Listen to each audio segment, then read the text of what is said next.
Part 2. Riva. Chapter 9. Belgarion of Riva had not actually been prepared to occupy a throne. He had grown up on a farm in Cinderia, and his childhood had been that of an ordinary farm boy.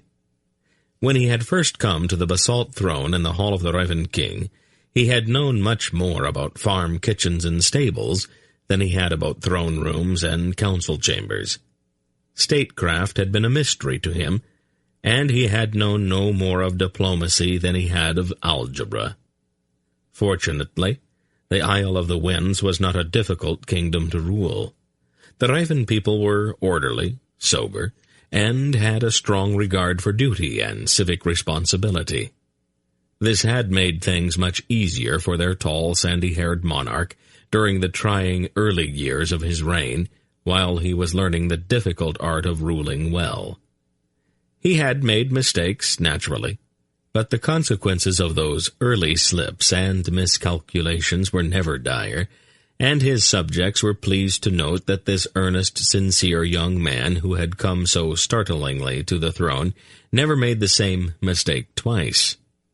Once he had settled in and had become accustomed to his job, it was probably safe to say that Belgarion, or Garion, as he preferred to be called, almost never encountered major problems in his capacity as King of Riva.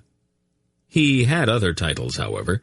Some were purely honorary, others not so much so. God-Slayer, for example, involved certain duties which were not likely to come up very often.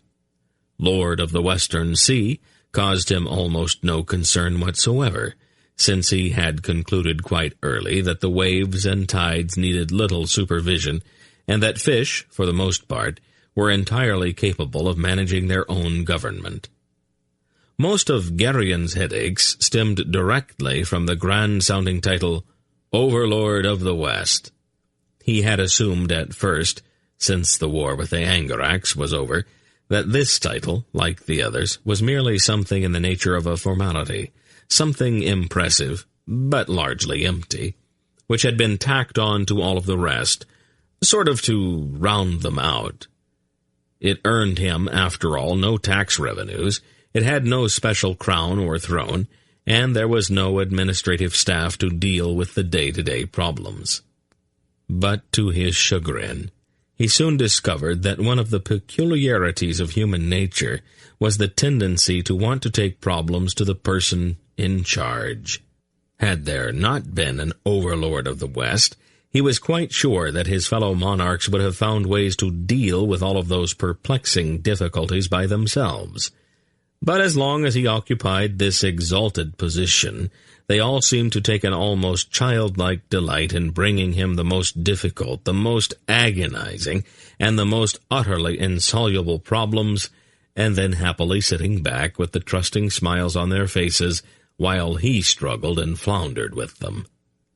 As a case in point, there was the situation which arose in Arindia during the summer of Garion's 23rd year. The year had gone fairly well up until that point. The misunderstanding which had marred his relationship with Tenedra had been smoothed over, and Garion and his complicated little wife were living together in what might best be described as domestic felicity. The campaign of Emperor Kal-Zakath of Malloreon, whose presence in this continent had been a great cause for concern, had bogged down in the mountains of western Tholmirgos, and showed some promise of grinding on for decades, far from the borders of any of the kingdoms of the West. General Varana, the Duke of Anadil, functioning as regent for the ailing Emperor Ranbarun the 23rd, had clamped down quite firmly on the excesses of the great families of Tolnedra in their unseemly scramble for the imperial throne. All in all, Garion had been looking forward to a period of peace and tranquility, until that warm early summer day when the letter arrived from King Coradulan of Arindia. Garion and Senedra had been spending a quiet afternoon together in the comfortable royal apartment, talking idly of little, unimportant things, more for the pleasure of each other's company than out of any real concern for the subjects at hand. Geryon lounged in a large blue velvet armchair by the window, and Tynedra sat before a gilt-edged mirror brushing her long copper-colored hair. Geryon was very fond of Tynedra's hair. Its color was exciting, it smelled good, and there was one delightfully vagrant curl that always seemed to want to tumble appealingly down the side of her smooth white neck. When the servant brought the letter from the King of Orindia, tastefully carried on a silver tray, Geryon took his eyes off of his lovely wife, almost regretfully. He broke the ornately stamped wax seal and opened the crackling parchment. "Who is it from, Geryon?" Tynedra asked, still pulling the brush through her hair and regarding her reflection in the mirror with a kind of dreamy contentment. "Cora-Dúlan," he replied, and then began to read. "To His Majesty, King Belgarion of Riva, Overlord of the West, greetings. It is our fervent hope that this finds thee and thy queen in good health and tranquil spirits. Gladly would I permit my pen the leisure to dwell fulsomely upon the regard and affection of my queen, and I bear thee and her majesty. But a crisis has arisen here in Orindia, and because it doth derive directly from the actions of certain friends of thine, I have resolved to seek thy aid in meeting it. To our great sorrow, our dear friend the Baron of Voebor succumbed at last to those grievous wounds which he received upon the battlefield of Tulmordu. His passing this spring hath grieved us more than I can tell thee. He was a good and faithful knight. His heir, since he and the Baroness Nerina were childless, is a distant nephew, one Sir Embrig, a somewhat rash knight, more interested, I fear, in the title and lands of his inheritance than in the fact that he doth intrude himself upon the tragic Baroness. With airs most unbecoming to one of gentle birth, he journeyed straightway to Vorebor to take possession of his new estates, and with him he brought divers other knights of his acquaintance, his cronies and drinking companions. When they reached Voebor, Sir Embrig and his cohorts gave themselves over to unseemly carouse, and when they were all deep in their cups, one of these rude knights expressed admiration for the person of the but recently widowed Nerina. Without pausing to think or to consider the lady's bereavement, Sir Embrig promptly promised her hand to his drunken companion. Now in Orindia, by reason of certain of our laws, Sir Embrig hath indeed this right, though no true knight would so incivilly insist upon imposing his will upon a kinswoman in her time of grief. The news of this outrage was carried at once to Sir Mandoralan, the mighty Baron of Vomandor, and that great knight went immediately to horse. What transpired upon his arrival at Voebor thou canst well imagine. Given Sir Mandoralan's prowess and the depth of his regard for the Baroness Nerina, Sir Embrig and his cohorts rashly attempted to stand in his path, and there were, as I understand, some fatalities and a great number of grievous injuries as a result. Thy friend removed the Baroness to his own keep at Vomandor, where he holds her in protective custody. Sir Embrig, who regrettably perhaps will recover from his wounds, has declared that a state of war does exist between Ebor and Mandor, and he has summoned to his cause diverse noblemen. Other noblemen flock to the banner of Sir Mandoralan, and southwestern Orindia does stand on the brink of general war. I have been informed that Leldarin of Wildentor, ever a rash youth, has raised an army of Asturian bowmen, and at this moment doth march southward with them, intending to aid his old comrade in arms. Thus it doth stand. Now that I am reluctant to bring the power of the Orindish crown to bear in this matter, since should I be compelled to make judgment, I would be forced by our laws to decide in favor of Sir Embrig. I appeal to thee, King Belgarion, to come to Orindia and to use thy influence with thy former companions and dear friends to bring them back from the precipice upon which they now stand. Only thy intercession, I fear, can avert this impending disaster. In hope and friendship, Cora-Dúlan. Geryon stared helplessly at the letter. "Why me?" he demanded without even thinking. "What does it say, dear?" Tsinedra asked, laying aside her brush and picking up an ivory comb. "Well, he says that," Geryon broke off. "Mandoralan and Leldoran." He got up and began to swear. "Oh, here," he said, thrusting the letter at her. "Read it." He began to pace up and down with his fists clenched behind his back, still muttering curse words. Tsinedra read the letter for herself as he continued pacing. "Oh, dear," she said finally in dismay. "Oh, dear." "Well, that sums it up pretty well, I'd say." He started swearing again. "Geryon, please don't use that kind of language. It makes you sound like a pirate. What are you going to do about this?" "I haven't got the faintest idea." "Well, you're going to have to do something." "Oh, why me?" he burst out again. "Why do they always bring these things to me?" "Because they all know that you can take care of these little problems better than anybody else." "Oh, thanks," he said dryly. "Be nice," she told him. Then she pursed her lips thoughtfully, tapping her cheek with the ivory comb. "You need your crown, of course, and I think the blue and silver doublet would be nice." "What are you talking about?" "You are going to have to go to Arintia to get this all straightened out, and I think you should look your very best. Errands are so conscious of appearances. Why don't you go see about a ship? I'll pack a few things for you." She looked out the window at the golden afternoon sunlight. "Do you think it might be too warm for you to wear your ermine?" "I won't be wearing ermine, Tsinedra. I'll be wearing armor and my sword." "Oh, don't be so dramatic, Geryon.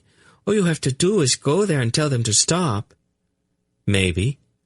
But I have to get their attention first. This is Mandoralan we're talking about, and Leldoran. We're not dealing with sensible people, remember?" A little frown creased her forehead. "Oh, that is true," she admitted. But then she gave him an encouraging little smile. "I'm sure you can fix it, though. I have every confidence in you." "You're as bad as all of the rest," he said a bit sullenly. "But you can, Geryon. Everybody says so." "I guess I'd better go talk to Brand," he said glumly. "There are some things that need to be attended to. This is likely to take me a few weeks." "Oh, I'll take care of that for you, dear," she said reassuringly, reaching up and patting his cheek. "You just run along now. I can manage things here very well while you're gone." He stared at her with a sinking feeling in the pit of his stomach. When he arrived at Vomandor on a cloudy morning several days later, the situation had deteriorated even further. The forces of Sir Embreg were in the field, encamped not 3 leagues from Mandoralan's castle, and Mandoralan and Leldoran had marched from the city to meet them. Geryon thundered up to the gates of his friend's stout fortress on the war horse he had borrowed from an accommodating baron upon his arrival in Arindia. He wore the full suit of steel armor that had been a gift from King Corodulan, and Iron Grip's enormous sword rode in its scabbard across his back. The gates swung wide for him, and he entered the courtyard, swung awkwardly down from his saddle, and demanded to be taken immediately to the Baroness Nerina. He found her pale-faced and dressed all in black, standing somberly on the battlements, searching the cloudy sky to the east for the telltale columns of smoke which would announce that the battle had begun. "It doth lie upon me, King Belgarion," she declared almost morbidly. "Strife and discord and anguish hath derived from me since the day I first wed my dear departed lord." "Oh, there's no need to blame yourself," Geryon told her. "Mandoralan can usually get himself into trouble without help from anyone. When did he and Leldoran leave?" "Oh, somewhat past noon yesterday," she replied. "Methinks the battle will be joined ere long." She looked mournfully down at the flagstones of a courtyard lying far below and sighed. "I guess I'd better go, then." Maybe if I can get there before they start, I can head this thing off." "I have just had a most excellent thought, Your Majesty." There was a bright little smile lighting up her pale face. "I can make that task much easier." "Well, I hope somebody can. The way things look right now, I'm going to be in for a very bad morning." "Make haste then, Your Majesty, to the field where rude war even now doth hover above our dear friends, and advise them that the cause of their impending battle has departed from this sad world." "I'm not sure I follow that." "It is most simple, Your Majesty. Since I am the cause of all this strife, it does lie upon me to end it." He looked at her suspiciously. "Just what are we talking about here, Narina? How do you propose to bring all of those idiots to their senses?" Her smile became actually radiant. "I have but to hurl myself from this lofty battlement, my lord, and join my husband in the silence of the grave, to end this dreadful bloodshed before it hath begun. Go quickly, my lord, descend to that courtyard far below and take to horse. I will descend by this shorter, happier route, and await thee upon those rude stones below. Then mayest thou carry the news of my death to the battlefield. Once I am dead, no man's blood need be spilt over me." She put one hand on the rough stone of the parapet. "Oh, stop that," he said in disgust, "and get away from there." "Oh, nay, Your Majesty," she said firmly. "This is the best of all possible answers. At one stroke I can avert this impending battle and rid myself of this burdensome life." "Narina, I'm not going to let you jump. That's all there is to that." "Surely thou wouldst not be so rude as to lay hands upon my person to prevent me," she said in a shocked tone of voice. "I won't have to," he said. He looked at her pale, uncomprehending face and realized that she did not have the faintest idea of what he was talking about. "On second thought, maybe it's not such a bad idea after all. The trip down to that courtyard is likely to take you about a day and a half, so it should give you time to think this all the way through. Besides, it might just possibly keep you out of mischief while I'm gone." Her eyes went suddenly wide as what he was saying to her seeped ever so slowly into her mind. "Thou wouldst not use sorcery to foil my most excellent solution? Try me." She looked at him helplessly, tears coming to her eyes. "This is most unchivalrous of thee, my lord," she accused him. "I was raised on a farm in Cinderia, my lady. I didn't have the advantages of a noble upbringing, so I have these little lapses from time to time. I'm sure you'll forgive me for not letting you kill yourself. Now, if you'll excuse me, I have to go stop that nonsense out there." He turned and clanked toward the stairs. "Oh," he said, looking over his shoulder at her, "don't get any ideas about jumping as soon as my back's turned either. I have a long arm, Narina. A very long arm." She stared at him, her lip trembling. That's better," he said, and went on down the stairs. The servants in Malloreon's castle took one look at Gerion's stormy face as he strode into the courtyard below, and prudently melted out of his path.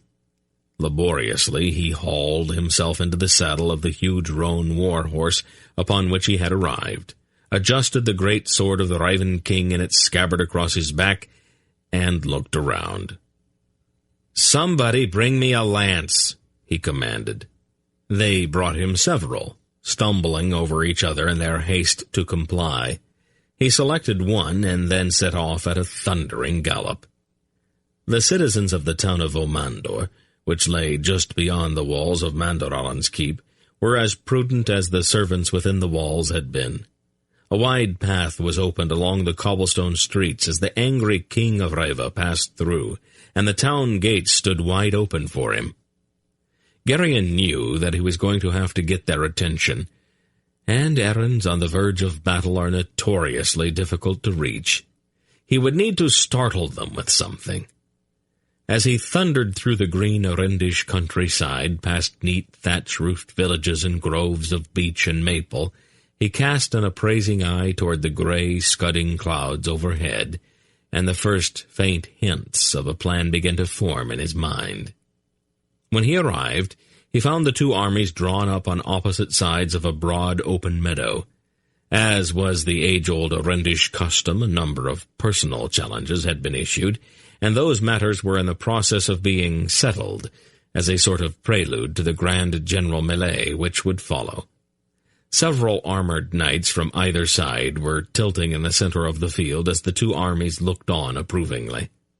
Enthusiastically, the brainless, steel-clad young nobles crashed into each other, littering the turf with splinters from the shattered remains of their lances. Geryon took in the situation at a single glance, scarcely pausing before riding directly into the middle of the fray. It must be admitted that he cheated just a little during the encounter. The lance he carried looked the same as those with which the Membrate knights were attempting to kill or maim each other. About the only real difference lay in the fact that his lance, unlike theirs, would not break no matter what it encountered, and was, moreover, enveloped in a kind of nimbus of sheer force. Geryon had no real desire to run the sharp steel tip of that lance through anyone. He merely wanted them off of their horses. On his first course through the center of the startled milling knights, he hurled 3 of them from their saddles in rapid succession. Then he wheeled his charger and unhorsed 2 more so quickly that the vast clatter they made as they fell merged into a single sound. It needed a bit more, however, something suitably spectacular to penetrate the solid bone errands used for heads. Almost negligently, Geryon discarded his invincible lance, reached back over his shoulder, and drew the mighty sword of the Riven King. The orb of Aldur blazed forth its dazzling blue light, and the sword itself immediately burst into flame. As always, despite its vast size, the sword in his hand had no apparent weight, and he wielded it with blinding speed. He drove directly at one startled knight, chopping the amazed man's lance into foot-long chunks as he worked his way up the weapon's shaft. When only the butt remained, Geryon smashed the knight from his saddle with the flat of the burning sword. He wheeled then, chopped an upraised mace neatly in 2, and rode the bearer of the mace into the ground, horse and all. Stunned by the ferocity of his attack, the wide-eyed Membrate knights drew back. It was not merely his overwhelming prowess in battle, however, that made them retreat. From between clenched teeth, the king of Riva was swearing sulphurously, and his choice of oaths made strong men go pale. He looked around, his eyes ablaze, then gathered in his will. He raised his flaming sword and pointed it at the roiling sky overhead. "Now!" he barked in a voice like the cracking of a whip. The clouds shuddered, almost seeming to flinch, as the full force of Belgeryon's will smote them. A sizzling bolt of lightning as thick as the trunk of a mighty tree crashed to the earth with a deafening thunderclap that shook the ground for miles in every direction. A great smoking hole appeared in the turf where the bolt had struck. Again and again Geryon called down the lightning. The noise of thunder ripped and rolled through the air, and the reek of burning sod and singed earth hung like a cloud over the suddenly terrified armies. Then a great howling gale struck. At the same time, the clouds ripped open to inundate the opposing forces in a deluge so intense that many knights were actually hurled from their saddles by the impact. Even as the gale shrieked and the driving downpour struck them, flickering bolts of lightning continued to stagger across the field, which separated them, sizzling dreadfully and filling the air with steam and smoke. To cross that field was unthinkable. Grimly, Geryon set his terrified charger in the very midst of that awful display, with the lightning dancing around him. He let it rain on the two armies for several minutes. until he was certain that he had their full attention. Then, with a negligent flick of his flaming sword, he turned off the downpour. "I have had enough of this stupidity," he announced in a voice as loud as the thunder had been. "Lay down your weapons at once." They stared at him, and then distrustfully at each other. "At once!" Geryon roared, emphasizing his command with yet another lightning bolt and a shattering thunderclap. The clatter of suddenly discarded weapons was enormous. "I want to see Sir Embreg and Sir Malloreon right here," Geryon said then, pointing with his sword at a spot directly in front of his horse. "Immediately." Slowly, almost like reluctant schoolboys, the two steel-clad knights warily approached him. "Just what exactly do the two of you think you're doing?" Geryon demanded of them. "Mine honor compelled me, your majesty," Sir Embreg declared in a faltering voice. He was a stout, florid-faced man of about 40, with the purple-veined nose of one who drinks heavily. "Sir Malloreon hath abducted my kinswoman." "Thy concern for the lady extended only to thy authority over her person," Malloreon retorted hotly. "Thou hast usurped her lands and chattels with churlish disregard for her feelings, and—" "All right," Geryon snapped.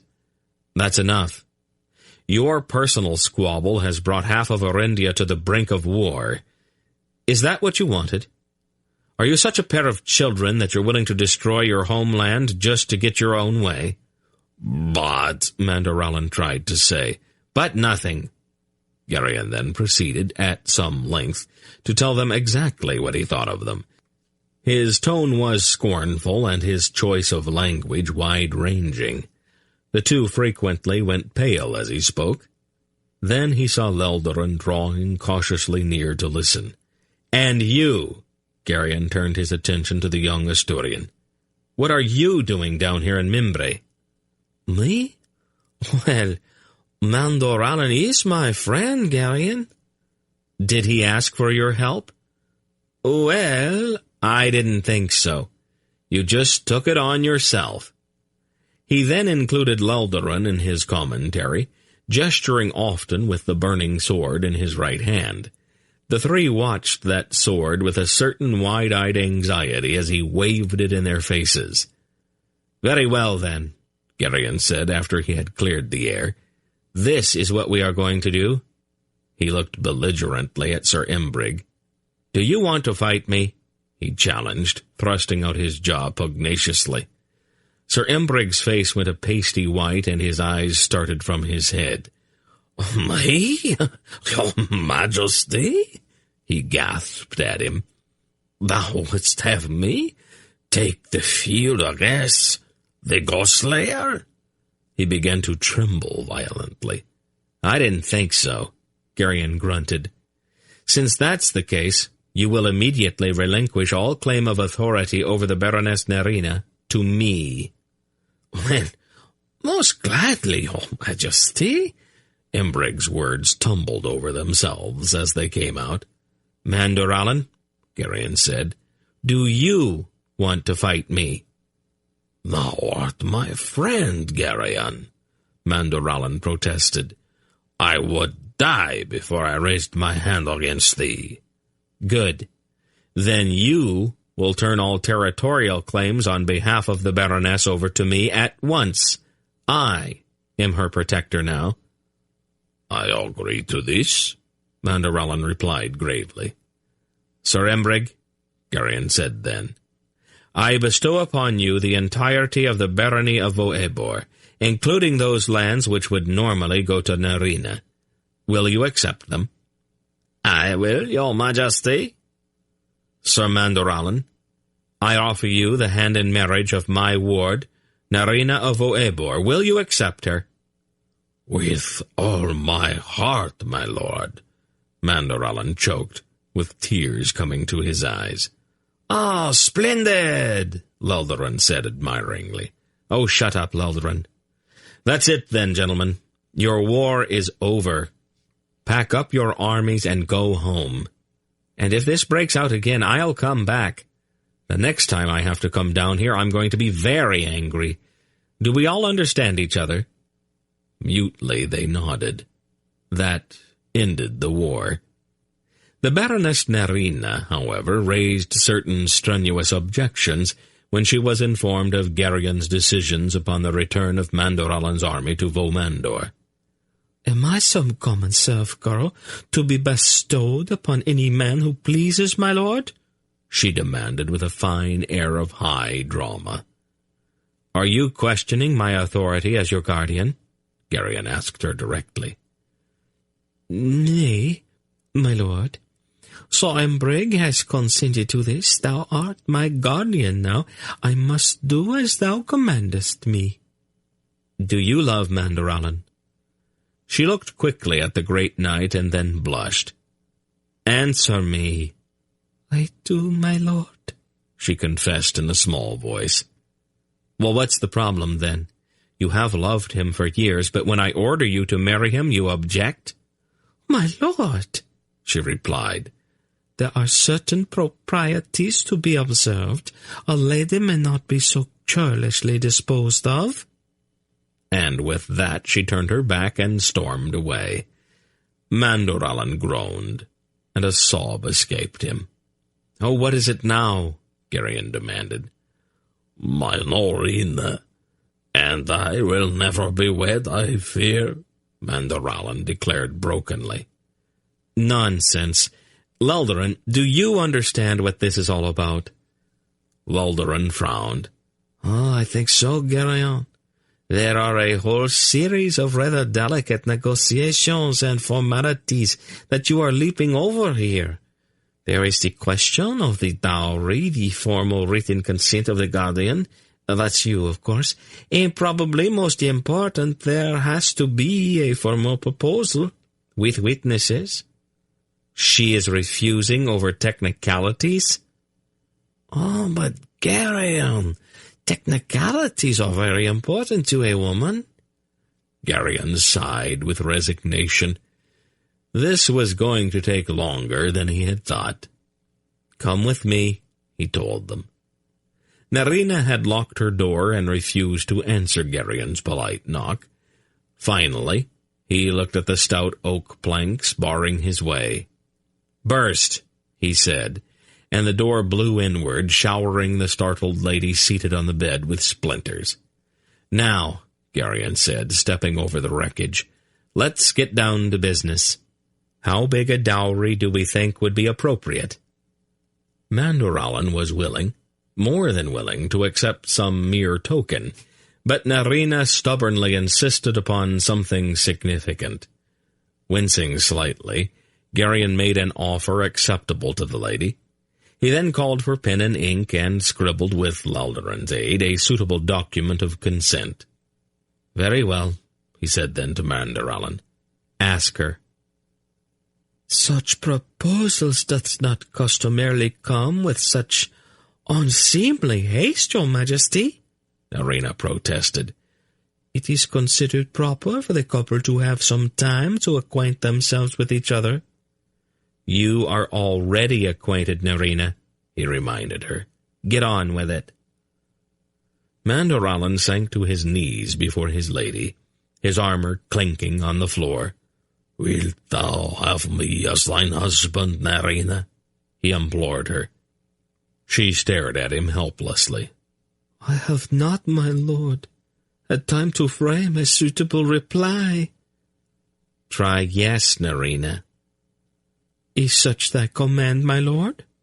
"If you want to put it that way." "I must obey, then. I will have thee, Sir Mandoralan. Oh, with all my heart." "Splendid," Gerion said briskly, rubbing his hands together. "Get up, Mandoralan, and let's go down to your chapel. We'll find a priest and get all of this formalized by supper time." "Surely thou art not proposing such haste, my lord," Nerina gasped. "As a matter of fact, I am. I have to get back to Riva, and I'm not going to leave here until the two of you are safely married. Things have a way of going wrong in Arindia if somebody isn't around to watch them.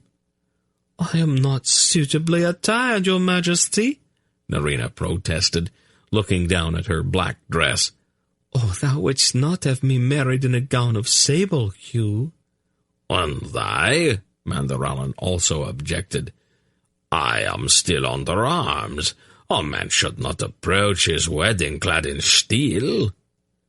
I don't have the slightest concern about what either of you's wearing, Geryon informed them. It's what's in your hearts that's important, not what's on your backs. But, Narina faltered, I do not even have a veil. Geryon gave her a long, steady look. Then he cast a quick look around the room, picked up a lace doily from a nearby table, and set it neatly atop the lady's head. Charming, he murmured. Can anyone think of anything else? A ring? Leldarin suggested hesitantly. Geryon turned to stare at him. You too, he said. Oh, but they really ought to have a ring, Geryon, Leldarin said defensively. Geryon considered that for a moment, concentrated, and then forged a plain gold ring out of insubstantial air. Will this do? He asked, holding it out to them. Might I not be attended? Narina asked in a small, trembling voice.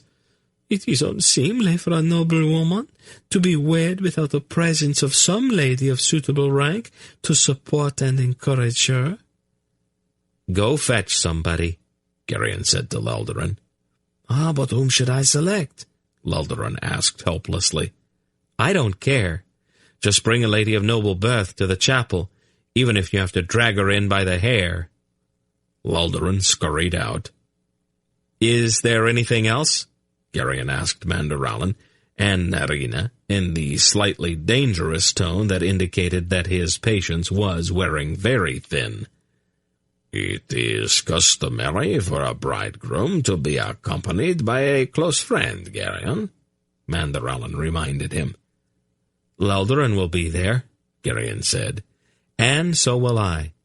We won't let you fall down or faint or run away. Might I not have a few small flowers? Narina asked. Geryon looked at her. Certainly, he replied in a deceptively mild tone. Hold out your hand. He then began to create lilies, rapidly, popping them out of empty air and depositing them one after another in the startled lady's hand. Are they the right color, Narina? I can change them if you like, purple perhaps, or chartreuse. Maybe bright blue would suit you. And then he finally decided that he was not really getting anywhere. They were going to continue to raise objections for as long as they possibly could. They were both so accustomed to living in the very heart of their colossal tragedy that they were unwilling, unable even, to give up their mournful entertainment. The solution of necessity was going to be entirely up to him. Knowing that it was a trifle overdramatic, but considering the mental capacities of the two involved, he drew his sword. We are all now going directly to the chapel, he announced, and the two of you are going to get married. He pointed at the splintered door with the sword. Now, march, he commanded. And so it was that one of the great tragic love stories of all time came at last to a happy ending. Mandoralan and his Narina were married that very afternoon, with Geryon quite literally standing over them with flaming sword to ensure that no last-minute hitches could interrupt. On the whole, Geryon was rather pleased with himself, and with the way he had handled things. His mood was self-congratulatory as he departed the following morning to return to Riva. Chapter 10. Anyway, Geryon was saying as he and Tenedra relaxed in their blue-carpeted sitting room on the evening of the return to Riva. When we got back to Mandoralan's castle and told Narina that it was all right for them to get married, she raised all kinds of objections. I always thought that she loved him. She does. But she's been in the very center of this great, tragic situation for all these years, and she didn't really want to give that up. She hadn't got all that noble suffering out of her system yet. Oh, don't be snide, Geryon. Errands make my teeth ache. First she held out for a dowry, a very big one. That seems reasonable. Not when you consider the fact that I had to pay it. You? Why should you have to pay it? I am her guardian, remember. For all of her these and thous and vaporish airs, she haggles like a Drasnian horse trader. By the time she was done, my purse was very lean, and she had to have a formal letter of consent, and a veil, a lady to attend her, a ring, and flowers. And I was getting more irritated by the minute. Aren't you forgetting something? I don't think so. Didn't Malloreon propose to her? Zinedra leaned forward, her little face very intent. I'm certain that she would have insisted on that. You're right. I almost forgot that part. She shook her head almost sadly. Oh, Geryon, she said in a disapproving tone.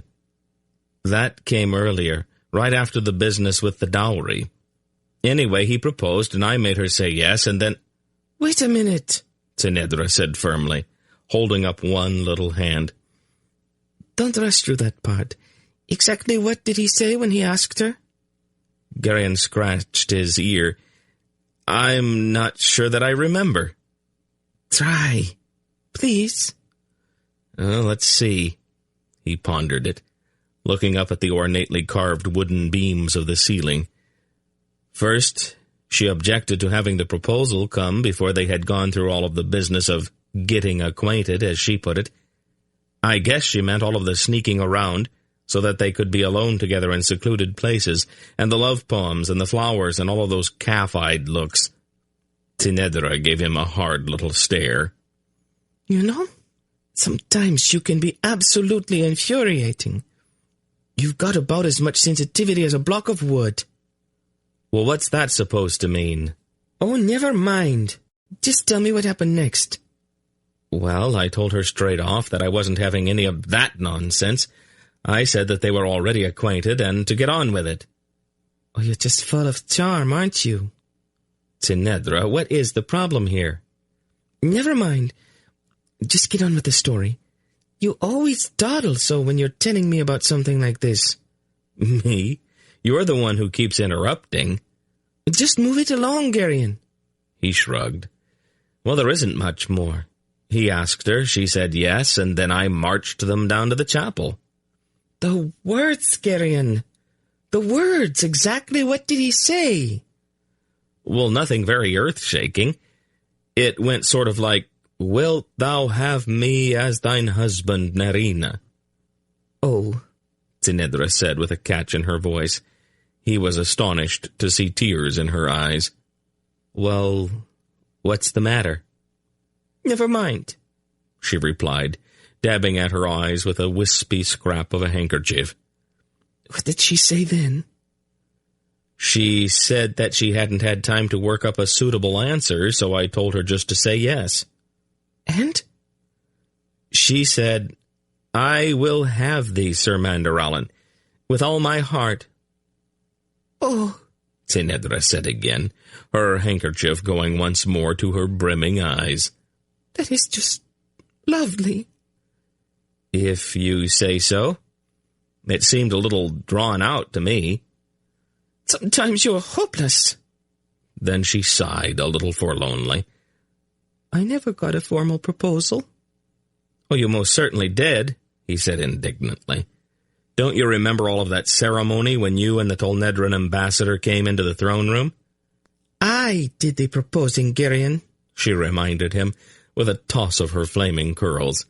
I presented myself before your throne and asked if you would consent to take me to wife. You agreed, and that's all there was to it. You never once asked me. He frowned and thought back. I must have. Not once. Well, as long as we got married anyway, it doesn't really matter all that much, does it? Her expression turned to ice. He caught the look. Is it really that important, Sinedra? Yes, Gerion, it is. He sighed. All right, then, I guess I had better do it. Do what? Propose. Will you marry me, Sinedra? Is that the best you can do? He gave her a long, steady look. She was, he had to admit, very appealing. She was wearing a pale green dress, all frilly and touched here and there with lace, and she sat rather primly in her chair, looking pouty and discontented. He arose from his chair, crossed to where she sat, and sank extravagantly to his knees. He took her small hand in both of his and looked imploringly into her face, trying to match the look of fatuous adoration that Malloreon had worn. "Will Her Imperial Highness consent to have me as her husband?" he asked her.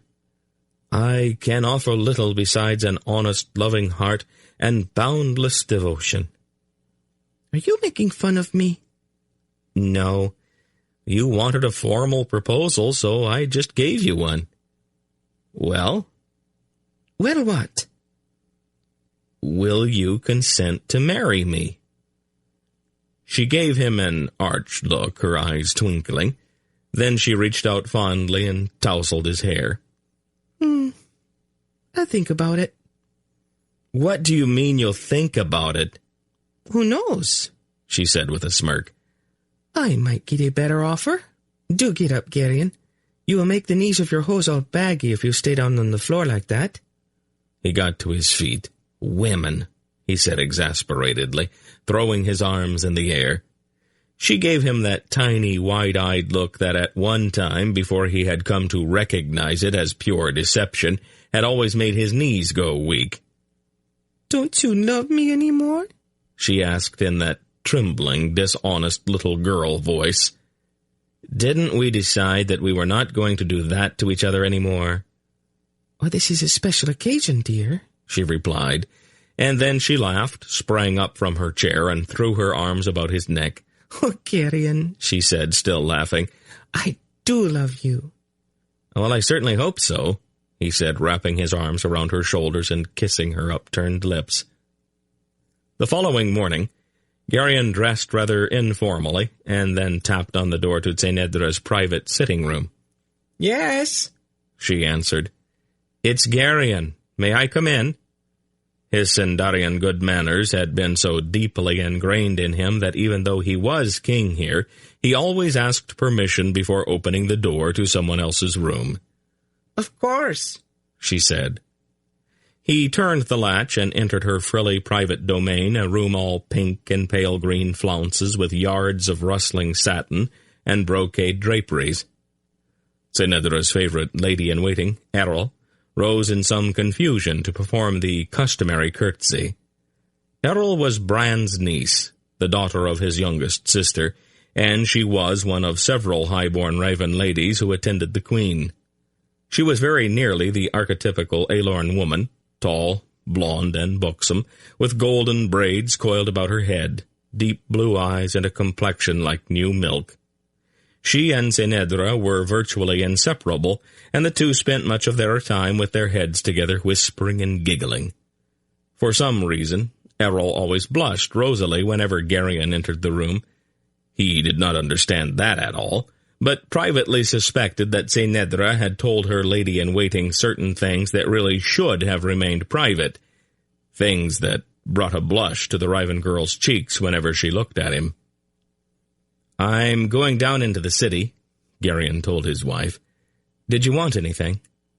I prefer to do my own shopping, Gerion, Tsenedra replied, smoothing the front of her satin dressing gown. You never get things right anyway.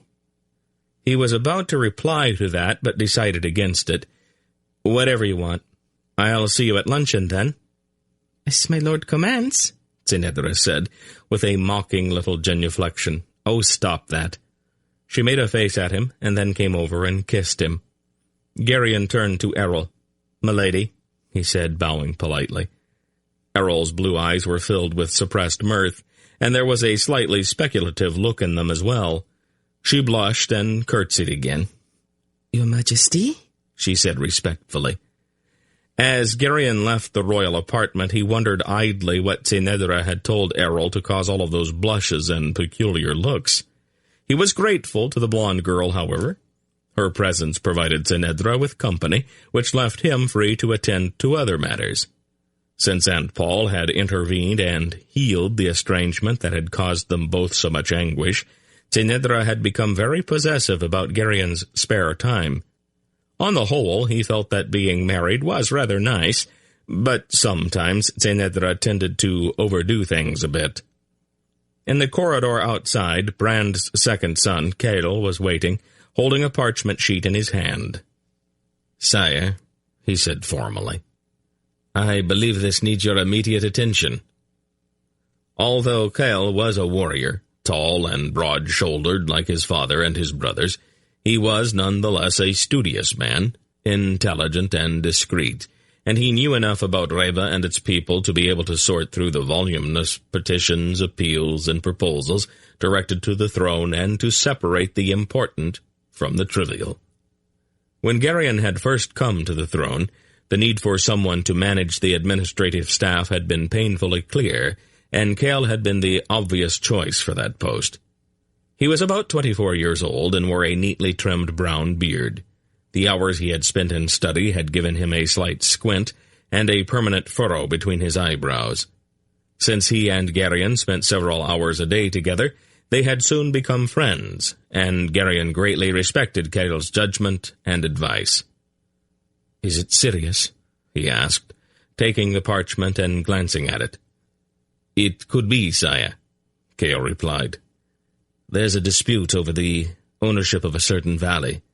The families involved are both quite powerful, and I think we'll want to settle the matter before things go any further." "Is there any clear-cut evidence of ownership on either side?" Kael shook his head. "The two families have used the land in common for centuries. There's been some friction between them lately, however." "I see," Geryon said. He thought about it. "No matter what I decide, one side or the other is going to be unhappy with me, right?" "Very probably, Your Majesty." "All right, then. We will let them both be unhappy. Write up something that sounds sort of official, declaring that this valley of theirs now belongs to me. We'll let them stew about that for a week or so, and then I'll divide the land right down the middle and give half to each of them. They'll be so angry with me that they'll forget that they don't like each other. I don't want this island turning into another Arindia." Kael laughed. "It's very practical, Bill Geryon." Geryon grinned at him.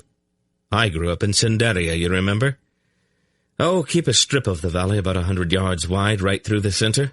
Call it Crown Land or something, and forbid them to trespass on it. That should keep them from butting heads along the fence line." He handed the parchment back to Kael and went on down the corridor, rather pleased with himself. His mission in the city that morning took him to the shop of a young glass-blower of his acquaintance, a skilled artisan named Joran. Ostensibly, the visit was for the purpose of inspecting a set of crystal goblets he had commissioned as a present for Tsenedra. Its real purpose, however, was somewhat more serious. Because his upbringing had been humble, Geryon was more aware than most monarchs that the opinions and problems of the common people seldom came to the attention of the throne.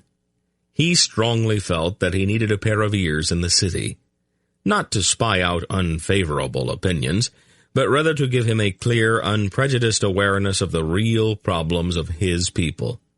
Joran had been his choice for that task. After they had gone through the motions of looking at the goblets, the two of them went into a small private room at the back of Joran's shop. "I got your note as soon as I got back from Arindia," Geryon said. "Is the matter really that serious?" "I believe so, Your Majesty," Joran replied. "The tax was poorly thought out, I think, and it is causing a great deal of unfavorable comment." "All directed at me, I suppose." "You are the king, after all." "Oh, thanks," Geryon said dryly. "Well, what is the main dissatisfaction with?" "All taxes are odious," Joran observed, "but they are bearable as long as everybody has to pay the same. It is the exclusion that irritates people." Exclusion? What's that? The nobility does not have to pay commercial taxes. Didn't you know that? No, Geryon said. I didn't. The theory was that nobles have other obligations, raising and supporting troops and so on. It simply doesn't hold true anymore. The crown raises its own army now. If a nobleman goes into trade, though, he doesn't have to pay any commercial taxes. The only real difference between him and any other tradesman is that he happens to have a title. His shop is the same as mine, and he spends his time the same way that I do. But I have to pay the tax, and he doesn't. Well, that doesn't seem very fair, Geryon agreed. What makes it worse is that I have to charge higher prices in order to pay the tax, but the nobleman can cut his rates and steal my customers away from me. Well, that's going to have to be fixed, Geryon said. We will eliminate that exclusion. The nobles won't like it, Jordan warned. Oh, they don't have to like it, Geryon said flatly. You are a very fair king, your majesty. Fairness doesn't really have all that much to do with it, Geryon disagreed. How many nobles are in business here in the city? Joran shrugged. A couple of dozen, I suppose. And how many other businessmen are there? Hundreds. I would rather have 24 people hate me than several hundred. I had not thought of it that way, Joran admitted. I sort of have to, Geryon said wryly. The following week, a series of squalls swept in off of the Sea of the Winds, raking the rocky isle with chill gales and tattered sheets of slanting rain. The weather at Riva was never really what one would call pleasant for very long, and these summer storms were so common that the Rivans accepted them as part of the natural order of things. Tynedra, however, had been raised far to the south in the endless sunshine of Tol Hanath, and the damp chill which invaded the citadel each time the sky turned gray and soggy depressed her spirits and made her irritable and out of sorts. She customarily endured these spells of bad weather by ensconcing herself in a large green velvet armchair by the fire with a warm blanket, a cup of tea, and an oversized book, usually an Arendish romance which dwelt fulsomely on impossibly splendid knights and sighing ladies perpetually on the verge of disaster. Prolonged confinement, however, almost always drove her at last from her book in search of other diversions. One mid-morning, when the wind was moaning in the chimneys and the rain was slashing at the windows, she entered the study where Geryon was carefully going over an exhaustive report on wool production on the crown lands in the north. The little queen wore an ermine-trimmed gown of green velvet and a discontented expression. "What are you doing?" she asked. "Reading about wool." "Why?" "I think I'm supposed to know about it. Everybody stands around talking about wool with these sober expressions on their faces. It seems to be terribly important to them." "Do you really care that much about it?" He shrugged. "It helps to pay the bills." She drifted over to the window and stared out at the rain. "Will it never stop?" she demanded at last. "Eventually, I suppose." "I think I'll send for Errol. Maybe we can go down into the city and look around the shops." "It's pretty wet out there, Tynedra." "I can wear a cloak, and a little rain won't make me melt. Would you give me some money?" "I thought I gave you some last week." "I spent it.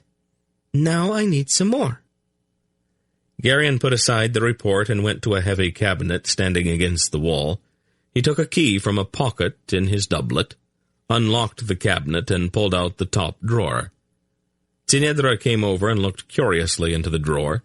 It was about half filled with coins, gold, silver, and copper, all jumbled together.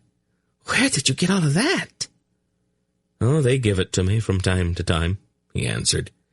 "I throw it in there because I don't want to carry it around. I thought you knew about it."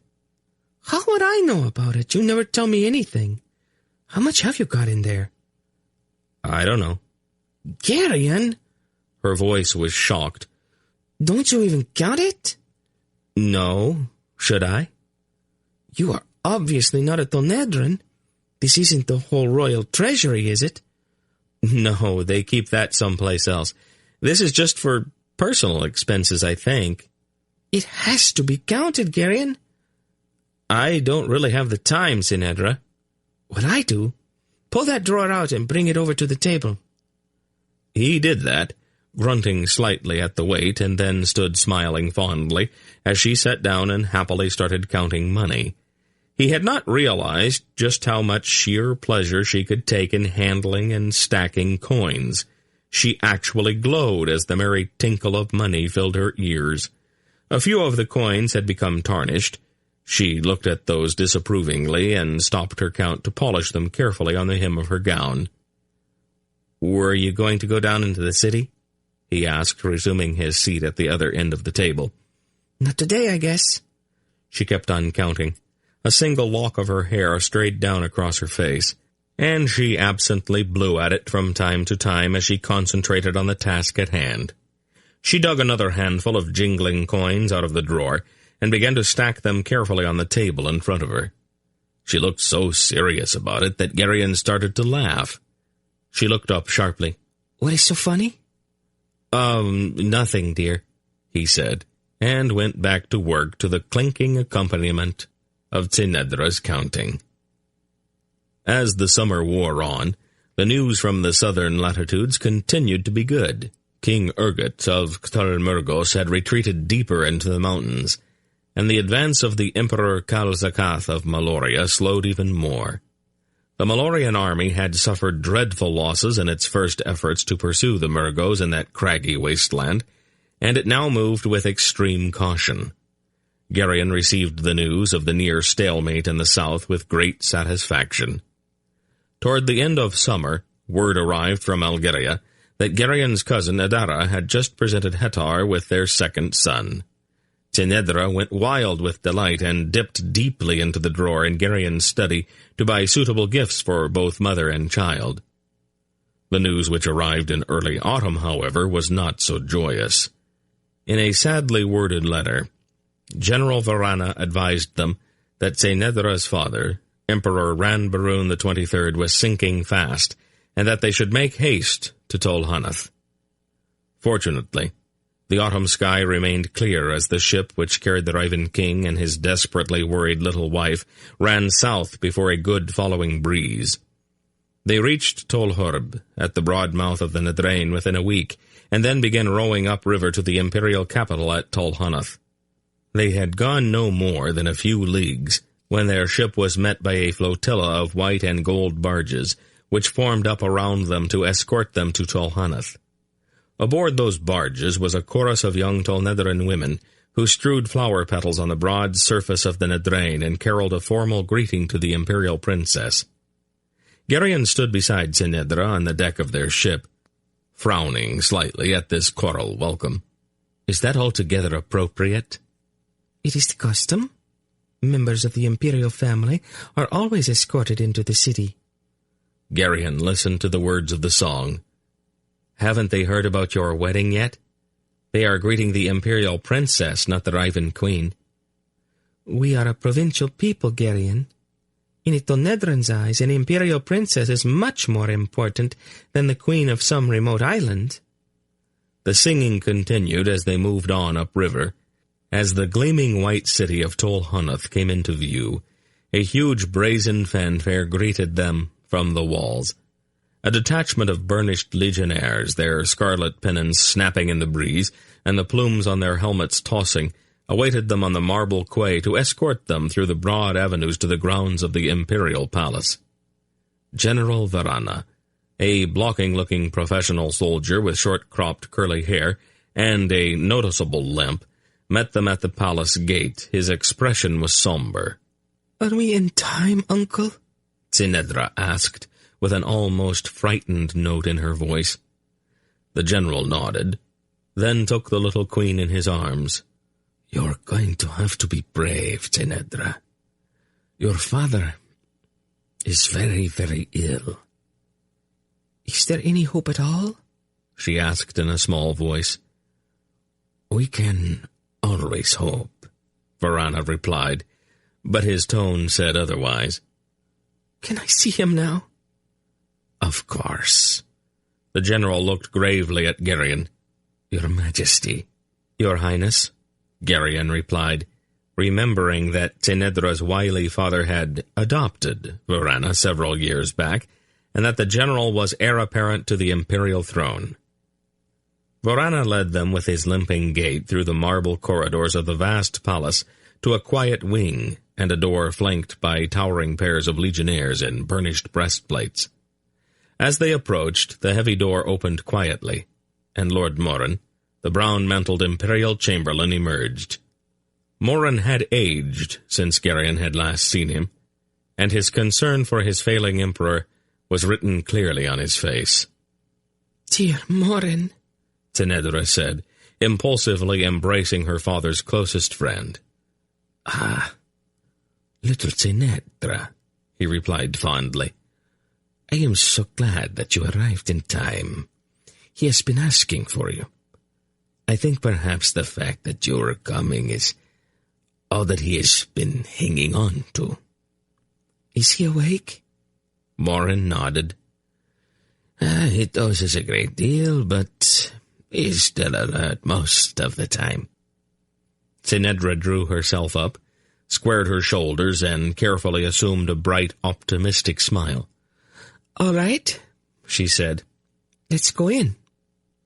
Run Burun lay in a vast canopied bed beneath a gold-colored coverlet. He had never been a large man, and his illness had wasted him down to a near skeleton. His complexion was not so much pale as it was gray, and his beak-like nose was pinched and rose from his drawn face like the prow of a ship. His eyes were closed, and his thin chest seemed almost to flutter as he struggled to breathe. Father, Tinedra said so softly that her voice was hardly more than a whisper. The emperor opened one eye. Well, he said testily, I see that you finally got here. Nothing could have kept me away, she told him, bending over the bed to kiss his withered cheek. That is hardly encouraging, he grunted. Now that I am here, we'll have to see about getting you well again. Oh, don't patronize me, Tinedra. My physicians have given up entirely. What do they know? We Baroons are indestructible. Did someone pass that law while I was not looking? The emperor looked past his daughter's shoulder at his son-in-law. You're looking well, Geryon. And please don't waste your time on platitudes, but telling me how well I look. I look awful, don't I? Moderately awful, yes, Geryon replied. Ran Burun flashed him a quick little grin. Then he turned back to his daughter. Well, Tinedra, he said pleasantly, what shall we fight about today? Fight? Who said we were going to fight? We always fight. I've been looking forward to it. I haven't had a really good fight since you stole my legions that day. Borrowed, father, she corrected primly, almost in spite of herself. Is that what you call it? He winked broadly at Geryon. You should have been there, he chuckled. She goaded me into a fit and then pinched my whole army where I was frothing at the mouth. Pinched? Tinedra exclaimed. Ran Burun began to chuckle, but his laughter turned into a tearing cough that left him gasping and so weak that he could not even raise his head. He closed his eyes then and dozed for a while, as Tinedra hovered anxiously over him. After a quarter of an hour or so, Lord Morin quietly entered with a small flask and a silver spoon. It is time for his medicine, he said softly to Tinedra. I don't think it really helps him very much, but we go through the motions anyway. Is that you, Morin? the Emperor asked without opening his eyes. Yes, Ranbarun. Is there any word from Dalrain yet? Yes, Your Majesty. What did they say? I am afraid the season is over there, too. There has to be one tree somewhere in the world that is still bearing fruit, the emaciated little man in the imperial bed said exasperatedly. His Majesty has expressed a desire for some fresh fruit, Morin told Senedra and Garion. Not just any fruit, Morin, Ranbarun wheezed. Cherries. I want cherries.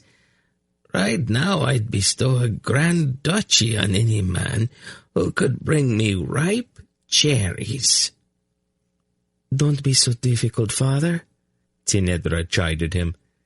The season for cherries was over months ago. How about a nice ripe peach? I don't want peaches. I want cherries. Well, you cannot have them. You are an undutiful daughter, Senedra, he accused her. Garion leaned forward and spoke quietly to Senedra. I'll be right back, he told her, and went out of the room with Morin. In the corridor outside they met General Varana. "How is he?" the general asked. "Peevish," Garion replied. "He wants some cherries." "Yes, I know," Varana said sourly. "He has been asking for them for weeks. Trust a Baron to demand the impossible." "Are there any cherry trees here on the palace grounds?" "There are a couple in his private garden. Why?" "I thought I might have a word with them," Garion said innocently. "Explain a few things and give them a bit of encouragement." Varana gave him a look of profound disapproval. "Oh, it's not really immoral," Garion assured him. Varana raised one hand and turned his face away. "Please, Belgarion," he said in a pained voice, "do not try to explain it to me. I don't even want to hear about it. If you're going to do it, just do it and get it over with. But please, do not try to convince me that it is in any way natural or wholesome." "All right," Garion agreed. "Which way did you say that garden was?" It was not really difficult, of course. Garion had seen Belgarath, the sorcerer, do it on many occasions. It was no more than 10 minutes later that he returned to the corridor outside the sick room with a small basket of dark purple cherries. Varana looked steadily at the basket, but said nothing. Garion quietly opened the door and went inside. Ranbarun lay propped on his pillows, his drawn face sagging with exhaustion. "I do not see why not," he was saying to Senedra. "A respectful daughter would have presented her father with a half-dozen grandchildren by now." "We will get to it, Father. Why is everyone so worried about it?" "Because it is important, Senedra. Not even you could be so silly as to—" He broke off, staring incredulously at that basket in Garion's hand. "Where did you get those?" he demanded. "I don't think you really want to know, Ranbarun. It is the kind of thing that seems to upset Tolnedrans for some reason." "You didn't just make them, did you?" the Emperor asked suspiciously. "No, it's much harder that way. I just gave the trees in your garden a little encouragement, that's all. They were very cooperative." "What an absolutely splendid fellow you married, Senedra," Ranbarun exclaimed, eyeing the cherries greedily. "Put those right here, my boy." He patted the bed at his side. Senedra flashed her husband a grateful little smile, took the basket from him, and deposited it by her father's side. Almost absently, she took one of the cherries and popped it into her mouth. Tinedra, you must stop eating my cherries. I'm just checking to see if they're ripe, Father. Any idiot can see that they are ripe, he said, clutching the basket possessively to his side. If you want any, go get your own. He carefully selected one of the plump, glowing cherries and put it into his mouth. Marvelous, he said, chewing happily. Don't spit the seeds on the floor like that, Father, Tinedra reproved him. It is my floor, he told her. Mind your own business. Spitting the seeds is part of the fun. He ate several more cherries. We won't discuss how you came by these, Geryon, he said magnanimously. Technically, it is a violation of Tolnedran law to practice sorcery anywhere in the Empire. But we will let it pass, just this once. Thank you, Ranbaroon, Geryon said. I appreciate that. After he had eaten about half of the cherries, the Emperor smiled and sighed contentedly. I feel better already. Xerain used to bring me fresh cherries in that same kind of basket. My mother? Tinedra said to Geryon. Ranbaroon's eyes clouded over. I miss her. She was impossible to live with, but I miss her more every day. I scarcely remember her, Tinedra said wistfully. I remember her very well. I would give my whole empire if I could see her face just one more time. Tinedra took his wasted hand in hers and looked imploringly at Geryon. Could you? She asked, 2 great tears standing in her eyes. I'm not entirely sure, he replied in some perplexity. I think I know how it's done.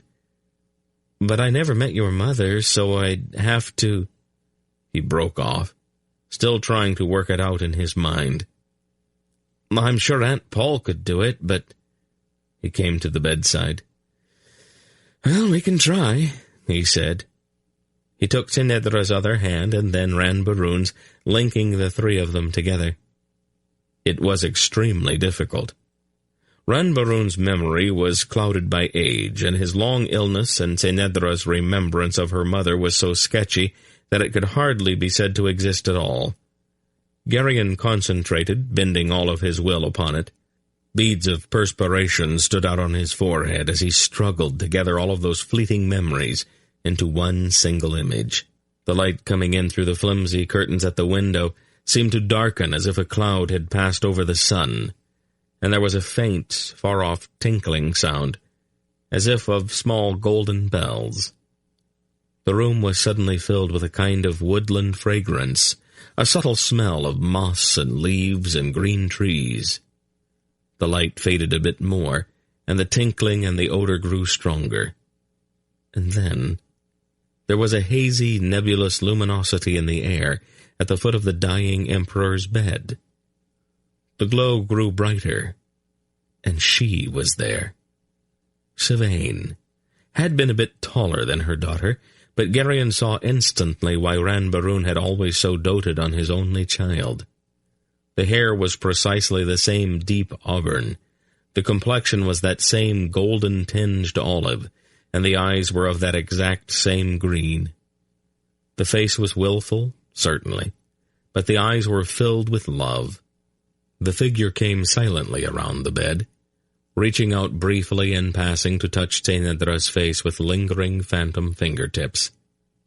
Geryon could suddenly see the source of that small bell sound.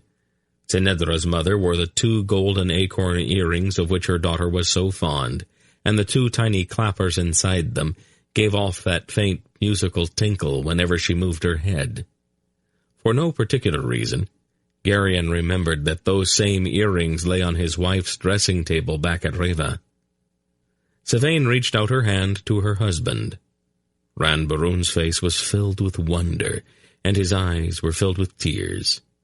Sylvain, he said in a trembling whisper, struggling to raise himself from his pillow. He pulled his shaking hand free from Gerion's grasp and reached out toward her.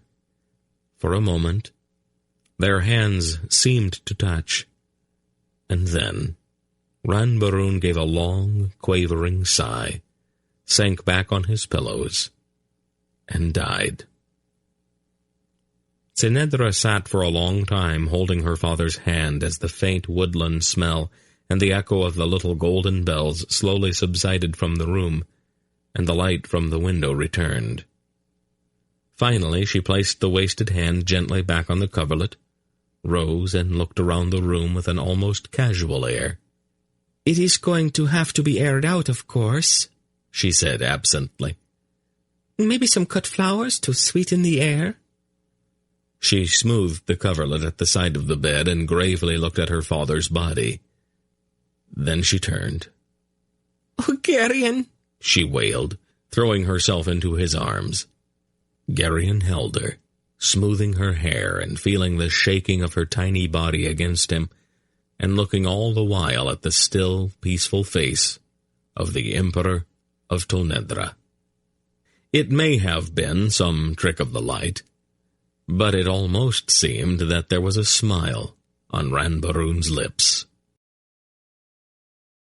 Chapter 11. The state funeral for Emperor Ranbaroon the 23rd of the Third Baroon dynasty took place a few days later in the Temple of Nedra, lion god of the empire. The temple was a huge marble building, not far from the imperial palace. The altar was backed by a vast fan of pure beaten gold, with the head of a lion in its center. Directly in front of the altar stood the simple marble bier of Tsenedra's father. The late emperor lay in calm repose, covered from the neck down by a cloth of gold. The column-lined inner hall of the temple was filled to overflowing, as the members of the great families vied with one another, not so much to pay their respects to Ranbaroon, but rather to display the opulence of their clothing and the sheer weight of their personal adornment. Gerion and Tsenedra, both dressed in deepest mourning, sat beside General Varana at the front of the vast hall as the eulogies were delivered. Tolnedran politics dictated that a representative of each of the major houses should speak upon this sad occasion. The speeches, Gerion suspected, had been prepared long in advance.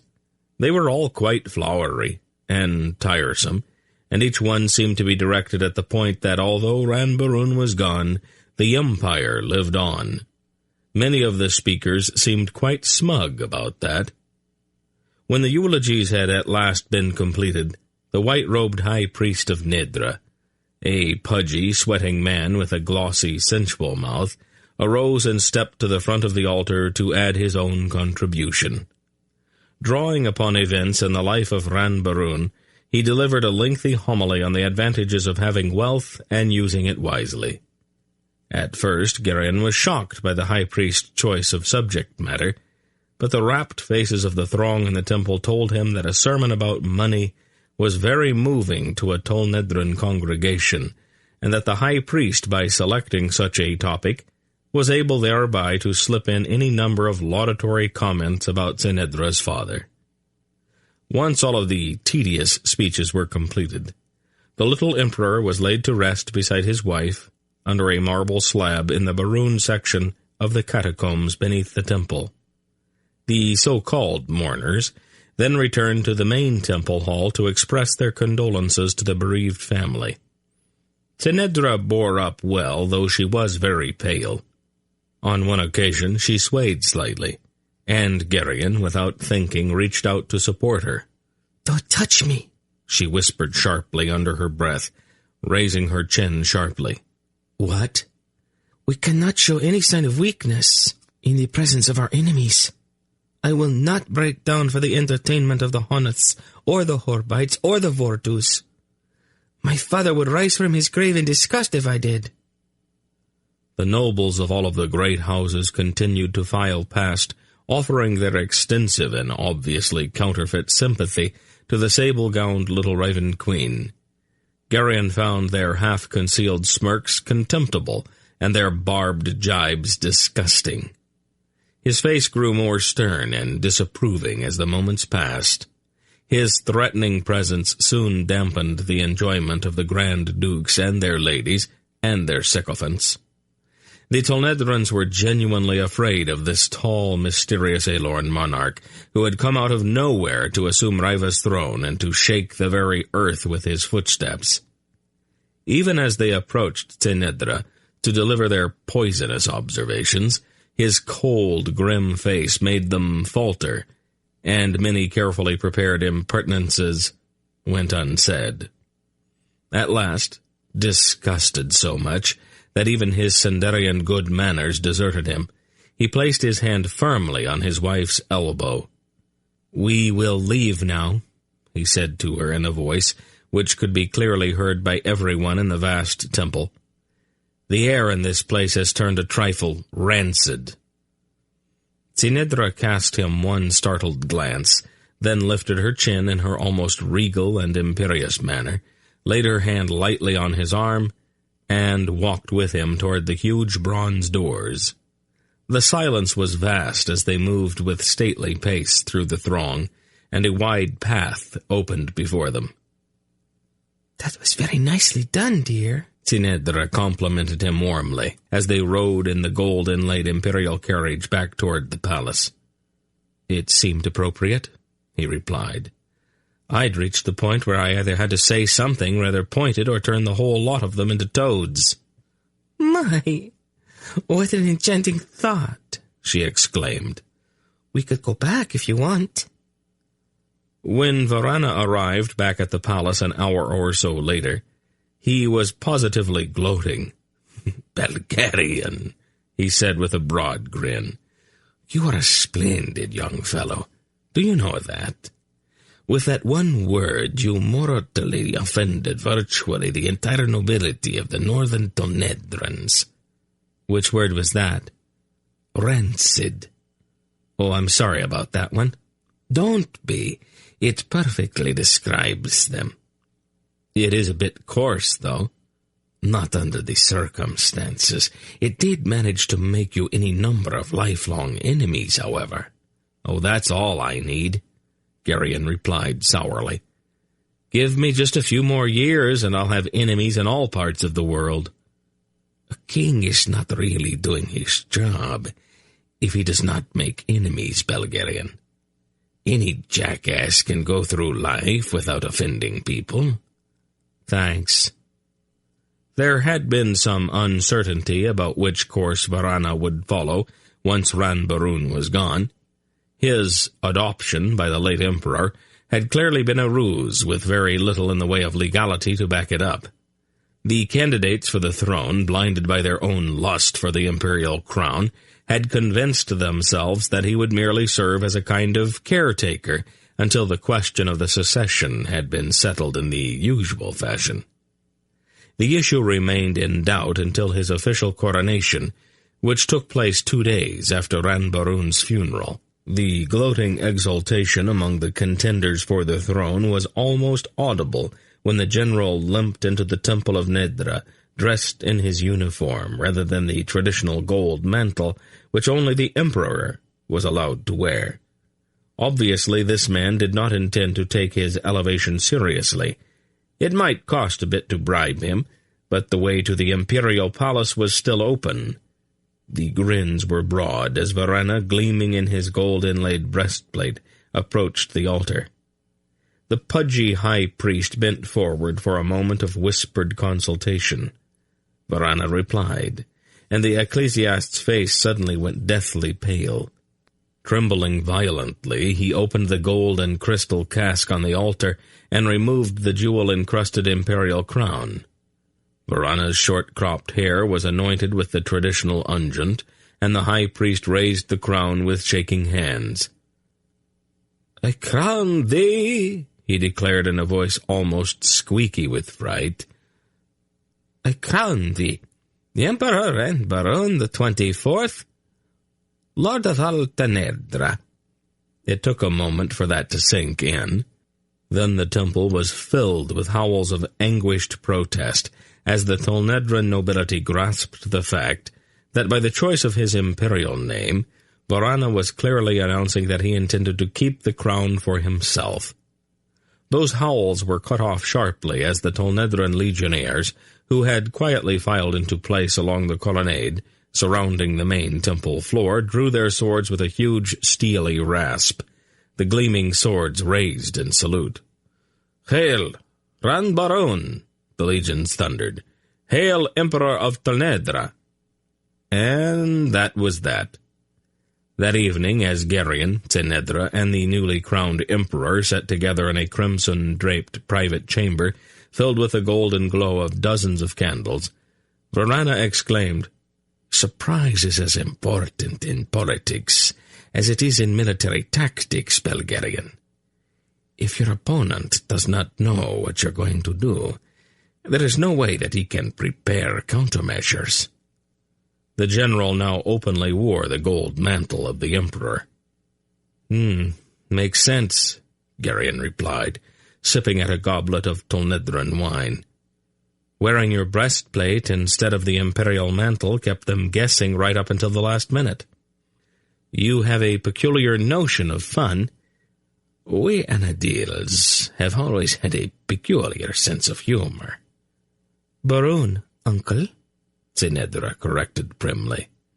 "What was that, dear?" "You are a Baroon now, not an Anadil, and you should start acting like one." "Bad-tempered, you mean? That is not really in my nature." "Tolnedra can give you lessons if you like," Geryon offered, grinning fondly at his wife. "What?" Tolnedra exclaimed indignantly, her voice going up an octave or so.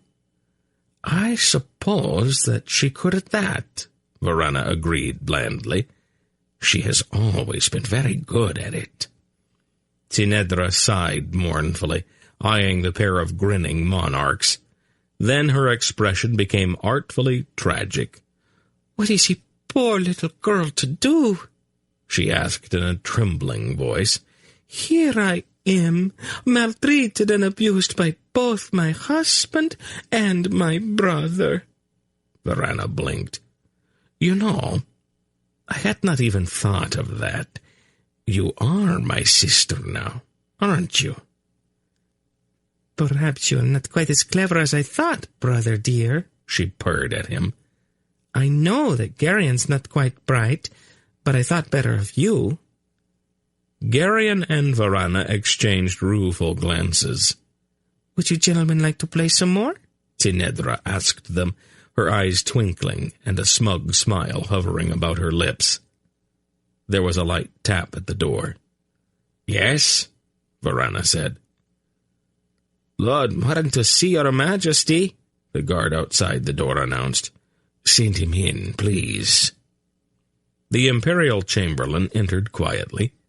His face was masked by the sorrow he felt at the passing of the man he had served so long and faithfully. But he still performed his duties with the quiet efficiency that had always been his outstanding characteristic. "Yes, Morin." "There is someone waiting outside, your majesty. She's rather notorious, so I thought I should speak to you privately before I presented her to you."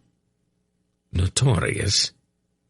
"It is the courtesan Bethra, your majesty," Morin said, with a faintly embarrassed look at Tolnedra. "She has been, shall we say, useful to the crown in the past.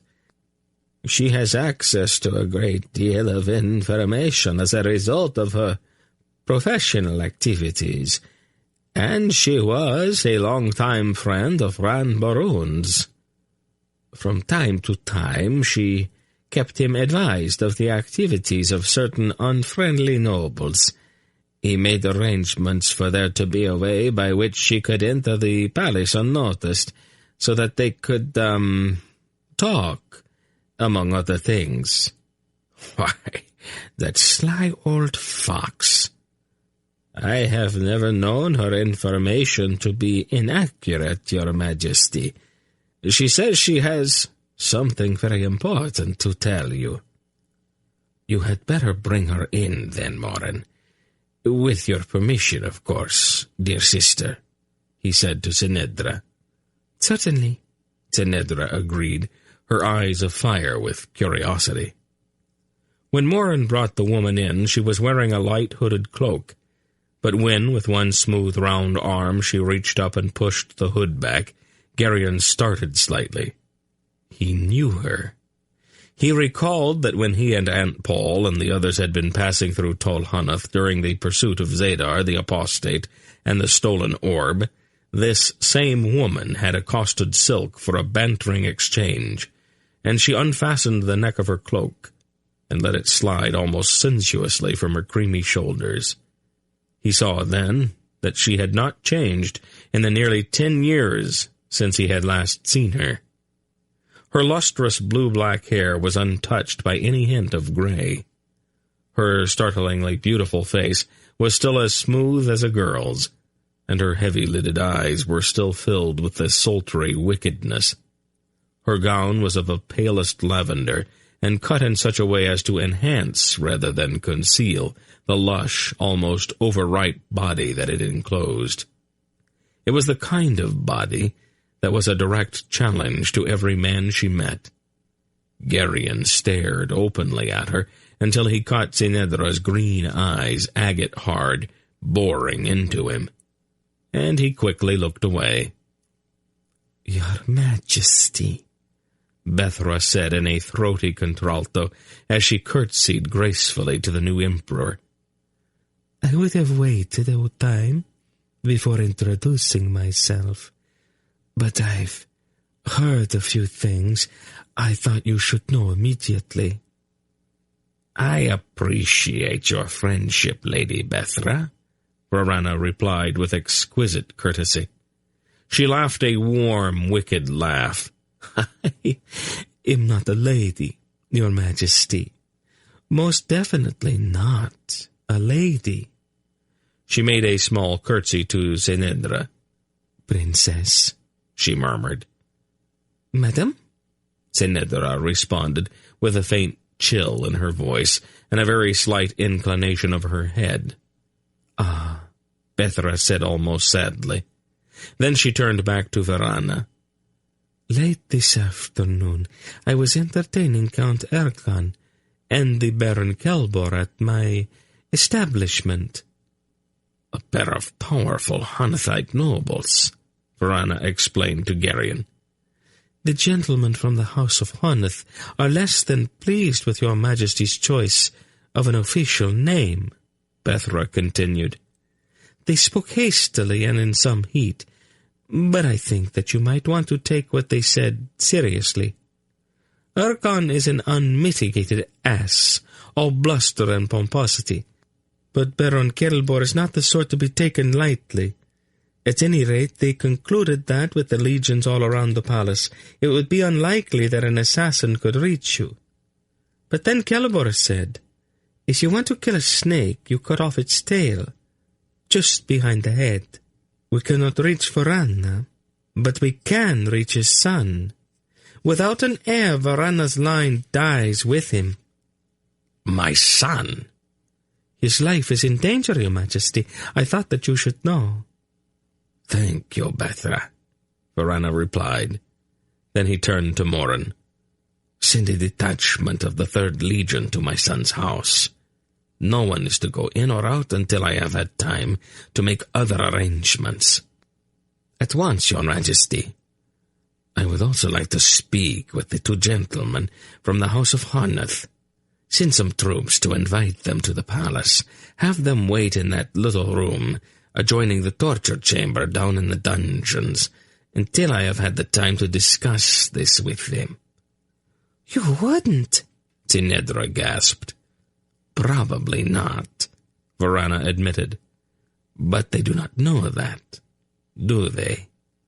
Let's give them a nervous hour or 2. "I'll see to it immediately, Your Majesty," Morin said. He bowed and quietly left the room.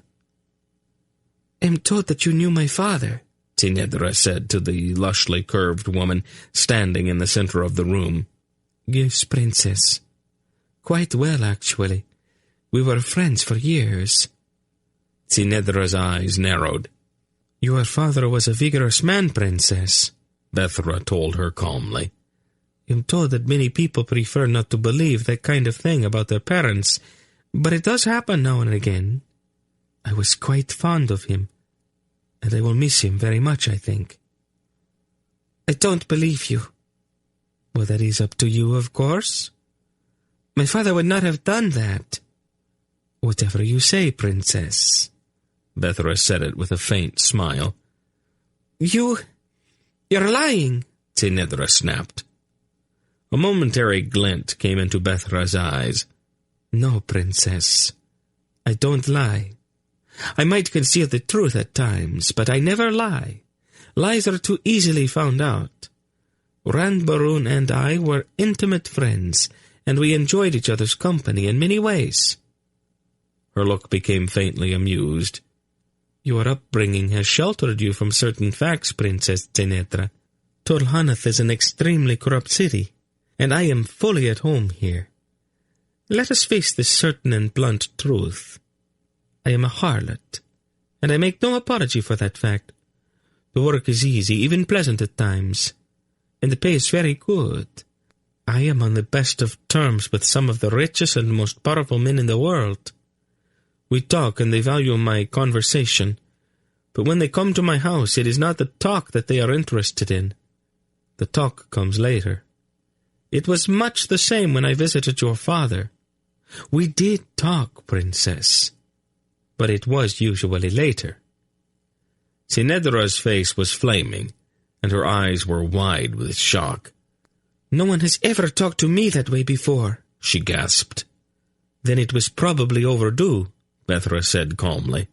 You are much wiser now, not happier perhaps, but wiser. Now, if you would excuse me, I should probably leave. The Hanaths have spies everywhere, and I think it might not be a good idea for them to find out about this visit. I want to thank you for the information you have just brought to me, Bethra. Let me give you something for your trouble. That has never been necessary, Your Majesty, she replied with an arch little smile. Information is not what I sell.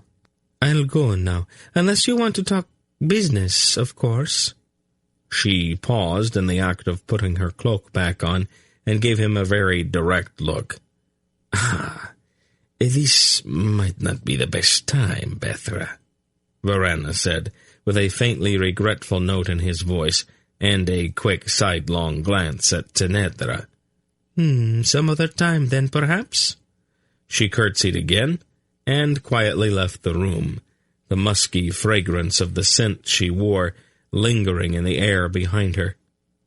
Tinedra was still blushing furiously, and her eyes were outraged. She spun to face Geryon and Varana. Don't either of you dare say anything, she commanded. Not one single word. The sad visit to Tol Hanath ended a few days later, and Geryon and Tinedra took ship again for the voyage back to the Isle of the Winds. Though Tinedra seldom gave any outward hints of her grief, Geryon knew her well enough to understand that her father's death had hurt her deeply. Because he loved her, and was sensitive to her emotions, he treated her with a certain extra tenderness and consideration for the next several months. In mid-autumn of that year, the Elorn kings and Queen Porin, regent of Drasnia, arrived at Riva for the traditional meeting of the Elorn Council. The meeting had none of the urgency which had marked those meetings previously. Torak was dead. The Angaraks were convulsed by war, and a king sat upon the Riven throne. The entire affair was almost purely social. Although the kings did make some pretense at holding business sessions in the blue-draped council chamber high in the south tower of the citadel, they gravely talked about the stalemated war in southern Tol Murgos and about the troubles Varana was having with the Vordu family of northern Tolnedra. Warned, perhaps, by the failure of the Hanaths in their attempts at assassination, the Vordus decided to try secession. Shortly after Varana's coronation as Ranbarun the 24th, the Vordu family declared that their Grand Duchy was no longer a part of Tolnedra, but rather was a separate, independent kingdom. Although they had not yet decided which of their number was to ascend the throne. "Varana's going to have to move the legions against them," King Anheg declared, wiping the ale foam from his mouth with his sleeve. "Otherwise, the families will secede too, and Tolnedra will fly apart like a broken spring." "It's not really that simple, Anheg," Coin Porin told him smoothly, turning back from the window out of which she had been watching the activity in the harbor far below. The Queen of Drasnia still wore deep mourning, and her black gown seemed to enhance her blonde loveliness. "The legions would gladly fight any foreign enemy, but Varana cannot ask them to attack their own people." Anheg shrugged. "He could bring up legions from the south. They are all Baroons or Anadils or Ranites. They wouldn't mind trampling over the Vordus." "But then the northern legions would step in to stop them. Once the legions started fighting each other, the Empire really would disintegrate." "I guess I really hadn't thought of it that way," Anheg admitted. "You know, Porin, you are extremely intelligent for a woman." "And you are extremely perceptive for a man," she replied with a sweet smile. "That's one for her side," King Kohag said quietly. "Were we keeping score?" Garion asked mildly. "It helps us to keep track, sort of," the chief of the clan chiefs of Algeria answered, with a straight face. It was not until several days later that word reached Riva concerning Varana's rather novel approach to his problem with the Vordus. A Drasnian ship sailed into the harbor one morning, and an agent of the Drasnian intelligence service brought a sheaf of dispatches to Queen Porin. After she read them, she entered the council chamber with a smug little smile. "I believe we can set our minds at rest about Varana's abilities, gentlemen," she told the Aelorn kings. "He appears to have found a solution to the Vordu question." "Oh?" Brand rumbled. "What is it?" "My informants advise me that he has made a secret arrangement with King Coradulan of Arindia. This so-called Kingdom of Vordu has suddenly become absolutely infested with Arindish bandits, most of them in full armor, oddly enough." "Wait a minute, Porin," Anheg interrupted. "If it is a secret arrangement, how is it that you know about it?" The little blonde Queen of Drasnia lowered her eyelids demurely.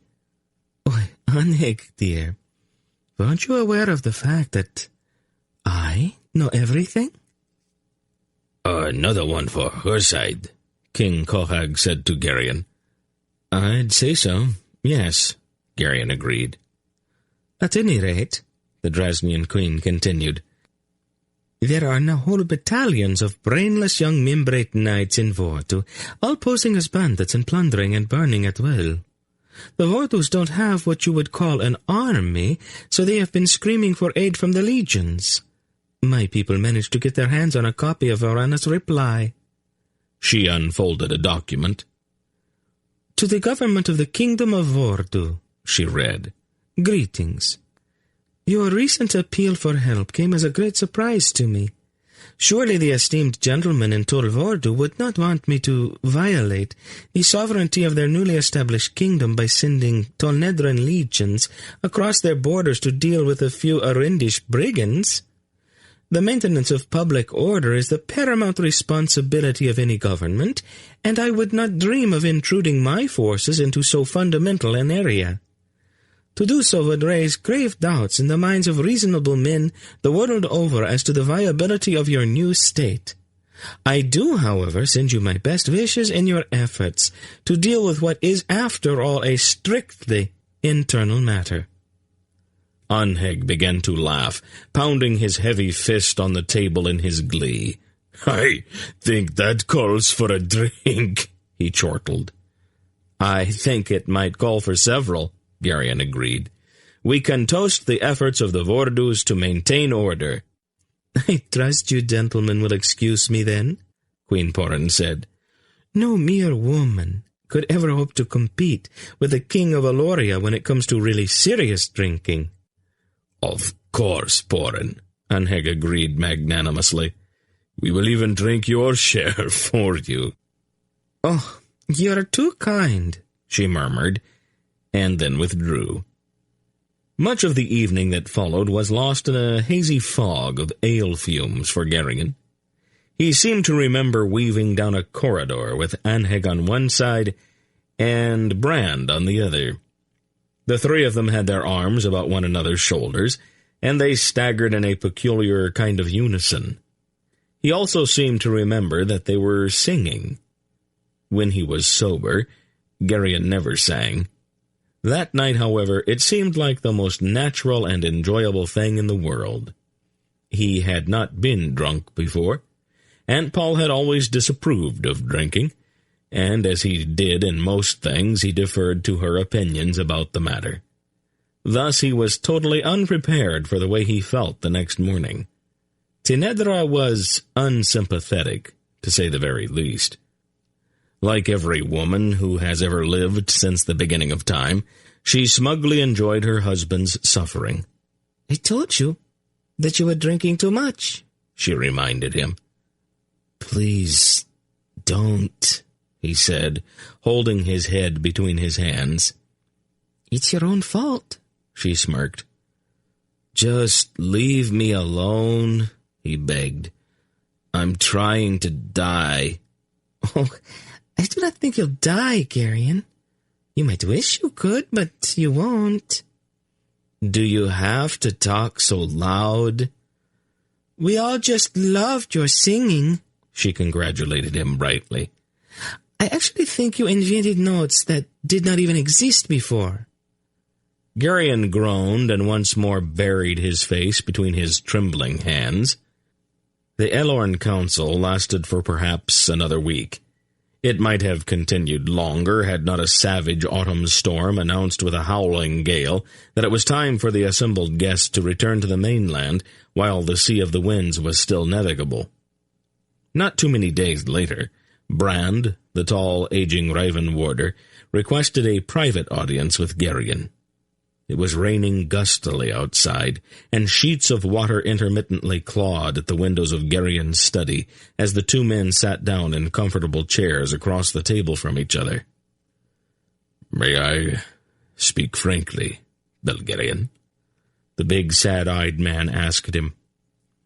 "You know you don't have to ask me that." "The matter at hand is a personal one. I don't want you to be offended." "Say what you think needs to be said. I promise not to be offended." Brand glanced out of the window at the gray sky and the wind-driven rain.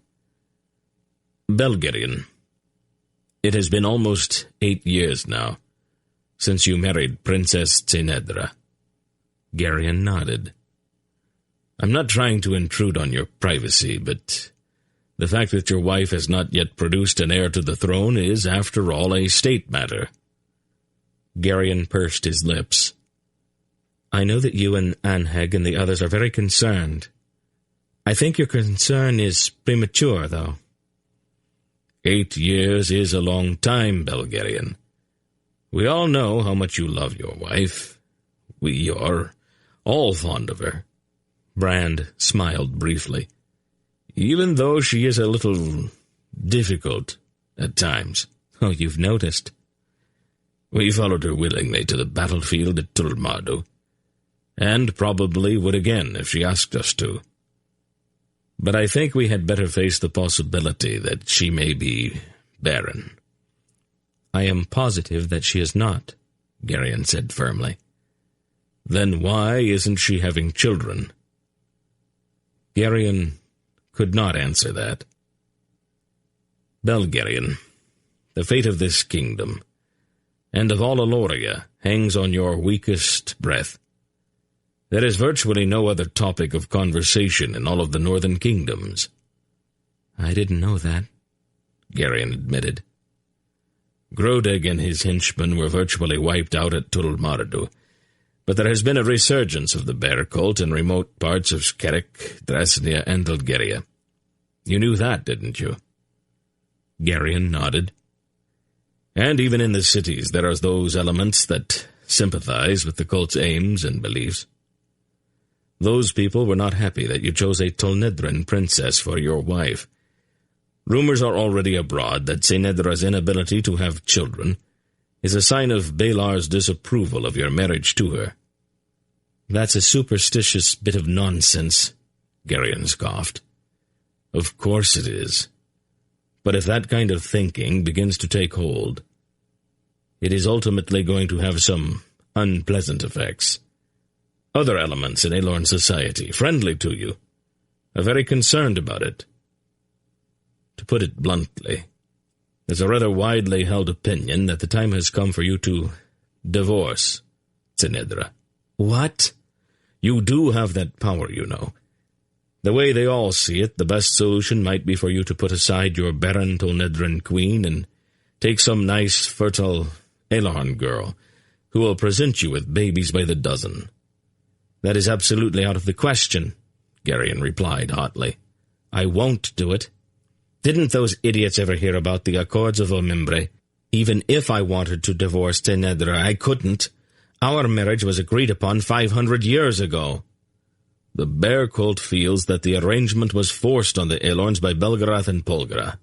Since those two are loyal to Aldur, the cult feels that it might have been done without Balar's approval." "Nonsense," Garion snapped. "There is a lot of nonsense in any religion, Belgarion. The point remains, however, that Senedra has few friends in any part of Aelorn society. Even those who are friendly to you are not very fond of her. Both your enemies and your friends would like to see you divorce her. They all know how fond of her you are, so they will probably never approach you with the idea. They're likely to take a more direct action instead." "Such as?" "Since they know that you cannot be persuaded to divorce her, someone may try to remove her permanently." "They wouldn't dare!" Aelorns are almost as emotional as Erins are, Belgarion, and sometimes almost as thick-headed. We are all aware of it.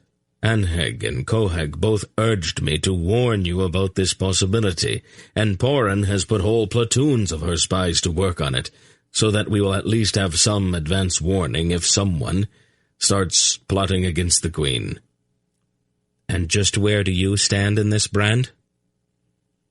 "Belgarion, I love you as if you were my own son, and Senedra is as dear to me as the daughter I never had. Nothing in this world would make me happier than to see the floor of that nursery next to your bedroom absolutely littered with children. But it has been 8 years. Things have reached the point where we must do something, if for no other reason than to protect that tiny brave girl that we both love." "What can we do?" Garion asked helplessly. "You and I are only men, Garion. How can we know why a woman does or does not have children? And that is the crux of the whole situation. I implore you, Garion, no, I beg you, send for Polgara. We need her advice and help, and we need it now." After the warder had quietly left, Garion sat for a long while staring out at the rain. All in all, he decided that it might be wiser not to tell Tenedra about the conversation.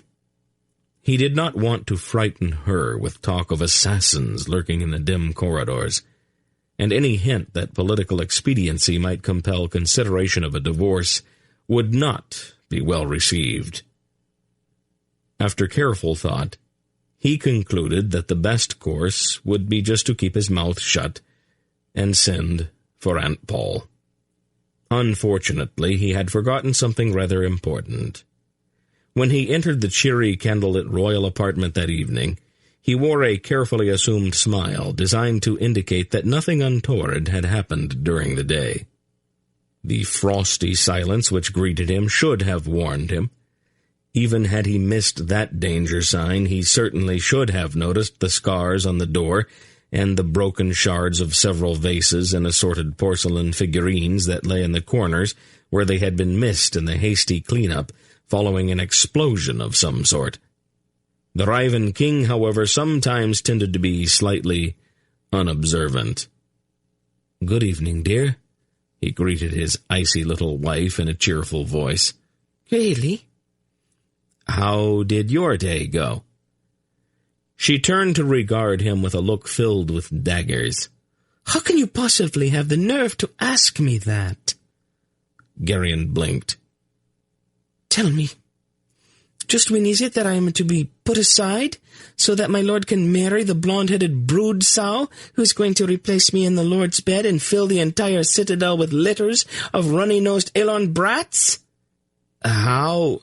"My lord appears to have forgotten the gift he chained about my neck when we were betrothed. My lord also appears to have forgotten just exactly what Belderan's amulet can do." "Oh," Geryon said, suddenly remembering. "Oh, my." "Unfortunately, the amulet won't come off," Zinedra told him bitingly. "You won't be able to give it to your next wife unless you plan to have my head cut off so that you can reclaim it." "Will you stop that?" "As my lord commands me. Did you plan to ship me back to Tonedra? Or am I just to be shoved out the front gate into the rain and left to fend for myself?" "You heard the discussion I had with Brand, then, I take it?" "Obviously." "If you heard part of it, then I am sure you heard it all. Brand was only reporting a danger to you caused by the absurd notions of a group of frothing fanatics." "You should not have even listened to him." "When he's trying to warn me that somebody might attempt to kill you? Zinedra, be serious." "The thought is there now, Geryon," she said accusingly. "Now you know that you can get rid of me any time you want. I've seen you ogling those empty-headed Elon girls with their long blonde braids and their overdeveloped bosoms. Now's your chance, Geryon. Which one will you choose?" "Are you about finished with all of this?" Her eyes narrowed. "I see. Now I'm not merely barren. I'm also hysterical." "No, you're just a little silly now and then, that's all." "Silly?" "Everybody's silly once in a while," he added quite calmly. "It's part of being human. I'm actually a little surprised that you aren't throwing things." She threw a quick, guilty glance in the direction of some of the broken fragments in the corner. "Oh," he said, catching the glance. "You did that earlier, I see. I'm glad I missed that part. It's hard to try to reason with somebody when you're dodging flying crockery and the other person is shrieking curses." Zinedra blushed slightly. "You did that too?" he asked mildly. "Sometimes I wonder where you managed to pick up all of those words. How did you ever find out what they mean?" "You swear all the time," she accused. "I know. It's terribly unfair. I am allowed to, but you're not." "I would like to know who made up that rule," she started, and then her eyes narrowed. "You're trying to change the subject." "No, Zinedra, I already did. We weren't getting anywhere with the other topic. You are not barren, and I am not going to divorce you, no matter how long somebody else's braids are, or how... well, never mind." She looked at him. "Oh, Geryon, what if I am?" she said in a small voice. "Barren, I mean." "That's absurd, Zinedra. We won't even discuss that." The lingering doubt in the eyes of the Rivan Queen, however, said quite clearly that, even if they did not discuss it, she would continue to worry about it. Chapter 12. The season made the Sea of the Winds extremely hazardous, and Geryon was forced to wait for a full month before he could dispatch a messenger to the Vale of Aldur. By then, the late autumn snowstorms had clogged the passes in the mountains of eastern Sindaria, and the royal messenger was obliged literally to wade his way across the plains of Algaria. with all of these delays. It was very nearly Eristide by the time Aunt Paul, Dernick, and Errand arrived at the snowy quay in the harbour of Riva.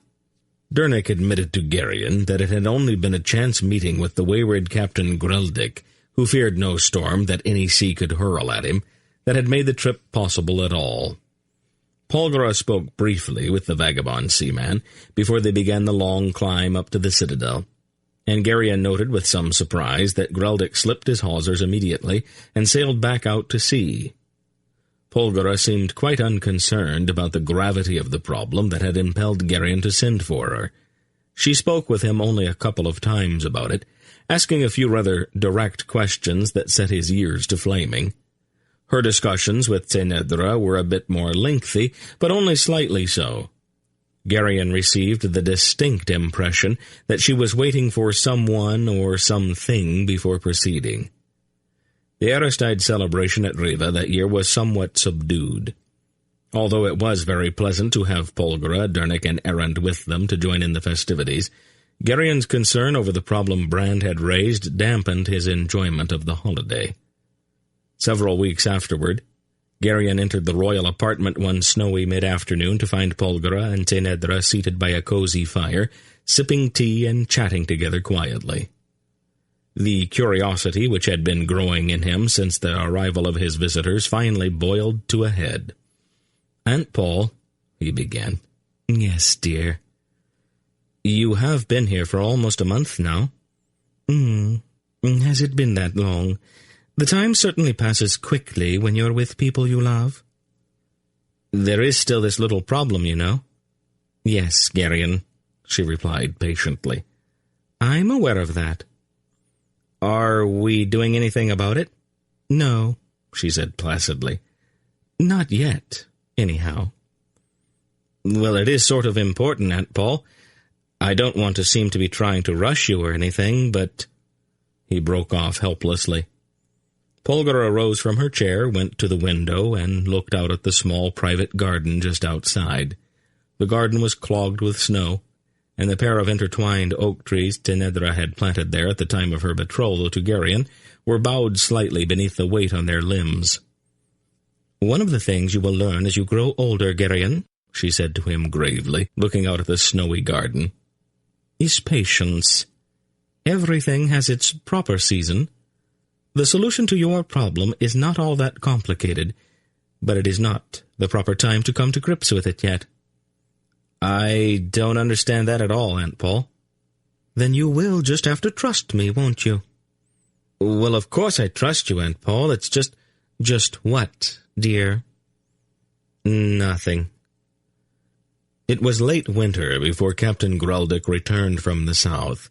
A storm had sprung one of the seams of his ship, and she was taking water as she wallowed heavily around the headland and made for the quay. "I thought for a while there that I might have to swim," the bearded Carrick growled as he jumped across to the quay. "Where's the best place to beach this poor old cow of mine? I'm going to have to caulk the bottom."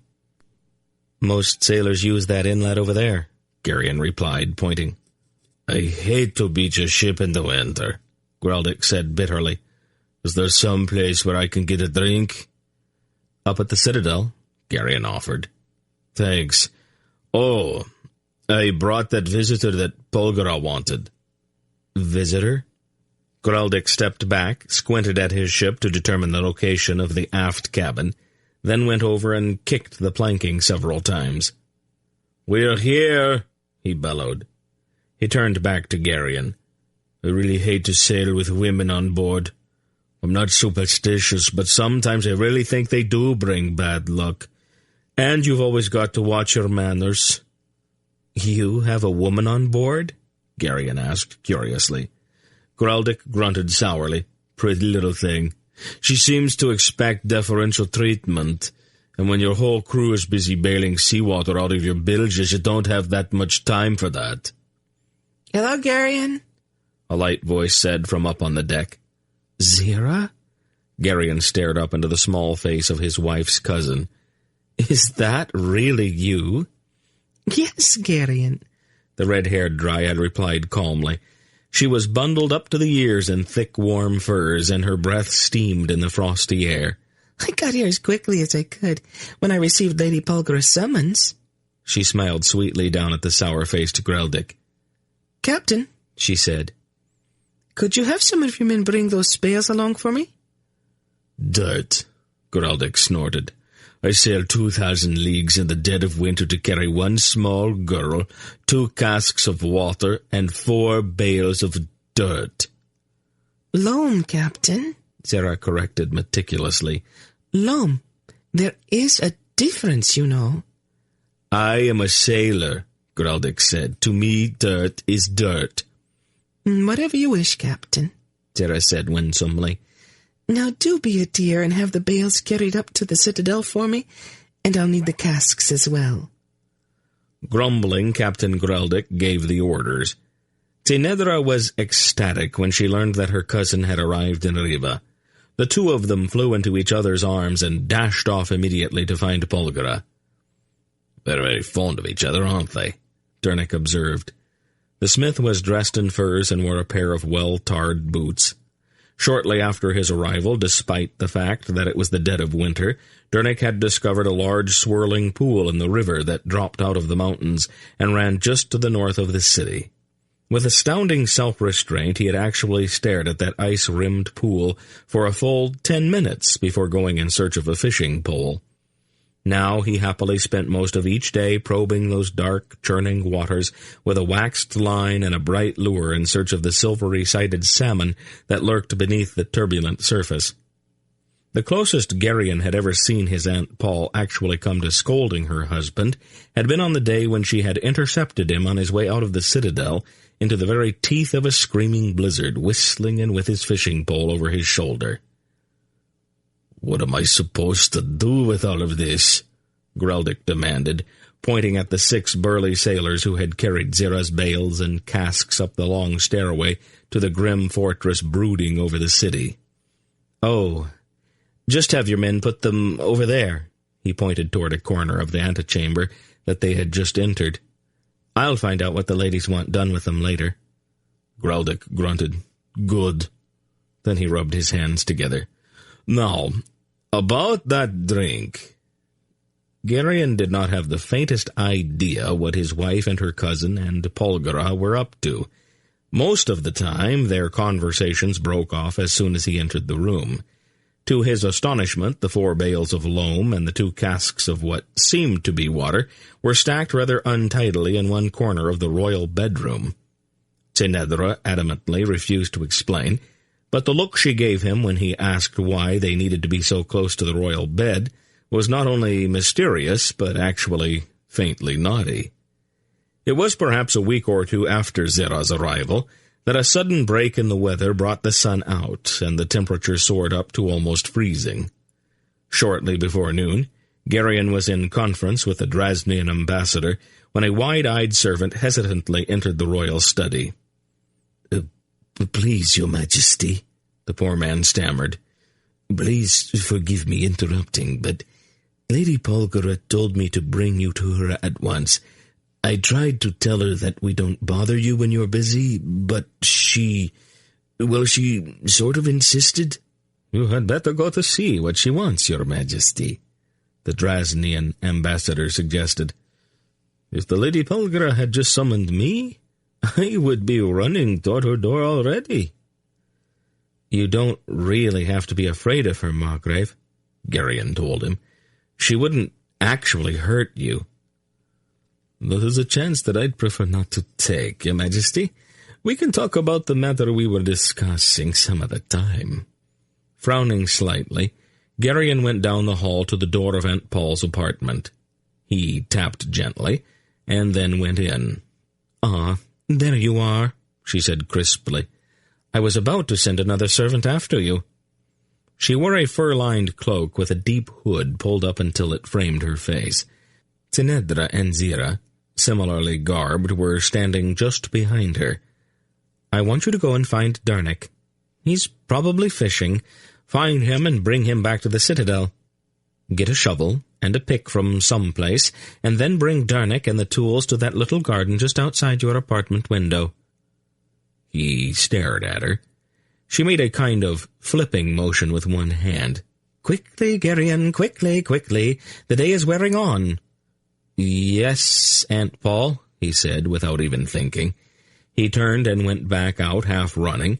He was nearly to the end of the hallway before he remembered that he was the king here, and that people probably should not order him around like that. Dernick, of course, responded immediately to his wife's summons. Well, almost immediately. He did make one last cast before carefully coiling up his fishing line and following Geryon back to the citadel. When the two of them entered the small private garden adjoining the royal apartment, Aunt Paul, Zinedra, and Zira were already there, standing beneath the intertwined oak trees. "Here is what we are going to do," Aunt Paul said in a businesslike fashion. "I would like to have the area around these tree trunks opened up to a depth of about 2 feet. Aunt Paul," Geryon interposed, "the ground is sort of frozen. Digging's going to be a little difficult." "That is what the pick is for, dear," she said patiently. "Wouldn't it be easier to wait until the ground thaws?" "Probably. But it needs to be done now. Dig, Geryon." "I've got gardeners, Aunt Paul. We could send for a couple of them." He eyed the pick and shovel uncomfortably. "It's probably better if we keep it in the family, dear. You can start digging right here," she pointed. Geryon sighed and took up the pick. What followed made no sense at all. Geryon and Dernick picked and spaded at the frozen ground until late afternoon, opening up the area that Aunt Paul had indicated. Then they dumped the 4 bales of loam into the hole that they had prepared, tamped down the loose earth, and watered the dark soil liberally with the water from the 2 casks. After that, Aunt Paul instructed them to cover everything back up again with snow. "Did you understand any of that?" Geryon asked Dernick as the 2 of them returned their tools to the gardener's shed in the courtyard near the stables. "No," Dernick admitted, "but I'm sure she knows what she's doing." He glanced at the evening sky and then sighed. "It's probably a little late to be going back to the pool," he said regretfully. Aunt Paul and the 2 girls visited the garden daily, but Geryon could never discover exactly what they were doing, and the following week his attention was diverted by the sudden appearance of his grandfather Belgarath the sorcerer. The young king was sitting in his study with Errand, as the boy described in some detail the training of the horse Geryon had given him a few years back, when the door banged unceremoniously open, and Belgarath, travel-stained and with a face like a thundercloud, strode in. "Grandfather!" Geryon exclaimed, starting to his feet. "What are you—" "Shut up and sit down," Belgarath shouted at him. "What?" "Do as I tell you. We're going to have a talk, Geryon. That is, I am going to talk, and you are going to listen." He paused as if to get control of what appeared to be a towering anger. "Do you have any idea what you have done?" he demanded at last. "Me? What are we talking about, Grandfather?" "We are talking about your little display of pyrotechnics on the plains of Mimbre," Belgarath replied icily. "That impromptu thunderstorm of yours." "Grandfather," Geryon explained as mildly as possible, "they were right on the brink of war. All Orindia would probably have gotten involved. You've said yourself that we didn't want that to happen. I had to stop them." "We are not talking about your motives, Geryon. We are talking about your methods. What possessed you to use a thunderstorm?" "It seemed like the best way to get their attention." "You couldn't think of anything else?" "They were already charging, Grandfather. I didn't have a lot of time to consider the alternatives." "Haven't I told you again and again that we do not tamper with the weather?" "Well, it was sort of an emergency." "If you thought that was an emergency, you should have seen the blizzard you touched off in the Vale with your foolishness, and the hurricanes it spawned in the Sea of the East, not to mention the droughts and tornadoes you've kicked up all over the world. Don't you have any sense of responsibility at all?" I didn't know it was going to do that. Geryon was aghast. Boy, it is your business to know, Belgarath suddenly roared at him, his face mottled with rage. It has taken Belden and me 6 months of constant travel, and the gods only know how much effort to quiet things down. Do you realize that with one of the thoughtless storms of yours you came very close to changing the weather patterns of this entire globe? And that change would have been a universal disaster. One tiny little storm? Yes, one tiny little storm, Belgarath said scathingly. Your one tiny little storm in the right place at the right time came very close to altering the weather for the next several eons all over the world, you blockhead. Grandfather, Geryon protested, do you know what the term Ice Age means? Geryon shook his head, his face blank. It is a time when the average temperature drops just a bit. In the extreme north, that means that the snow doesn't melt in the summer. It keeps piling up year after year. It forms glaciers, and the glaciers start to move farther and farther south. In just a few centuries, that little display of yours could have had a wall of ice 200 feet high moving down across the moors of Dresnia. You would have buried Boktor and Valelon under solid ice, you idiot. Is that what you wanted?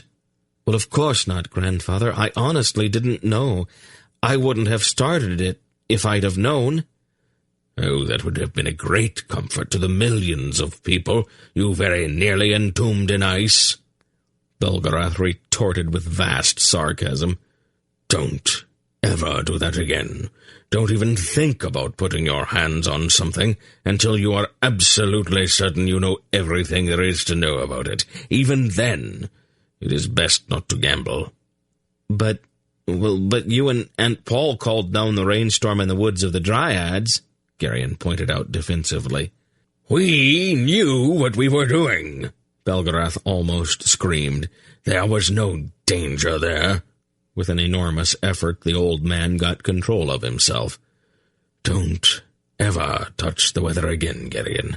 Not until you have had at least 1,000 years of study. 1,000 years? At least. In your case, maybe 2,000. You seem to have this extraordinary luck. You always manage to be in the wrong place at the wrong time. I won't do it again, Grandfather, Geryon promised fervently, shuddering at the thought of towering ice walls creeping inexorably across the world. Belgarath gave him a long, hard look and then let the matter drop. Later, when he had regained his composure, he lounged in a chair by the fire with a tankard of ale in one hand. Geryon knew his grandfather well enough to be aware of the fact that ale mellowed the old man's disposition, and he had prudently sent for some as soon as the initial explosion had subsided. "How are your studies going, boy?" the old sorcerer asked. "I have been a little pressed for time lately, Grandfather." Belgarath gave him a long, cold stare, and Geryon could clearly see the mottling on his neck that indicated that the old man's interior temperature was rising again. "I am sorry, Grandfather," he apologized quickly. "From now on, I'll make the time to study." Belgarath's eyes widened slightly. "Don't do that," he said quickly. "You got into enough trouble fooling around with the weather. If you start in on time, not even the gods could predict the outcome." "I didn't exactly mean it that way, Grandfather." "Well, say what you mean, then. This is not a good area for misunderstandings, you know." He turned his attention then to Errand. "What are you doing here, boy?" "Dernik and Polgara are here," Errand replied. "They thought I ought to come along." "Polgara's here?" Belgarath seemed surprised. "I asked her to come," Geryon told him. "There's a little bit of a problem that she's fixing for me. At least, I think she's fixing it. She's been acting sort of mysterious." "Oh, she over-dramatizes things sometimes. Exactly what is this problem she's working on?" Geryon glanced at Errand, who sat watching the two of them with polite interest. Geryon flushed slightly. has to do with the, heir to the Rivan throne, he explained delicately. What's the problem there? Belgarath demanded obtusely. You are the heir to the Rivan throne. No, I mean the next one. I still don't see any problem. Grandfather, there isn't one. Not yet, at least. There isn't? What have you been doing, boy? Never mind, Garion said, giving up. When spring arrived at last, Polgara's attention to the two embracing oak trees became all-consuming. She went to the garden at least a dozen times a day to examine every twig meticulously for signs of budding.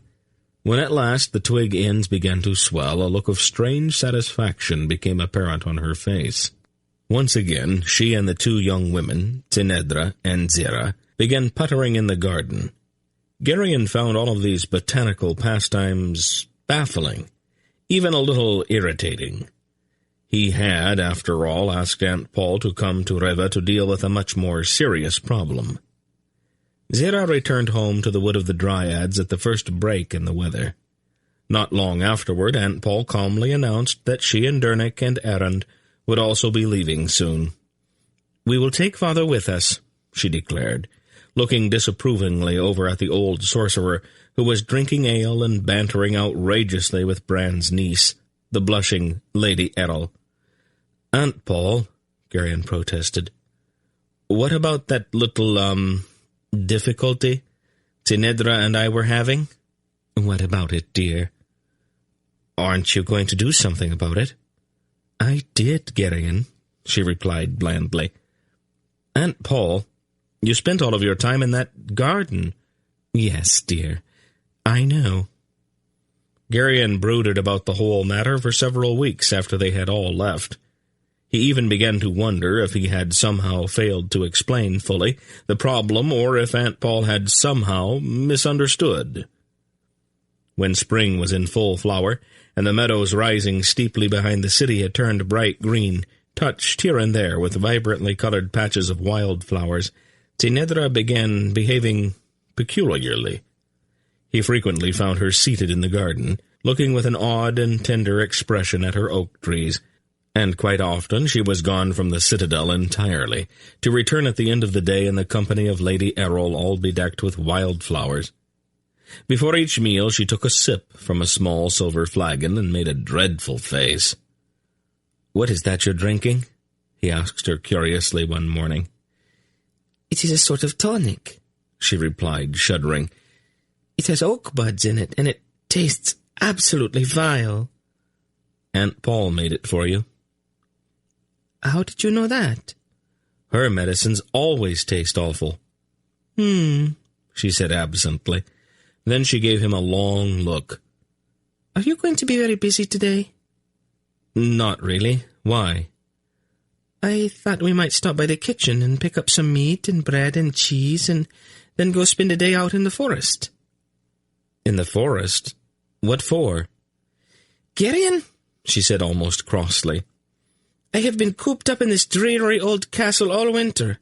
I'd like some fresh air and sunshine, and the smell of trees and wildflowers around me instead of this damp stone." "Why don't you ask Errol to go with you? I probably shouldn't really be gone all day." She gave him an exasperated look. "You just said that you didn't have anything important to do."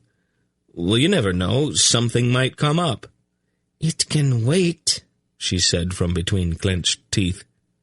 Garion shot her a quick glance, recognized the danger signals, and then replied as mildly as he could, "I suppose you're right, dear.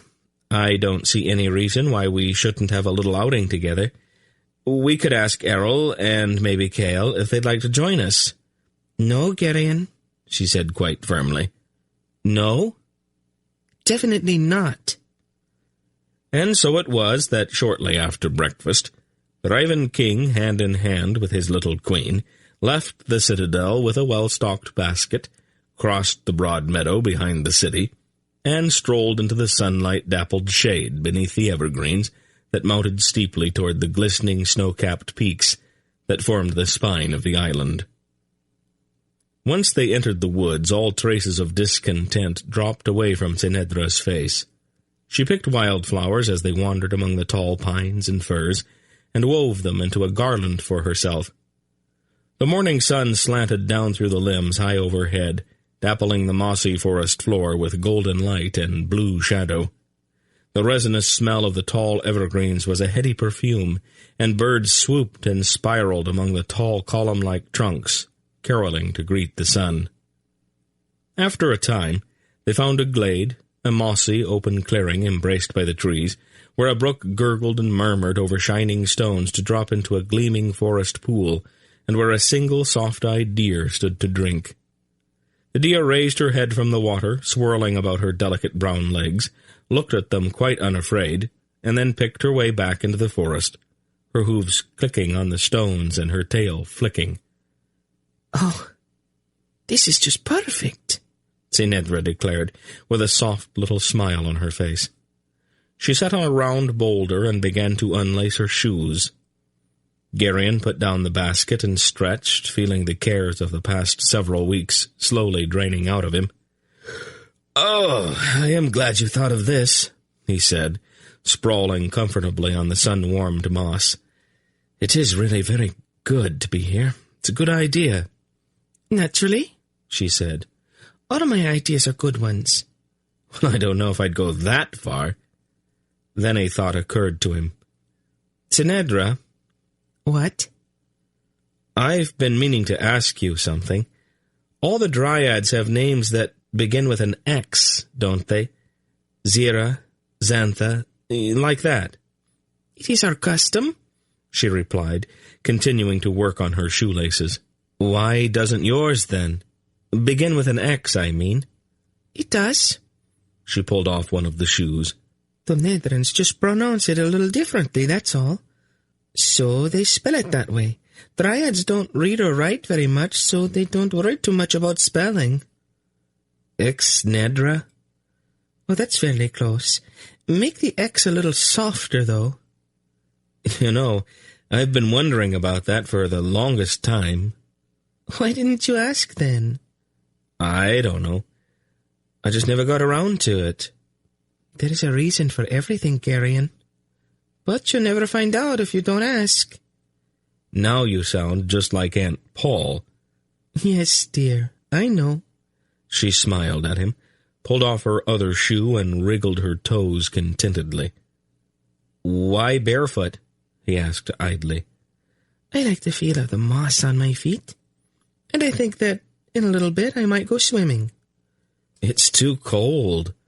That brook comes right out of a glacier."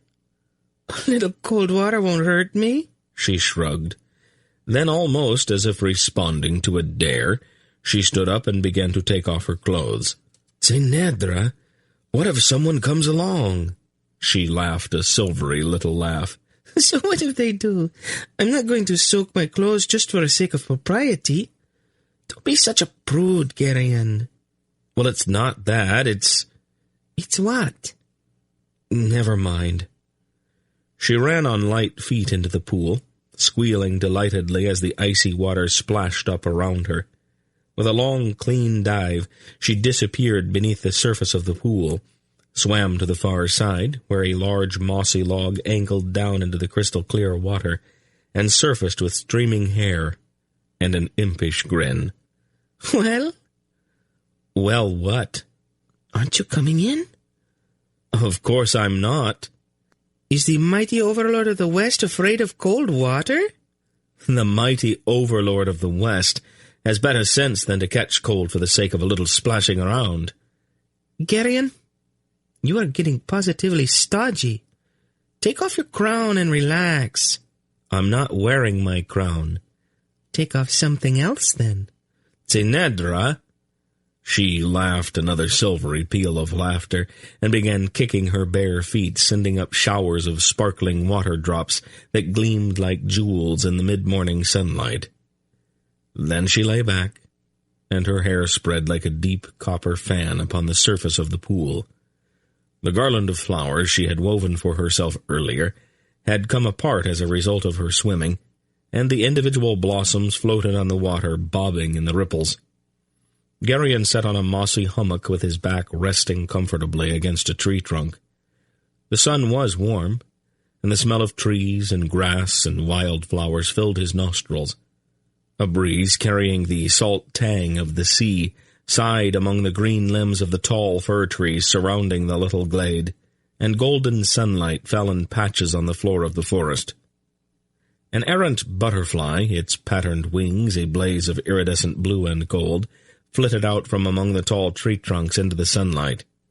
Drawn by color or scent or some other more mysterious urge, it wavered through the lucid air to the pool and the flowers bobbing there. Curiously, it moved from flower to floating flower, touching each of them lightly with its wings. With a breathless expression, Tinedra slowly sank her head into the water until only her upturned face was above the surface. The butterfly continued its curious investigations, coming closer and closer to the waiting queen. Then it hovered over her face, its soft wings brushing her lips ecstatically. "Oh, fine," Geryon laughed. "Now my wife is consorting with butterflies." "I will do whatever it takes in order to get a kiss," she replied, giving him an arch look. "If it's kisses you want, I'll take care of that for you." "Oh, that is an interesting thought. I think I'd like one right now. My other lover seems to have lost interest." She pointed at the butterfly, which had settled with quivering wings on a bush near the foot of the pool. "Come and kiss me, Geryon." "You're right in the middle of the deepest part of the pool," he pointed out. "So?" "I don't suppose you would consider coming out." "You offered kisses, Geryon. You did not make any conditions." Geryon sighed, stood up, and began to remove his clothing. "We're both going to regret this," he predicted. "A cold in the summertime lasts for months." "You're not going to catch cold, Geryon. Come along now." He groaned, and then waded manfully into the icy water. "Oh, you're a cruel woman, Tinedra," he accused, wincing at the shocking chill. "Oh, don't be such a baby. Come over here." Gritting his teeth, he plowed through the water toward her, stubbing his toe on a large rock in the process. When he reached her, she slid her cold little wet arms around his neck and glued her lips to his. Her kiss was lingering, and it pulled him slightly off balance. He felt her lips tighten slightly as she grinned impishly, even in the midst of the kiss, and then, without any warning, she lifted her legs and her weight pulled him under. He came up sputtering and swearing. "Wasn't that fun?" "Not really. Drowning isn't one of my favorite sports." She ignored that. "Well, now that you are all wet, you might as well swim with me."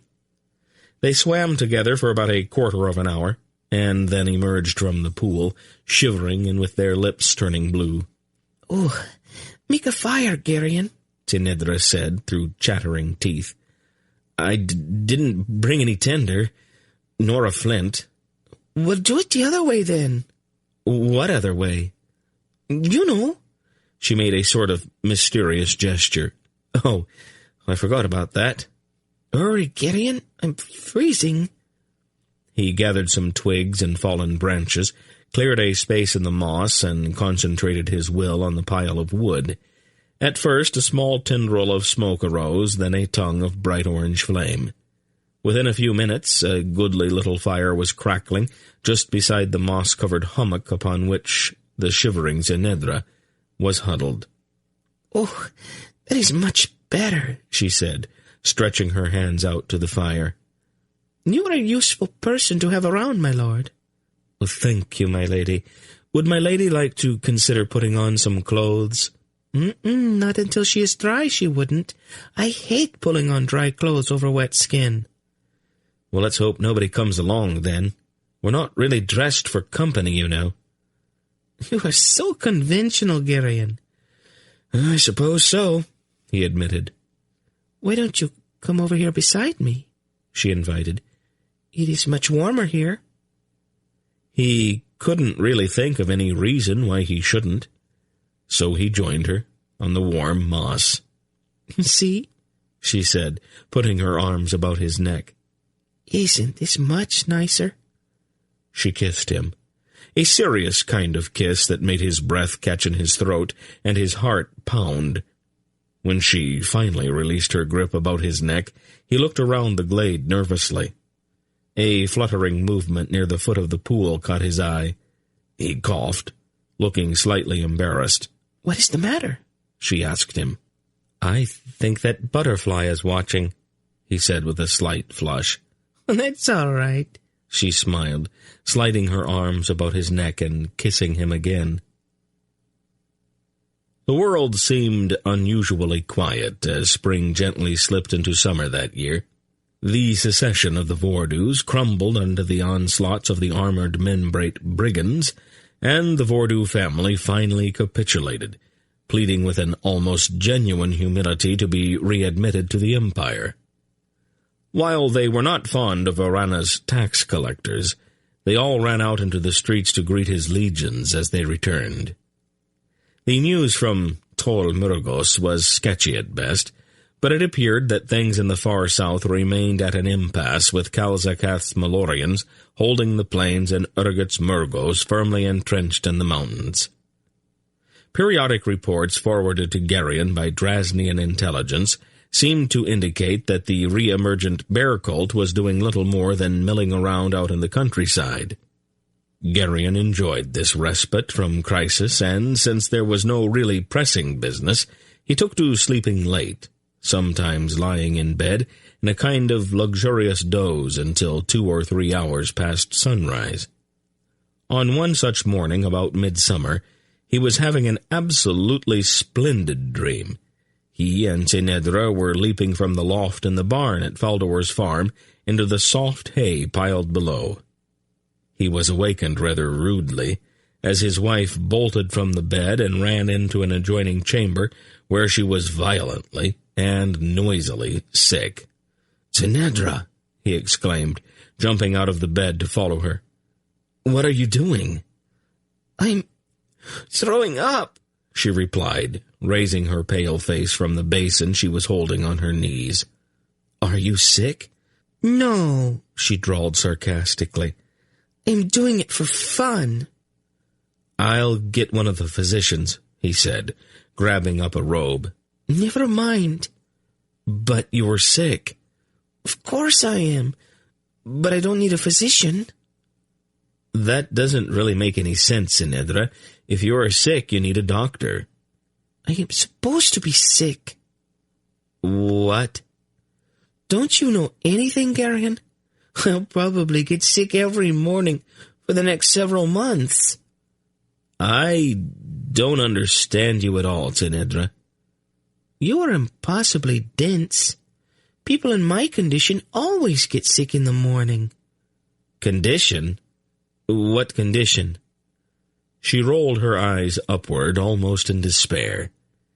"Geryon," she said with exaggerated patience, "do you remember that little problem we had last fall? The problem that made us sin for Lady Pulchra?" "Well, yes." "I'm so glad. Well, we don't have that problem anymore." He stared at her, slowly comprehending. "You mean—" "Yes, dear," she said with a pale smile. "You are going to be a father. No, if you'll excuse me, I think I'll throw up again." Chapter 13. They did not match. No matter how hard Geryon twisted and turned the sense of the two passages, there was no apparent way to make them match. Despite the fact that they both seemed to describe the same period of time, they simply went off in opposite directions. It was a bright, golden autumn morning outside, but the dusty library seemed somehow dim, chill, and uninviting. Geryon did not think of himself as a scholar, and he had approached the task that Belgarath had laid upon him with some reluctance. The sheer volume of the documents he was obliged to read was intimidating, for one thing, and this gloomy little room with its smell of ancient parchment and mildewed leather bindings always depressed him. He had done unpleasant things before, however, and although he was a bit grim about it, he nonetheless dutifully spent at least 2 hours a day confined in this prison-like cell, struggling with ancient books and scrolls written in oftentimes difficult script. At least, he told himself, it was better than scrubbing pots in the scullery. He set his teeth together and laid the 2 scrolls side by side on the table, comparing them again. He read slowly and aloud, hoping perhaps to catch with his ears what his eyes might miss. The Darine Codex seemed relatively clear and straightforward. "Behold," it said, "in the day that Aldur's orb burns hot with crimson fire, shall the name of the Child of Dark be revealed. Guard well the son of the Child of Light, for he shall have no brother. And it shall come to pass that those which once were one, and now are two, shall be rejoined, and in that rejoining shall one of them be no more." The orb had turned crimson, and the name of the Child of Dark, Zandramas, had been revealed. That matched what had taken place. The information that the son of the Child of Light, his son, would have no brother had concerned Geryon a bit. At first he had taken it to mean that he and Tinedra would only have one child. But the more he thought about that, the more he realized that his reasoning there was flawed. All it really said was that they would only have one son. It said nothing about daughters. The more he thought about it, the more the notion of a whole cluster of chattering little girls gathered about his knee appealed to him. The last passage, however, the one about the 2 which once were one, did not really make any sense yet, but he was quite certain that it would, eventually. He moved his hand over to trace the lines of the Mrin Codex, peering hard at them in the flickering yellow candlelight. He read slowly and carefully once more. "And the Child of Light shall meet with the Child of Dark, and shall overcome him." That obviously referred to the meeting with Torak. "And the darkness shall flee." The dark prophecy had fled when Torak had died. "But behold, the stone which lies at the center of the light," the orb, obviously, "shall—" One word seemed to be blotted at that point. Geryon frowned, trying to make out what word might lie beneath that irregular splotch of ink. Even as he stared at it, a strange kind of weariness came over him, as if the effort to push aside that blot to see what lay beneath were as difficult as moving a mountain. He shrugged and went on. "And this meeting will come to pass in a place which is no more, and there will the choice be made." That last fragment had made him want to howl with frustration. How could a meeting, or anything else, happen in a place which is no more? And what was the meaning of the word choice? What choice? Whose choice? Choice between what and what? He swore, then read it again. Once again he felt that peculiar lassitude when his eyes reached the blot on the page. He shrugged it off and went on. No matter what the word under the blot might be, it was still only one word, and one single word could not be that important. Irritably, he put the scroll aside and considered the discrepancy. The most immediate explanation was that this spot, like so many others, was a place where the Mrin prophet's well-known insanity had simply got the best of him. Another possibility was that his particular copy was not precisely accurate. The scribe who had copied it off had perhaps inadvertently skipped a line or 2 at the time when he had blotted the page. Geryon recalled an occasion when he had done that himself, turning a perfectly bland proclamation into a horrendous declaration that he was on the verge of naming himself military dictator of all of the kingdoms lying on this side of the eastern escarpment. When he had caught the blunder, he had not just erased the offending lines, he had shudderingly burned the whole sheet to make sure that no one ever saw it. He stood up, stretching to relieve his cramped muscles and going to the small barred window of the library. The autumn sky was a crisp blue. The nights had turned chilly in the past few weeks, and the higher meadows lying above the city were touched with frost when the sun rose. The days, however, were warm and golden. He checked the position of the sun to gauge the time. He had promised to meet with Count Valgon, the Tolnedran ambassador, at midday, and he did not want to be late. Aunt Paul had stressed the importance of punctuality, and Geryon always did his best to be on time. He turned back to the table and absently re-rolled the 2 scrolls, his mind still wrestling with the problem of the conflicting passages. Then he blew out the candles and left the library, carefully closing the door behind him. Valgon, as always, was tedious. Geryon felt that there was an innate pomposity in the Tolnedran character that made it impossible for them to say what they meant without extensive embellishment. The discussion that day had to do with prioritizing the unloading of merchant vessels in the harbor at Riva. Valgon seemed terribly fond of the word prioritizing, finding a way to insert it into the discussion at least once in every other sentence. The essence of Valgon's presentation seemed to be a request, or a demand, that Tolnedran merchantmen should always have first access to the somewhat limited wharves at the foot of the city. "My dear Valgon," Geryon began, seeking some diplomatic way to refuse, "I actually believe that this matter needs—" He broke off, looking up as the great carved doors to the throne room swung inward. One of the towering gray-cloaked sentries, who always stood guard outside when Geryon was in the throne room, stepped in, cleared his throat, and announced in a voice that probably could have been heard on the other side of the island, "Her Royal Majesty, Queen Tenedra of Riva, Imperial Princess of the Tolnedran Empire, Commander of the Armies of the West, and beloved wife of His Majesty Belgarion of Riva, Godslayer, Lord of the Western Sea, and Overlord of the West." Tenedra, demure and tiny, entered on the sentry's heels, her shoulders unbowed by the weight of all those vast titles. She wore a teal-green velvet gown, gathered beneath the bodice to conceal her expanding waistline, and her eyes were sparklingly mischievous. Valgon turned and bowed smoothly. Tenedra touched the sentry's arm, strained up on tiptoe and whispered to him. The sentry nodded, turned back toward the throne at the front of the hall, and cleared his throat again. "His Highness, Prince Keldar of Drasnia, nephew of the beloved late King Rodar, and cousin to King Kiva, Lord of the Marches of the North." Geryon started up from the throne in astonishment.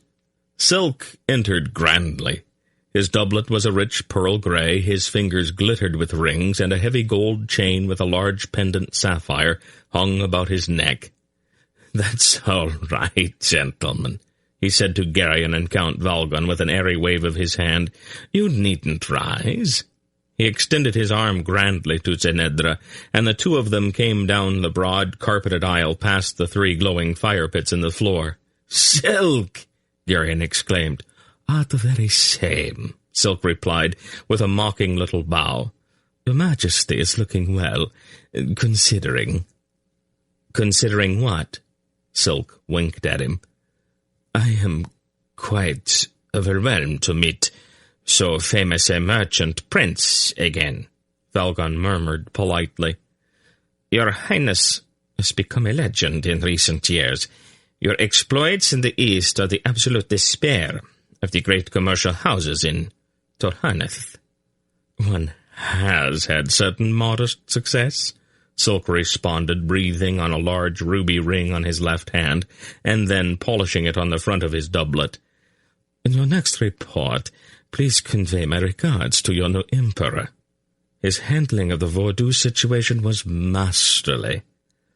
Valgon permitted himself a faint smile. "I'm sure His Imperial Majesty will appreciate your good opinion, Prince Keldar." He turned to Geryon. "I know that your Majesty and his old friend will have many things to discuss," he said. We can take up this other matter at a later date, perhaps. He bowed. With your Majesty's permission, I will withdraw. Of course, Valgon, Garion replied, and thank you. The Tolnedron bowed again and quietly left the throne room. Tinedra came down to the foot of the throne and linked her arm affectionately with Silk's. I hope you didn't mind being interrupted, Garion. I know that you and Valgon were having an absolutely fascinating talk. Garion made a face.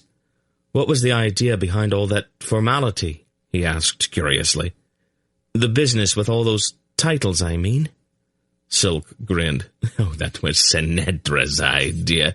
She felt that if we overwhelmed Valgon with enough titles, we could persuade him to go away. Did we interrupt anything important? Garion gave him a sour look. He was talking about the problem of getting Tolnedran merchant vessels unloaded. I think that if he'd thrown the word prioritizing at me about one more time, I'd have jumped up and strangled him. No, Tinedra said, all wide-eyed and girlish. Let's call him back, then. I take it that you are, unfond of him? Silk suggested. He's a Honathite, Tinedra replied, making an indelicate little sound. I despise the Honath. Let's go someplace else where we can talk, Garion said, looking around at the formal throne room. Whatever your Majesty wishes, Silk said with a grand bow. Oh, stop that, Garion said, coming down from the dais and leading the way toward the side door. When they reached the quiet, sunlit sanctuary of the royal apartment, Garion sighed with relief as he took off his crown and shrugged out of his formal state robes. You have no idea how hot that thing gets, he said, tossing the robe in a heap on a chair in the corner. It also wrinkles, dear, Tinedra reminded him. She picked up the robe, folding it carefully, and hung it over the back of the chair. Perhaps I could find one for you in Malloreon satin, a suitable collar, interwoven with silver thread, Silk suggested. It would look very rich, tastefully understated, and not nearly so heavy. That's a thought, Garion said. And I am sure that I could offer it to you at a very attractive price. Garion gave him a startled look, and Silk laughed. You never change, do you, Silk? Tinedra said. Oh, of course not, the little thief replied, sprawling unasked into a chair. What brings you to Riva? Garion asked him, taking a chair across the table from his friend. Affection. At least mostly. I haven't seen you two for several years now. I don't suppose you've got anything to drink handy? We could probably find something, Garion grinned at him. We have a rather pleasant little wine, Tinedra offered, going to a dark, polished sideboard. We have been trying to keep Garion here away from the ale. One of Silk's eyebrows went up. He has an unfortunate tendency to want to sing when he drinks ale. I wouldn't really want to put you through that. All right, Garion said to her. It's not so much his voice, Tinedra went on relentlessly. It's the way he goes looking for the right notes, and he doesn't find them. Do you mind? Garion asked her. She laughed a shimmering little laugh, and filled the 2 silver goblets with a blood-red Tolnedran wine. Aren't you joining us? Silk asked. She made a face. The heir to the Raven throne doesn't care much for wine, she replied, delicately placing one hand on her swelling abdomen. Or perhaps he enjoys it too much. He makes him start kicking, and I'd rather that he didn't break too many of my ribs. Ah, Silk said delicately. She brought the goblets to the table and set them down. Now, if you 2 gentlemen will excuse me, it's time for me to visit the baths. Her hobby, Garion said. She spends at least 2 hours of every afternoon down in the women's baths, even when she's not dirty. She shrugged. It relaxes my back. I've been carrying this burden lately. Once again she touched her abdomen. And it seems to get heavier every day. I'm glad that it's the women who have the babies, Silk said. I'm sure I wouldn't really have the strength for it. You're a nasty little man, Keldar, she retorted tartly. "Oh, of course I am," he smirked at her. She gave him a withering look, and went in search of Lady Errol, her usual companion in the baths. "She looks absolutely blooming," Silk observed, "and she's not nearly as bad-tempered as I had expected." "You should have been around a few months ago." "Bad? Oh, you can't imagine." "It happens, I suppose. Or so I've been told." "What have you been up to lately?" Geryon asked, leaning back in his chair. "We haven't heard much about you." "Oh, I've been in Malloreon," Silk replied, sipping at his wine. "The fur trade isn't very challenging anymore, and Yarbleck's been handling that end of the business. We felt that there was a great deal of money to be made in Malloreon silks and carpets, and uncut gemstones, so I went over to investigate." "Isn't it a little dangerous for a Western merchant in Malloreon?" No worse than in Rekgoska, or Torhanath for that matter. I have spent my whole life in dangerous places, Geryon." "Couldn't you just buy your goods at Yarmarak or Tulzelek when they come off of the Malloreon ships?" "The prices are better at the source. Every time an article goes through another pair of hands, the price doubles." "That makes sense, I suppose." Geryon looked at his friend, envying the freedom that made it possible for Silk to go anywhere in the world that he wanted to go. "What is Malloreon really like? We hear stories, but I think that's all they are most of the time." "Oh, it's in turmoil just now," Silk replied gravely. "Kalzakath's off fighting his war with the Murgos, and the Grolums went all to pieces when they heard about the death of Torak. Malloreon society has always been directed from either Melzeth or Melyaska, the Emperor or the Church, but now nobody seems to be in charge. The government bureaucracy tries to hold things together, but Malloreons need strong leadership, and right now they don't have it. All sorts of strange things are beginning to surface. Rebellions, new religions, that kind of thing." A thought occurred to Geryon. "Have you run across the name Zandramas?" Silk looked at him sharply. "It is odd that you should ask that. When I was in Boktor, just before Rodar died, I was talking with Javelin. Erend happened to be there, and he asked Javelin the same question. Javelin told him that it's a Darshivan name, and that was about all that he knew about it. When I've been back to Malloreon, I asked in a few places, but people got very tight-lipped and white-knuckled every time I mentioned it, so I let it drop. I gathered that it has something to do with one of those new religions I mentioned before." "Did you happen to hear anything about something called the Sardian? Or Thragsardius, maybe?" Silk frowned, tapping the rim of his goblet thoughtfully against his lower lip.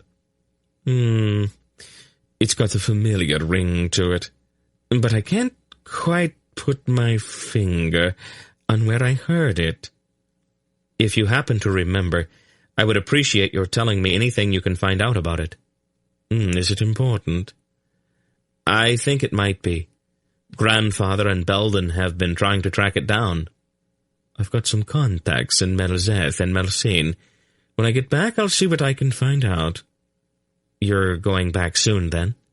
Silk nodded. "I would have stayed there, but a little crisis came up in Yarnadrak. King Drosta started to get greedy. We have been paying him some very healthy bribes to persuade him to look the other way about some of our activities in his kingdom. He got the notion that we were making a great deal of money, and he was toying with the idea of expropriating our holdings in Gorognadrak. I had to come back and talk him out of the notion." "How did you manage that? I've always had the impression that Drosta does pretty much what he wants in Gorognadrak." "Oh, I threatened him. I pointed out that I'm closely related to the King of Trasnia, and hinted that I was on very good terms with Kalzakath. The prospect of an invasion from either the east or the west didn't appeal to him, so he dropped the idea." Are you on good terms with Sakath? I've never met him, but Drosta doesn't know that. You lied? Isn't that dangerous? Lots of things are dangerous, Geryon. We have both been in tight spots before. Raktal wasn't the safest place in the world, if you recall, and Tormishrak made me definitely edgy. Geryon toyed with his goblet. You know something, Silk? I sort of miss all that. All what? Oh, I don't know. The danger, the excitement. Things have settled down pretty much for me. About the only excitement I get these days is in trying to maneuver my way around the Tolnedran ambassador. Oh, sometimes I just wish. He left it hanging there. Oh, you can come to Malloreon with me if you would like, Silk offered. I could find interesting work for a man of your talents. I don't think Tenedra would be too pleased if I left just now. That's one of the reasons I never married, Silk told him. I don't have to worry about things like that. Are you going to stop in Boktor on your way back? Briefly, maybe. I visited the people I needed to see on my way here from Yarnadrak. Poran's doing very well with Keva. He's probably going to be a good king when he grows up. And I stopped by to see Javelin, of course. It's more or less expected. He likes to get our impressions of foreign countries, even when we are not acting in any official capacity.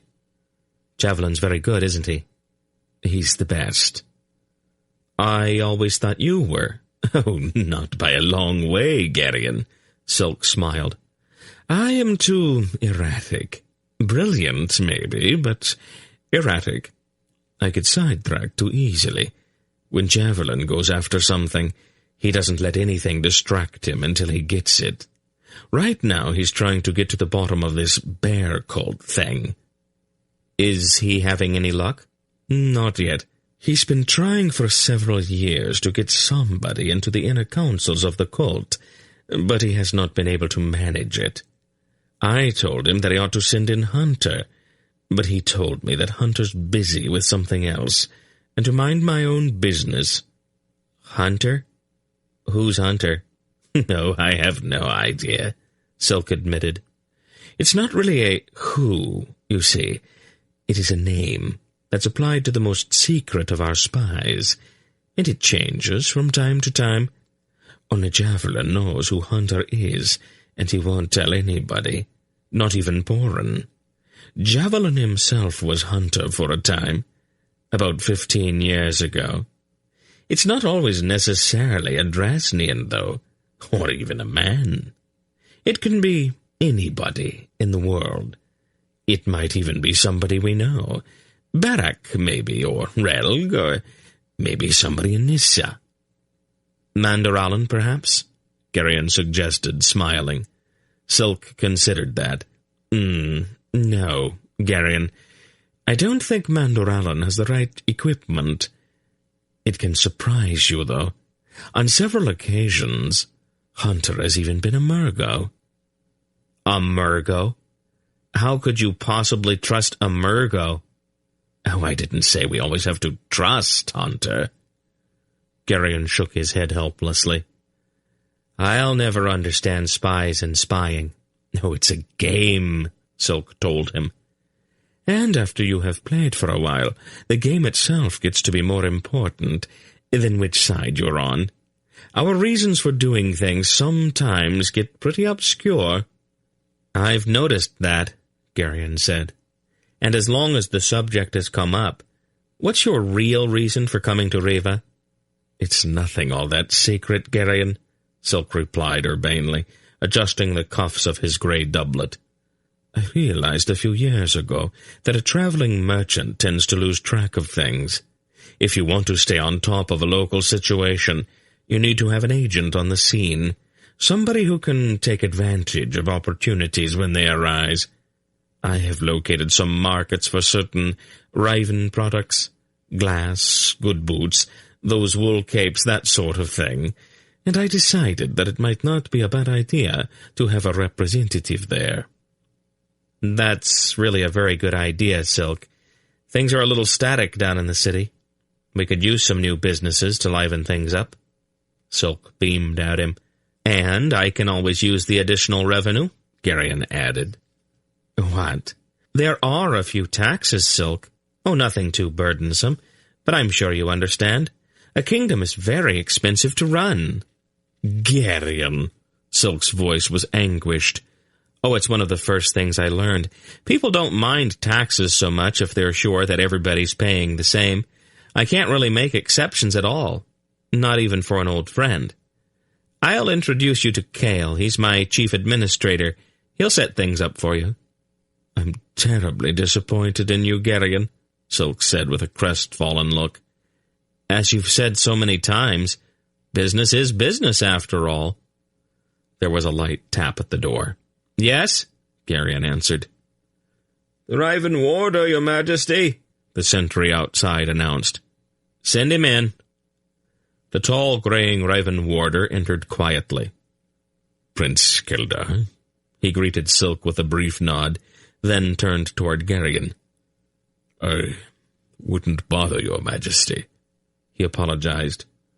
"I wouldn't bother you, but a matter of some urgency has come up." "Of course, Brand," Geryon replied politely. "Please sit down." "Thank you, Belgarian," Brand said gratefully, sinking into a chair. "My legs aren't what they used to be." "Isn't it a joy to grow older?" Silk said. "The mind gets better, but everything else starts to fall apart." Brand smiled briefly. "There's been a bit of a squabble in the garrison here in the Citadel, Belgarian," he said, getting directly to the point. "I'll discipline the two young men involved myself, but I thought that perhaps if you spoke to them, it might head off bloodshed." "Bloodshed?" "They were bickering over something quite unimportant. One thing led to another. They scuffled a bit and knocked a few of each other's teeth loose. That should have been the end of it, but they started issuing each other formal challenges. I was fairly sure that you would want to keep the swords out of it." "Definitely." "I can order them to withdraw the challenges, but there is always the possibility that they will sneak out some night and find a private place to do war on each other. I think that if the king spoke with them, we might be able to head off that sort of foolishness. They are a couple of fairly good young men. I don't think we want to have them chopping each other up into dog meat." Geryon nodded his agreement. "Send the pair of them to me, first thing in the—" The medallion he always wore gave a peculiar little twitch, and he broke off what he was saying, startled by the flutter against his chest. The amulet suddenly seemed to grow very hot, and there was a strange humming sound in his ears. "What is it, Geryon?" Silk asked him curiously. Geryon started to hold up one hand as he tried to pinpoint the source of the humming sound. Then his amulet gave a violent lurch that was almost like a blow to his chest. The humming shattered, and he heard Tinedra's voice crying to him, "Geryon, help me! Help!" He sprang to his feet as Brand and Silk stared at him in amazement. "Tinedra," he shouted, "where are you?" "Help me, Geryon, the baths!" "Quick!" Geryon exclaimed to the others. "Tinedra needs us in the baths!" And he ran from the room, grabbing up a plain sword standing sheathed in the corner as he passed. "What is it?" Silk demanded, running along behind as they burst into the outer corridor. "I don't know," Geryon shouted. "She called me for help." He shook his sword as he ran, trying to free it of its sheath. "Something's happening down in the baths." It was a long way down seemingly endless flights of torchlit stairs to the baths in the cellars of the Citadel. Geryon went down those stairs 3 and 4 at a time, with Silk and Brand hot on his heels. Startled servants and officials jumped out of their way as they rushed down, faces grim and with drawn weapons in their hands. At the bottom of the last flight of the stairs, they found the heavy door to the women's baths, bolted from the inside. Instantly summoning his will, Geryon focused it and commanded, "Burst!"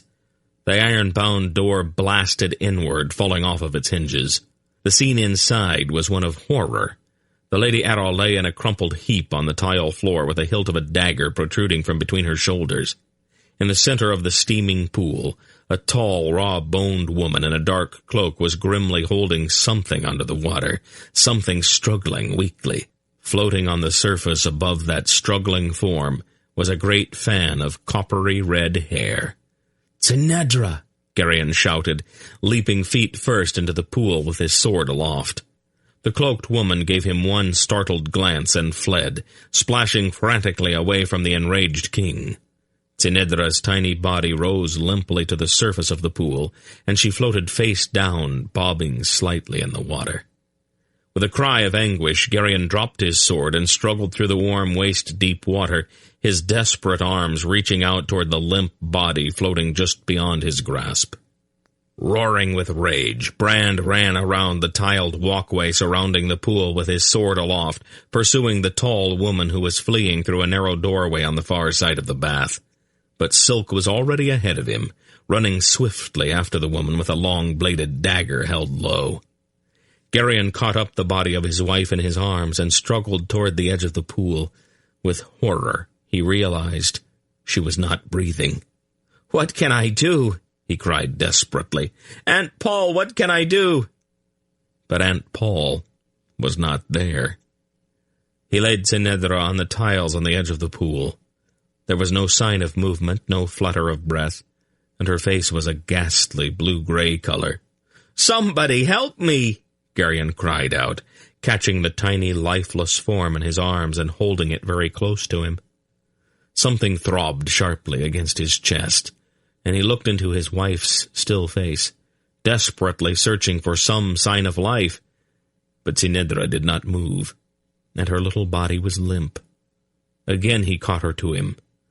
Once again he felt that sharp throb, almost like a blow against his heart.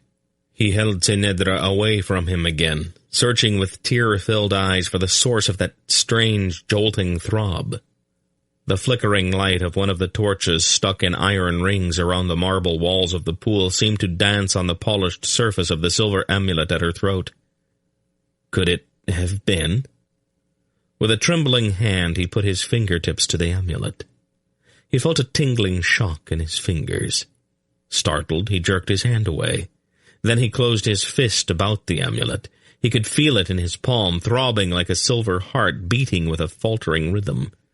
"Tsenedra," he said sharply. "You've got to wake up. Please don't die, Tsenedra."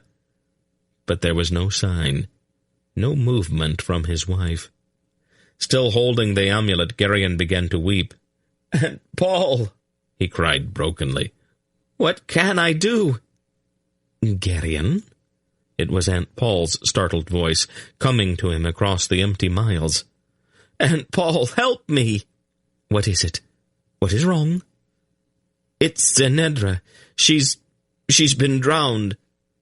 And the full horror of it struck him like some great overwhelming blow, and he began to sob again, great tearing sobs.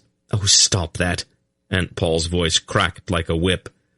"Where?" she demanded. "When did this happen?" "Here, in the baths. She's not breathing, Aunt Paul. I think she's dead."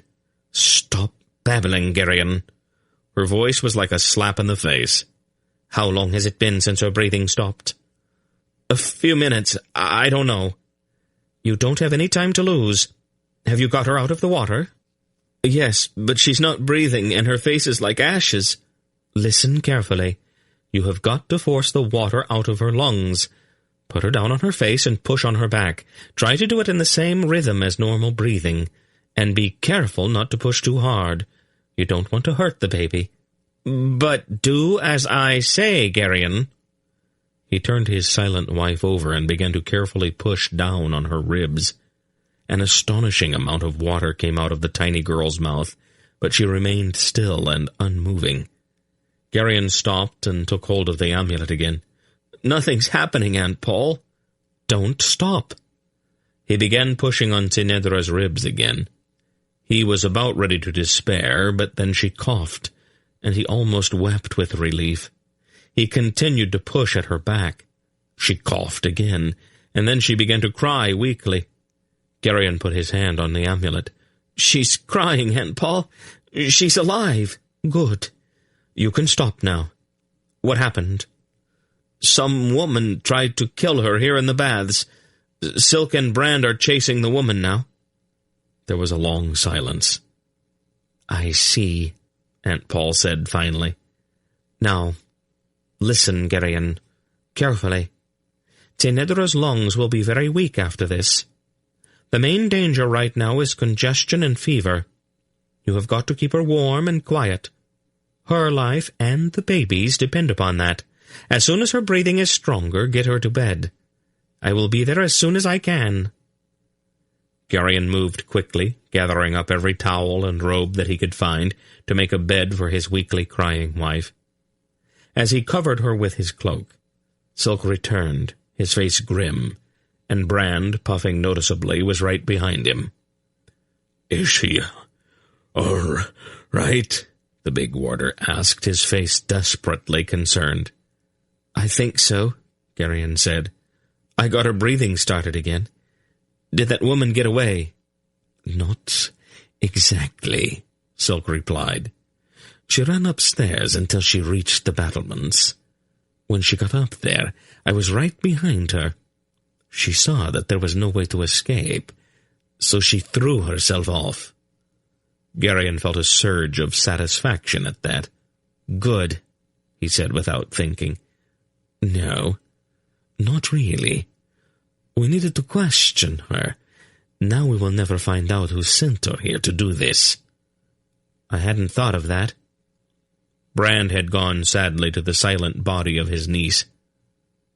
My poor Errol, he said, his voice full of tears.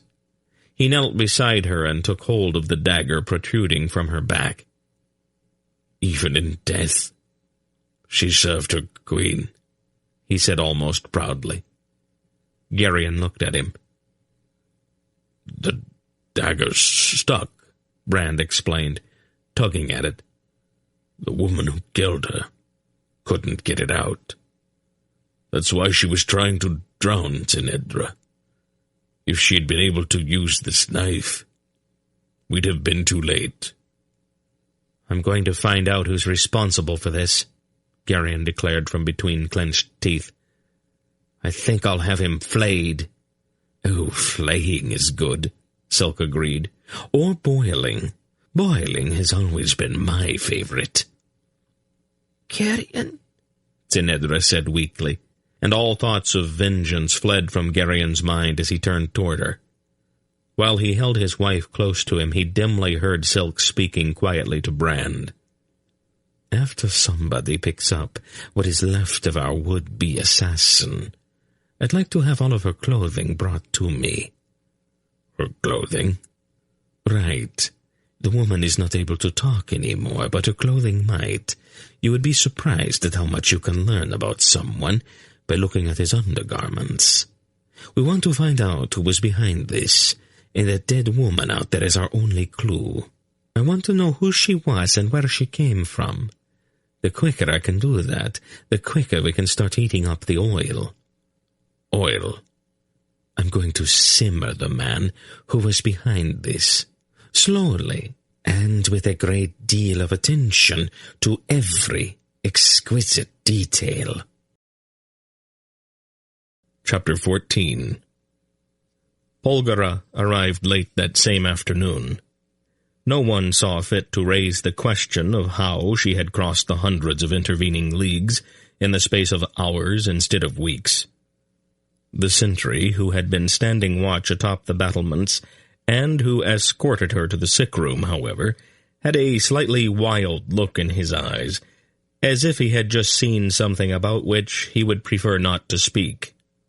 Geryon, at the moment she arrived, was in the midst of a discussion with one of the court physicians about the therapeutic value of bleeding, and the conversation had reached the point where he had just picked up a sword to confront the startled medical man who was approaching the bed with a lancet in hand.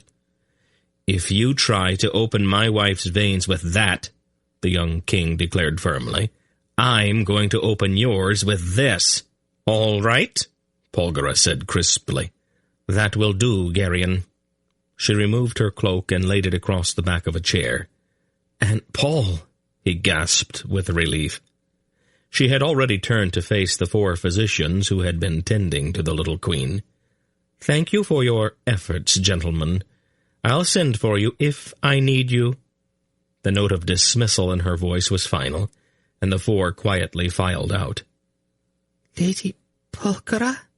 Cinedra said weakly from the bed. Polgara turned to her immediately. "Yes, dear," she said, taking Cinedra's tiny hand in hers. "How do you feel?" "My chest hurts, and I can't seem to stay awake." "We'll have you up and about in no time at all, dear," Polgara assured her. She looked critically at the bed. "I think I'm going to need more pillows, Geryon. I want to prop her up into a sitting position." Geryon quickly went through the sitting room to the door leading to the corridor outside. "Yes, Your Majesty," the sentry said as Geryon opened the door. "Do you want to get me about a dozen or so pillows?" "Of course, Your Majesty." The sentry started down the corridor. "On second thought, make that 2 dozen, Geryon called after him. Then he went back to the bedroom. "I mean it, Lady Polgara," Cinedra was saying in a weak little voice. "If it ever gets to the point where you have to make a choice, save my baby. Don't even think about me." "I see," Polgara replied gravely. "I hope you have purged yourself of that particular nonsense now." Cinedra stared at her. "Melodrama has always made me just ever so faintly nauseous." A slow flush crept up Cinedra's cheeks. "Oh, that's a very good sign," Aunt Paul encouraged her. "If you can blush, it means that you're well enough to take final note of trivial things." "Trivial?" "Such as being embarrassed about how truly stupid that last statement of yours really was. Your baby's fine, Cinedra. In fact, he's better off right now than you are. He's sleeping at the moment." Cinedra's eyes had gone wide, and her hands were placed protectively over her abdomen. "You can see him?" she asked incredulously. "See is not exactly the right word, dear," Polgara said as she mixed 2 powders together in a glass. "I know what he's doing, and what he's thinking about." She added water to the mixture in the glass and watched critically as the contents bubbled and fumed. "Here," she instructed, handing the glass to her patient. "Drink this." Then she turned to Geryon. "Build up the fire, dear. It's autumn, after all.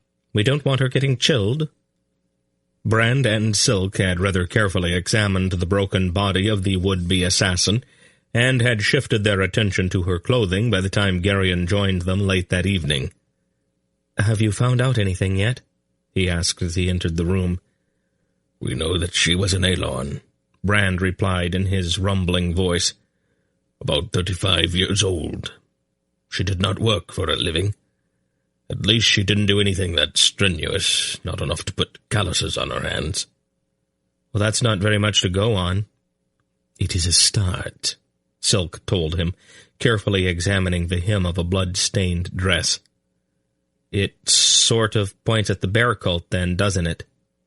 "Not necessarily," Silk replied, laying aside the dress and picking up a linen shift.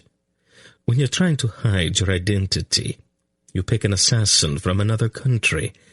Of course, that kind of thinking might be a little too subtle for the bear cult." He frowned then. "Now, where have I seen this stitch before?" he muttered, still looking at the dead woman's undergarment. "I'm so very sorry about Errol," Geryon said to Brand. "We were all very fond of her." It seemed like such an inadequate thing to say. "She would have appreciated that, Belgarian," Brand said quietly. "She loved Cinedra very much." Geryon turned back to Silk with a feeling of frustration boiling in him. "What are we going to do?" he demanded. "If we can't find out who was behind this, he'll probably just try again." "I certainly hope so," Silk said. "You what?" "We can save a lot of time if we can catch somebody who is still alive. You can only get so much out of dead people." I wish we'd been a little more thorough when we wiped out the bear cult at Tulmardu, Brand added. I would not get my mind too set on the notion that the bear cult was responsible for this, Silk told them. There are some other possibilities. Who else would want to hurt Sinedra? Geryon asked. Silk sprawled in a chair, scratching absently at his cheek, with his forehead furrowed in thought. Maybe it was not Sinedra, he mused. What? It is altogether possible, you know, that the attempt was directed at the baby that she's carrying. There could be people out there in the world who do not want there to be an heir to Iron Grip's throne. Who? The Grolums come to mind rather quickly, Silk replied. Or the Neesons, even a few Tonedrons. I want to keep an open mind on the matter until I find out a few more things. He held up the stained undergarment. I am going to start with this. Tomorrow morning, I'm going to take it down to the city and show it to every tailor and seamstress that I can find. I might be able to get something out of the weave, and there's a peculiar kind of stitching along the hem. If I can find somebody to identify it for me, it might give us something to work on. Brand looked thoughtfully over at the still blanket-draped form of the woman who had tried to kill Tenedra. She would have had to have entered the citadel by way of one of the gates.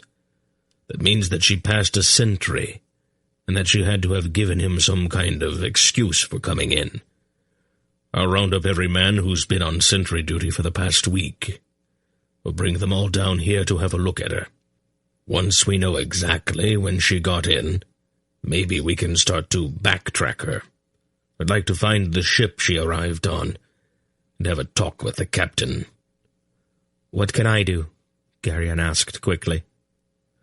Probably. You should stay close to Tenedra's room, Silk suggested. Any time Palgara leaves for any reason at all, you ought to go in and take her place. There could be other attempts, you know, and I think we all feel better if Tenedra is guarded rather closely. Under Palgara's watchful eyes, Tenedra spent a quiet night, and her breathing was much stronger the next day. She complained bitterly about the taste of the medicines she was required to drink, and Palgara listened with a great show of interest to the Queen's extensive tirade. Yes, dear, she agreed pleasantly. Now, drink it all down. Does it have to taste so awful? Tenedra said with a shudder. Of course it does. If medicine tasted good, sick people might be tempted to stay sick so that they could enjoy the medicine. The worse it tastes, the quicker you will get well. Late that afternoon, Silk returned with a disgusted look on his face.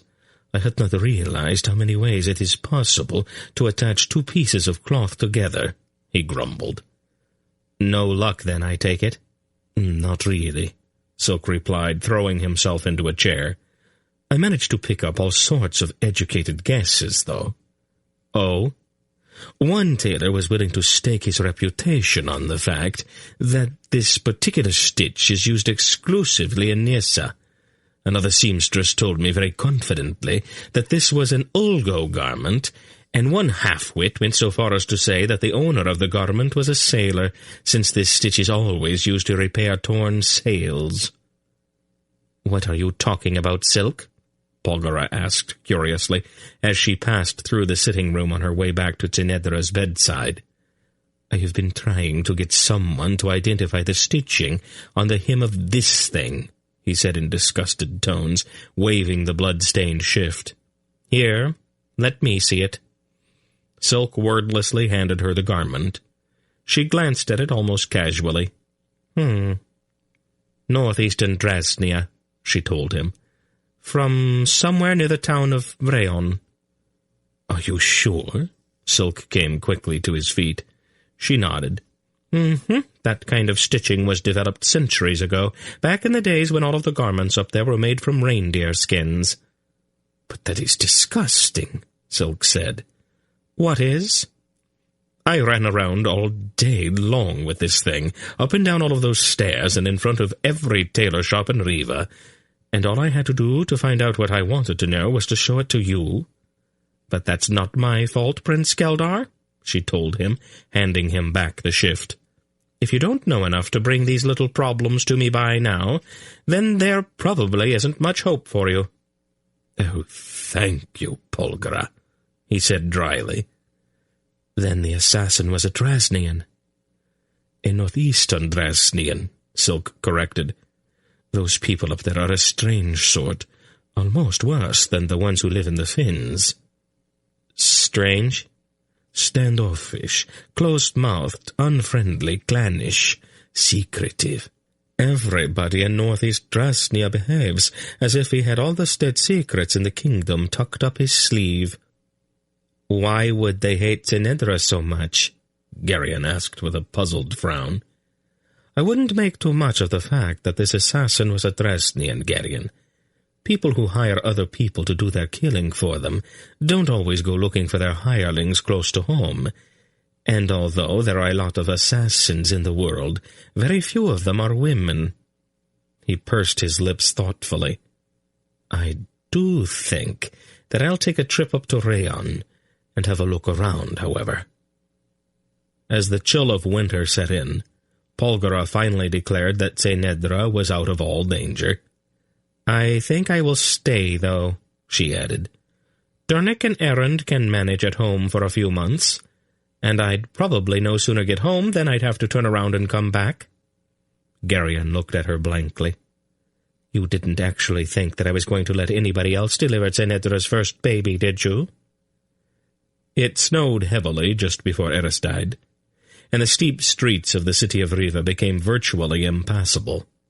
Tenedra's disposition soured noticeably.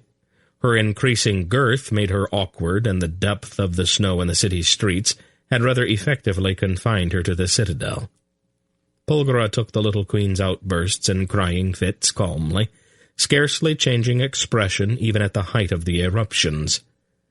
"You do want to have this baby, don't you?" she asked pointedly on one such occasion. "Of course I do," Tenedra replied indignantly. "Well, then, you have to go through this. It is the only way I know of to fill the nursery." "Don't try to be reasonable with me, Lady Polgara," Tenedra flared. "I am not in the mood for this reasonableness right now." Polgara gave her a faintly amused look, and Tenedra, in spite of herself, began to laugh. I am being silly, aren't I?" "A bit, yes." "It's just that I feel so huge and ugly." "That will pass, Tenedra."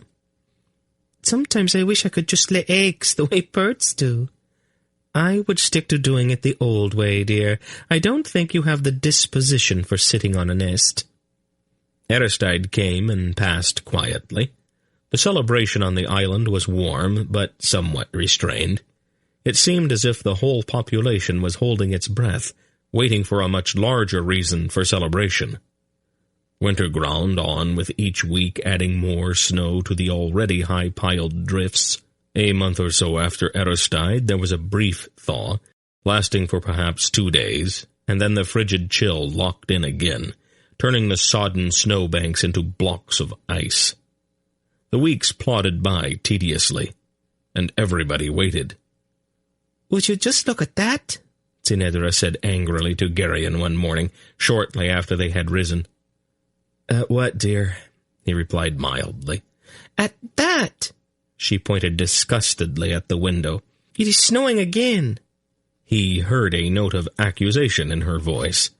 "It's not my fault," he said defensively. "Did I say that it was?" She turned awkwardly to glare at him. Her tininess made her swollen belly appear all the larger, and she sometimes seemed to thrust it out at him as if it were entirely his doing.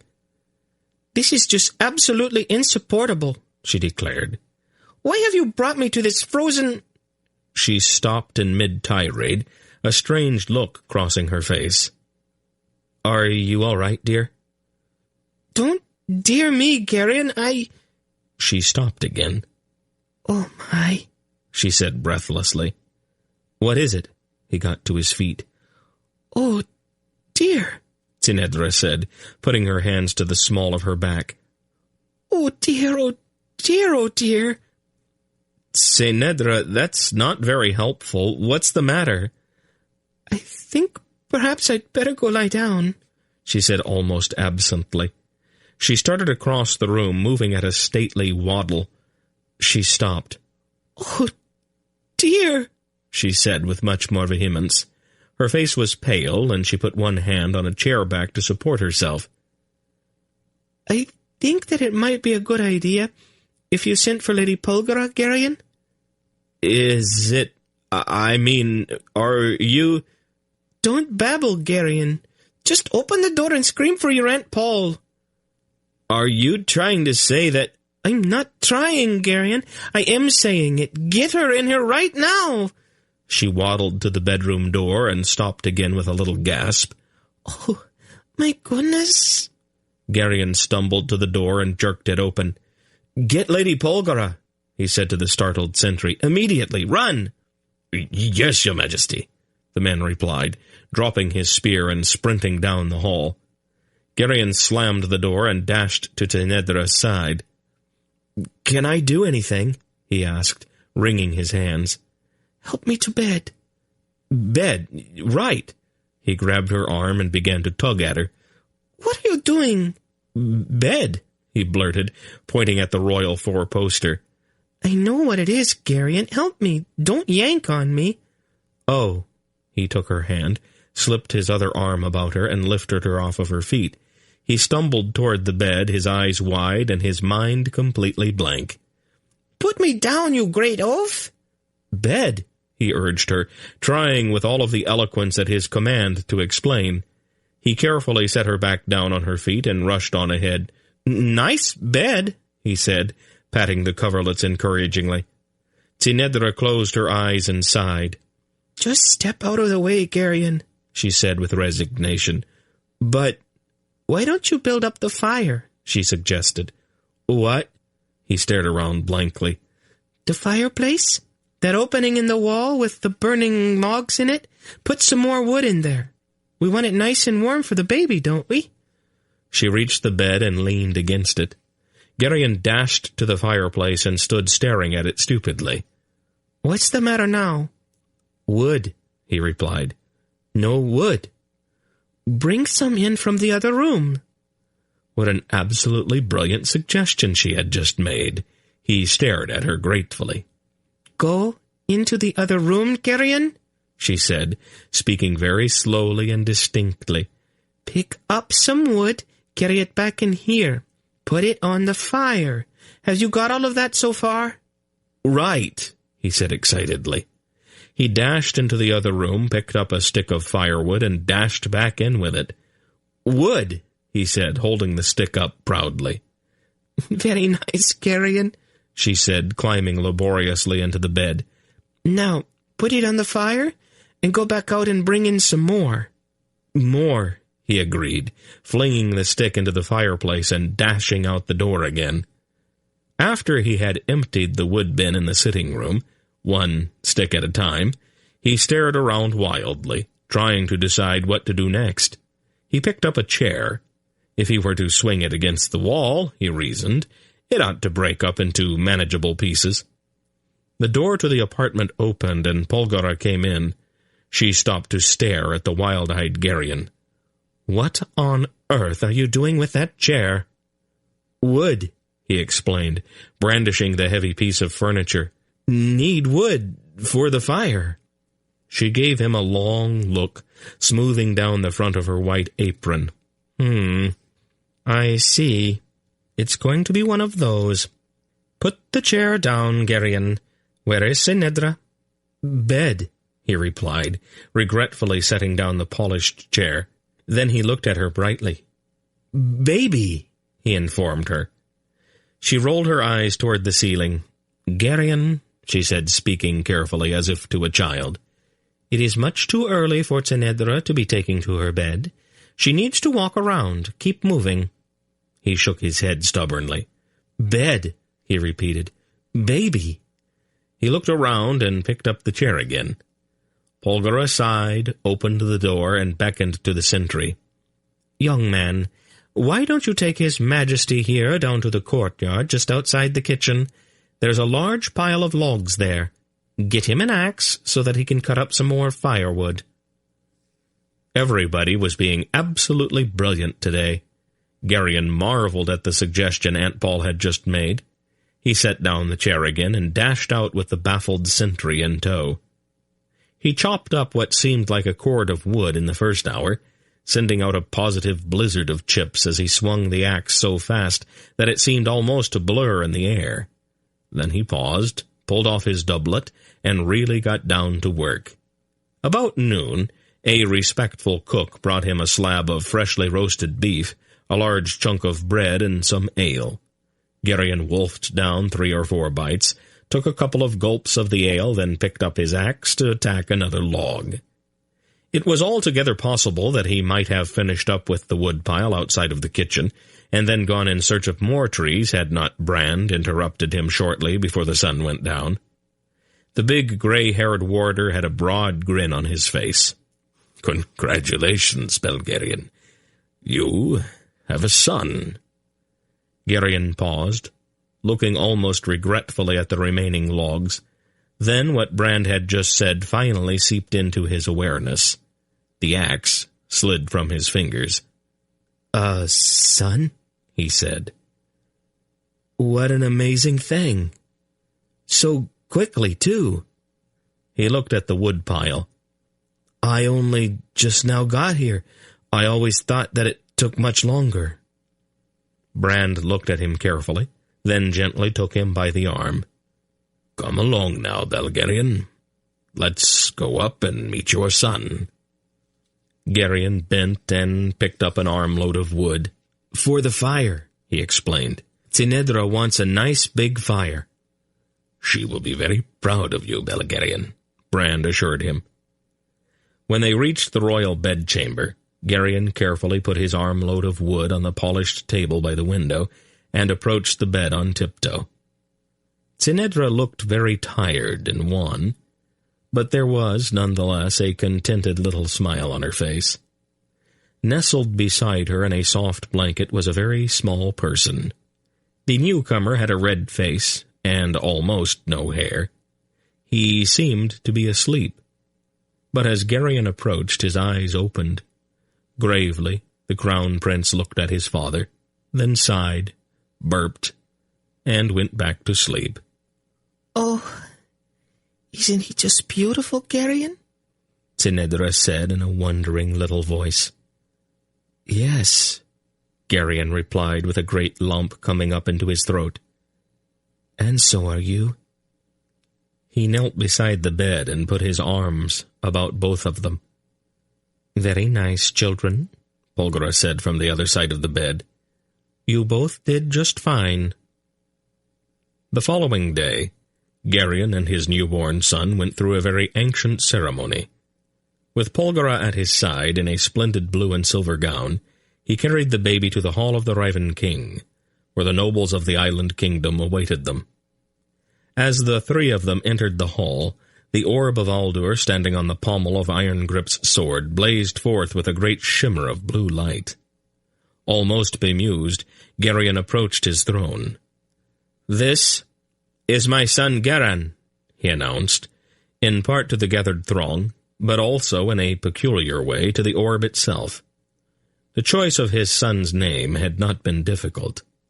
Though he could not remember his father, Geryon had wanted to honor him, and no way seemed more appropriate than to give his son his own father's name. He carefully handed the baby to Polgara, reached up and took down the great sword. Holding it by the blade, he extended it toward the blanket-wrapped infant in Polgara's arms. The shimmering glow of the orb grew brighter.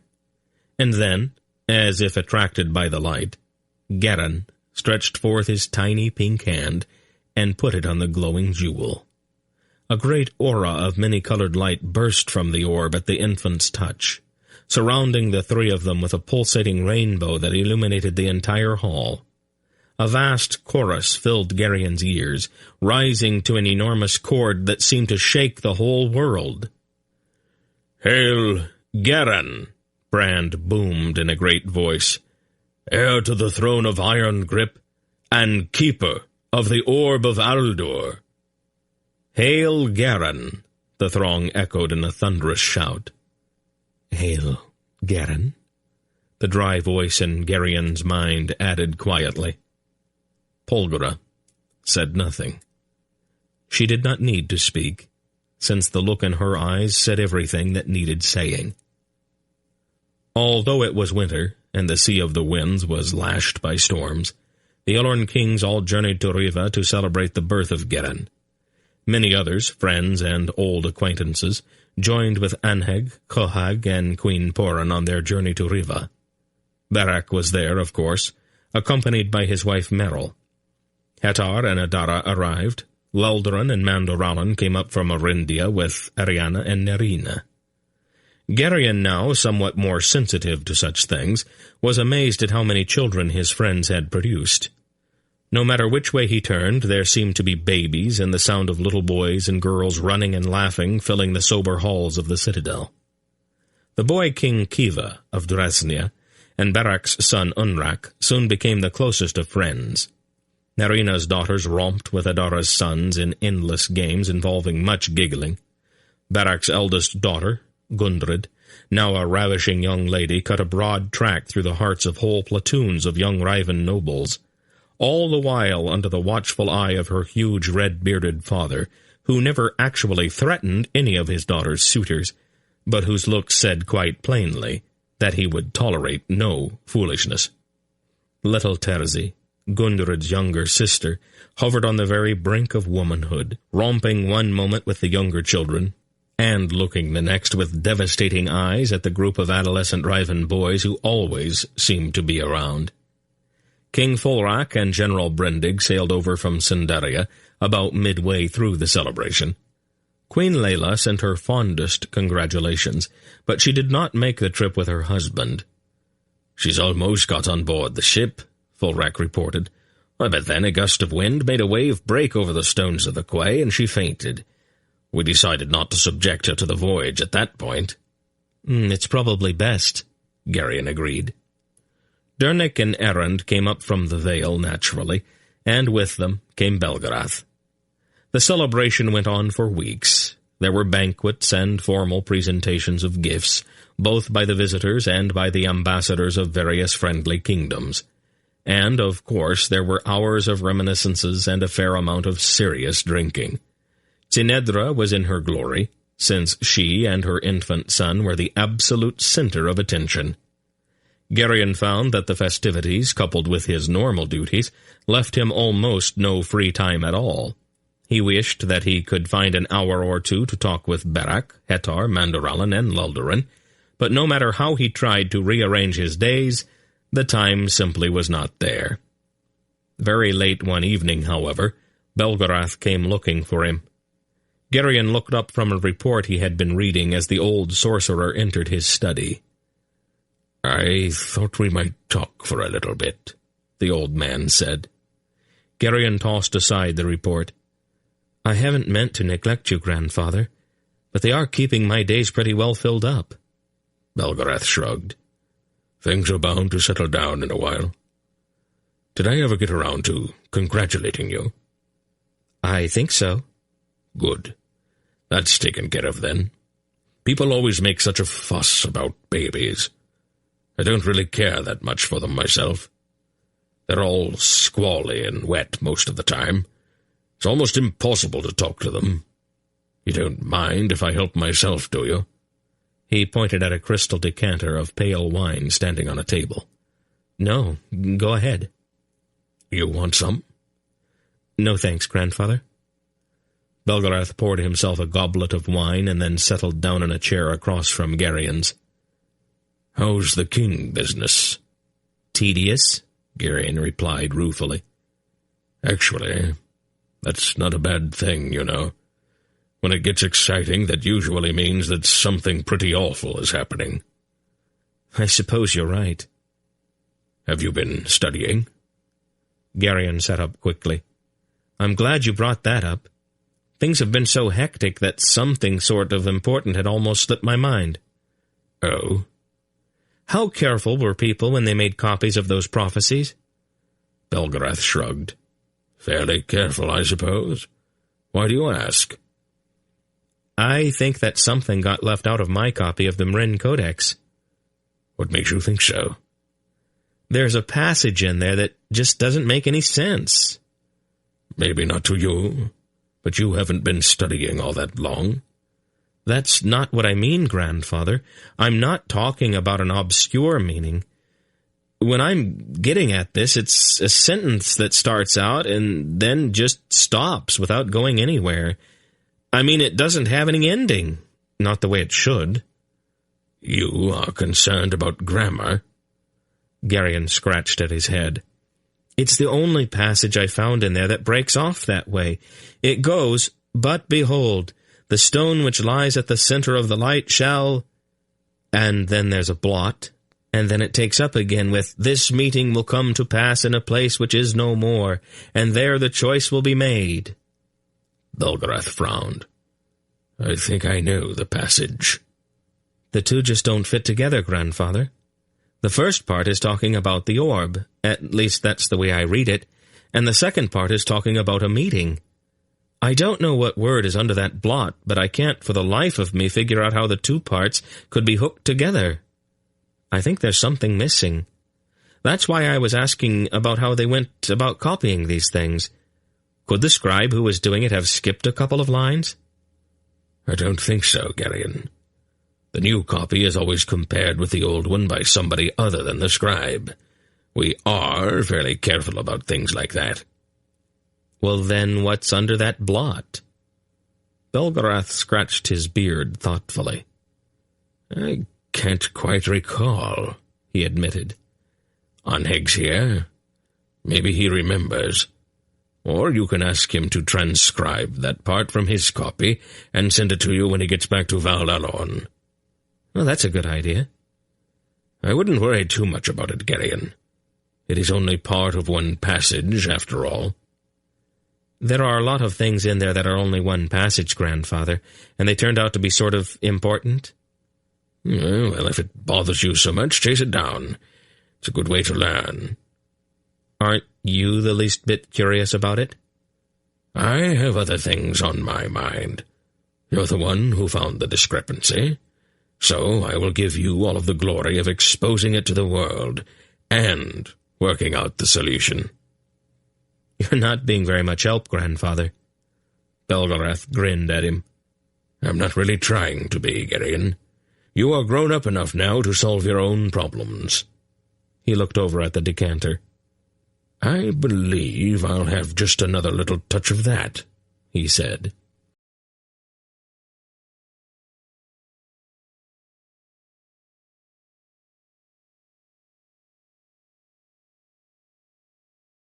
Chapter 15. And they shall number 12, for 12 is a number which is pleasing to the gods. I know this to be true, for a raven once came to me in a dream and told me so. I have always loved the number 12, and it is for this reason that the gods have chosen me to reveal this truth to all the nations. Geryon scowled at the musty-smelling book. There had been some hope in the earlier pages, some obscure reference to light and dark, and a tantalizing fragment which had stated quite clearly that the holiest of things will always be the color of the sky, save only when it perceives great evil, and then will it burn hot with scarlet flame. When he had found that passage, he had read on avidly, convinced that he had stumbled across a genuine and hitherto undiscovered prophecy. The rest of the book, unfortunately, proved to be absolute gibberish. The brief biographical note at the beginning of the book indicated that its author had been a Drasnian merchant of some substance during the 3rd millennium, and that these secret jottings had been found only after his death. Geryon wondered how a man with so disturbed a mind could have even functioned in a normal society. He closed the book in disgust, and added it to the growing pile of ravings that was accumulating on the table in front of him. Next, he picked up a slender volume that had been found in a deserted house in Arindia. The first few pages were devoted to the household accounts of a very minor Arindish nobleman. Then, On the 4th page, the mundane broke off quite suddenly. The child of light shall take up the sword and go in search of that which is hidden. This was immediately followed by a tediously detailed account of the purchase of a dozen or so pigs from a neighbor. Then, once again, the unknown writer jumped into prophecy. The quest of the child of light shall be for one whose soul has been reft away, for a stone that is empty at its center, and for the babe who will hold the light in one hand and the dark in the other. That definitely seemed to be getting somewhere. Geryon pulled one of his guttering candles closer and hunched over the book, reading each page carefully. Those 2 passages, however, proved to be the only ones in the entire volume that did not speak of the day-to-day business of that forgotten farm somewhere in Arindia. Geryon sighed. He leaned back and looked around at the dimly lighted library. The bound books stood in their dusty rows on the dark shelves, and the linen-covered scrolls lay along the top of each bookcase. The light of his 2 candles flickered, making the room seem almost to dance. "There's got to be a faster way to do this," he muttered. "Actually, there is," the dry voice in his mind said to him. "What?" "You said that there had to be a faster way. I said that there is." "Well, where have you been?" "Here and there." Geryon knew this other awareness well enough by now to be certain that it would tell him only what it wanted him to know. "All right. What is this faster way?" "You don't have to read every single word the way you have been doing it. Open your mind and just leaf through the pages. The things I put in each book will sort of leap out at you." "Are the prophecies always mixed right in with all of this other nonsense?" "Usually, yes." "Why did you do it that way?" "Several reasons. Most of the time I did not want the man who was doing the actual writing even to know what I was hiding in his book. Then, of course, it is a good way to keep things from falling into unfriendly hands. And friendly ones, too, for that matter. Did you want me to explain? Or were you just looking for an excuse to make clever remarks?" "All right," Geryon sighed, giving up. "I think I've told you before that the word gives meaning to the event. The word has to be there, but it does not have to be right out in the open where just anybody can find it." Geryon frowned. "Do you mean that you put all of these things in all of these books just for a few people to read?" "The term 'a few' isn't really accurate. Try 1 instead." "1? Well, who?" "You, obviously." "Me? Why me?"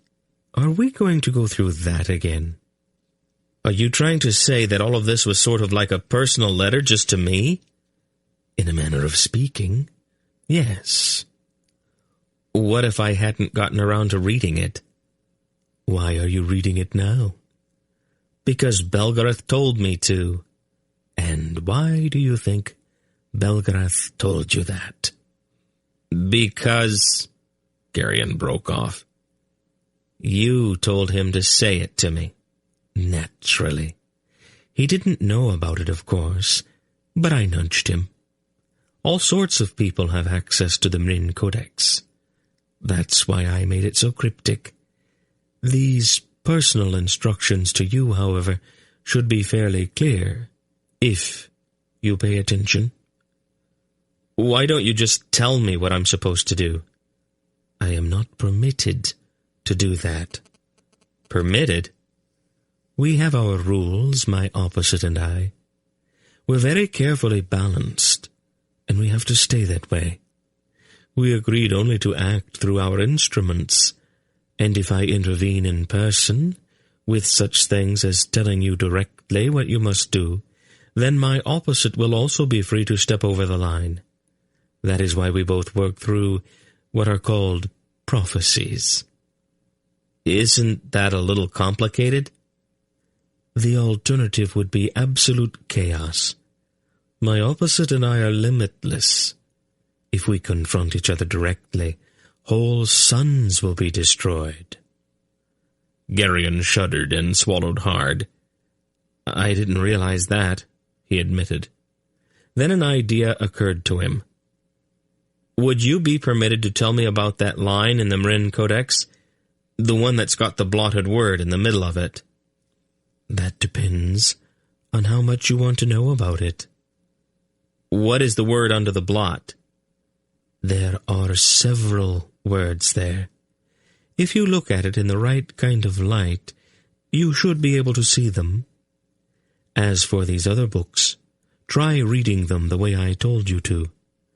I think you'll find that it saves a lot of time, and you really don't have all that much time to spare.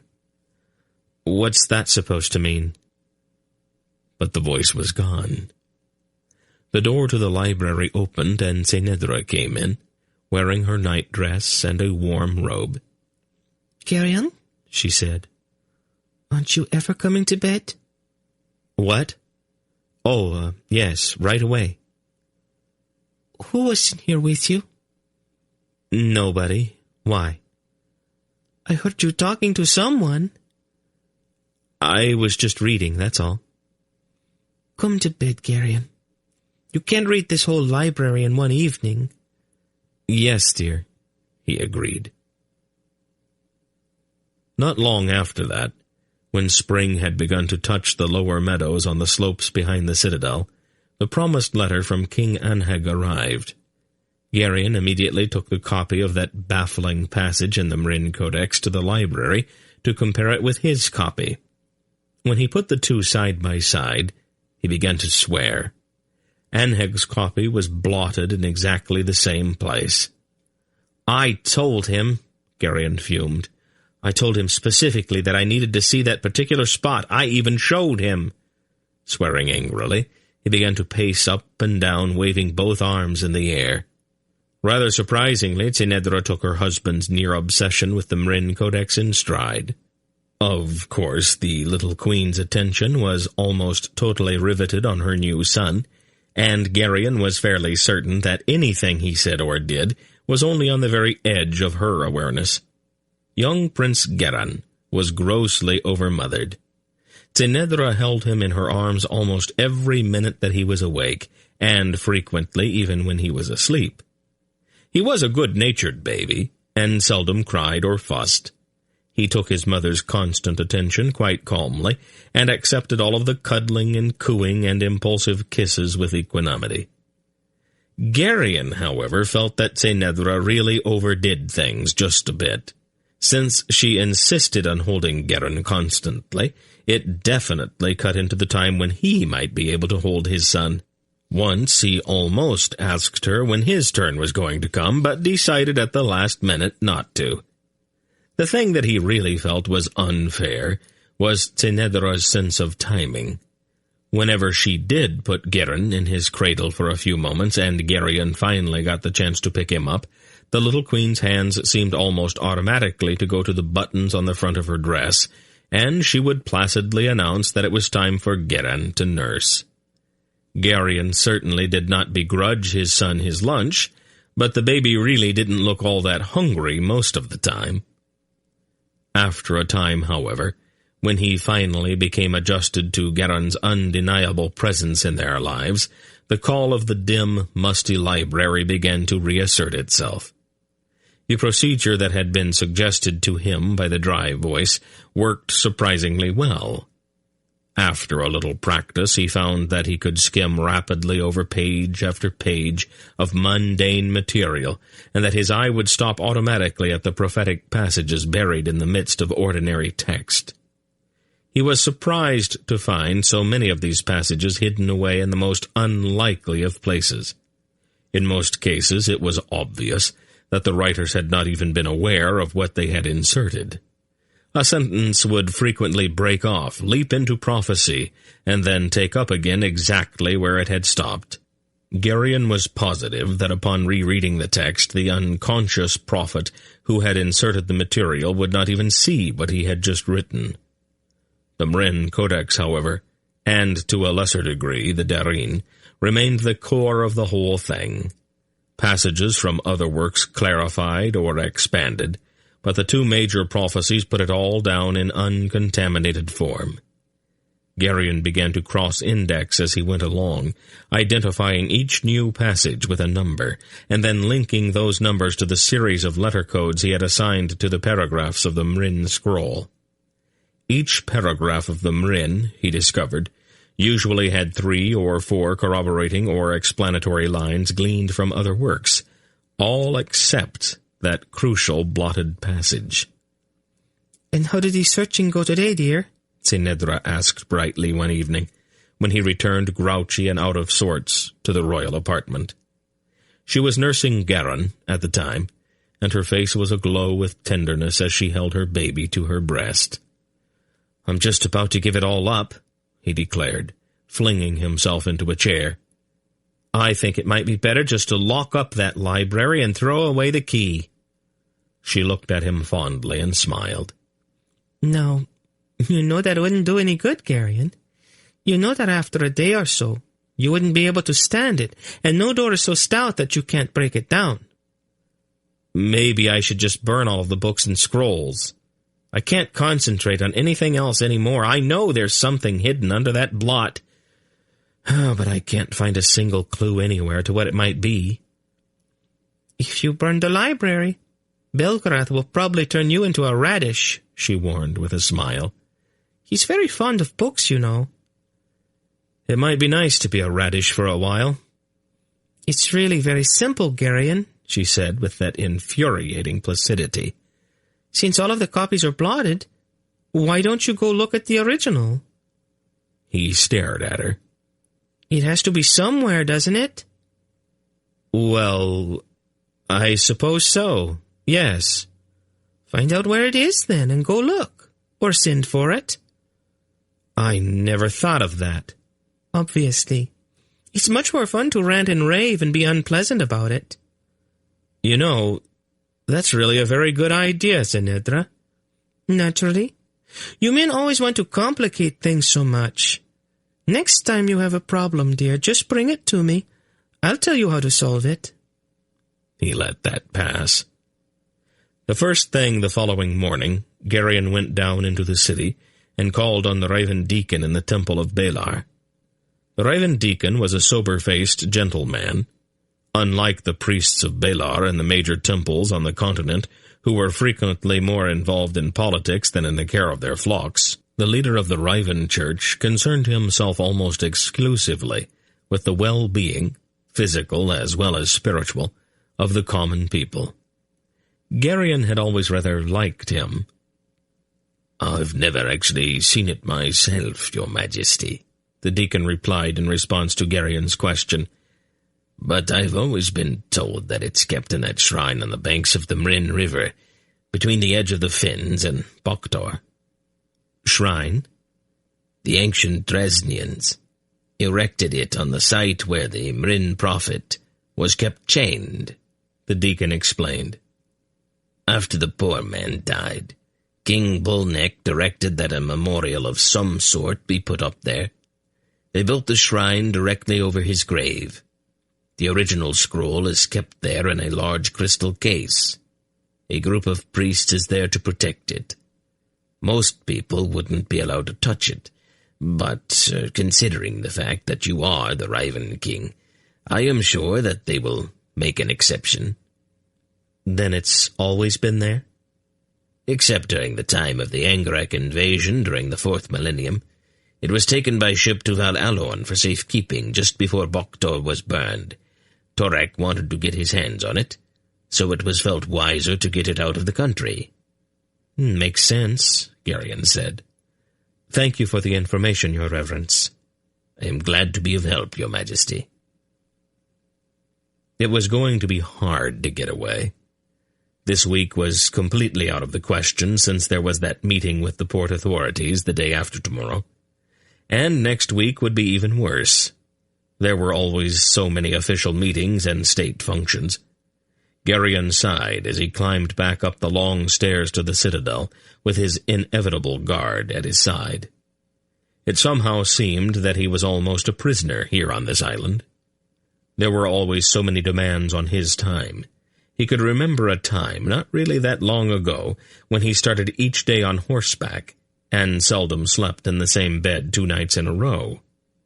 Upon consideration, however, he was forced to admit that even then he had not been free to do as he wished.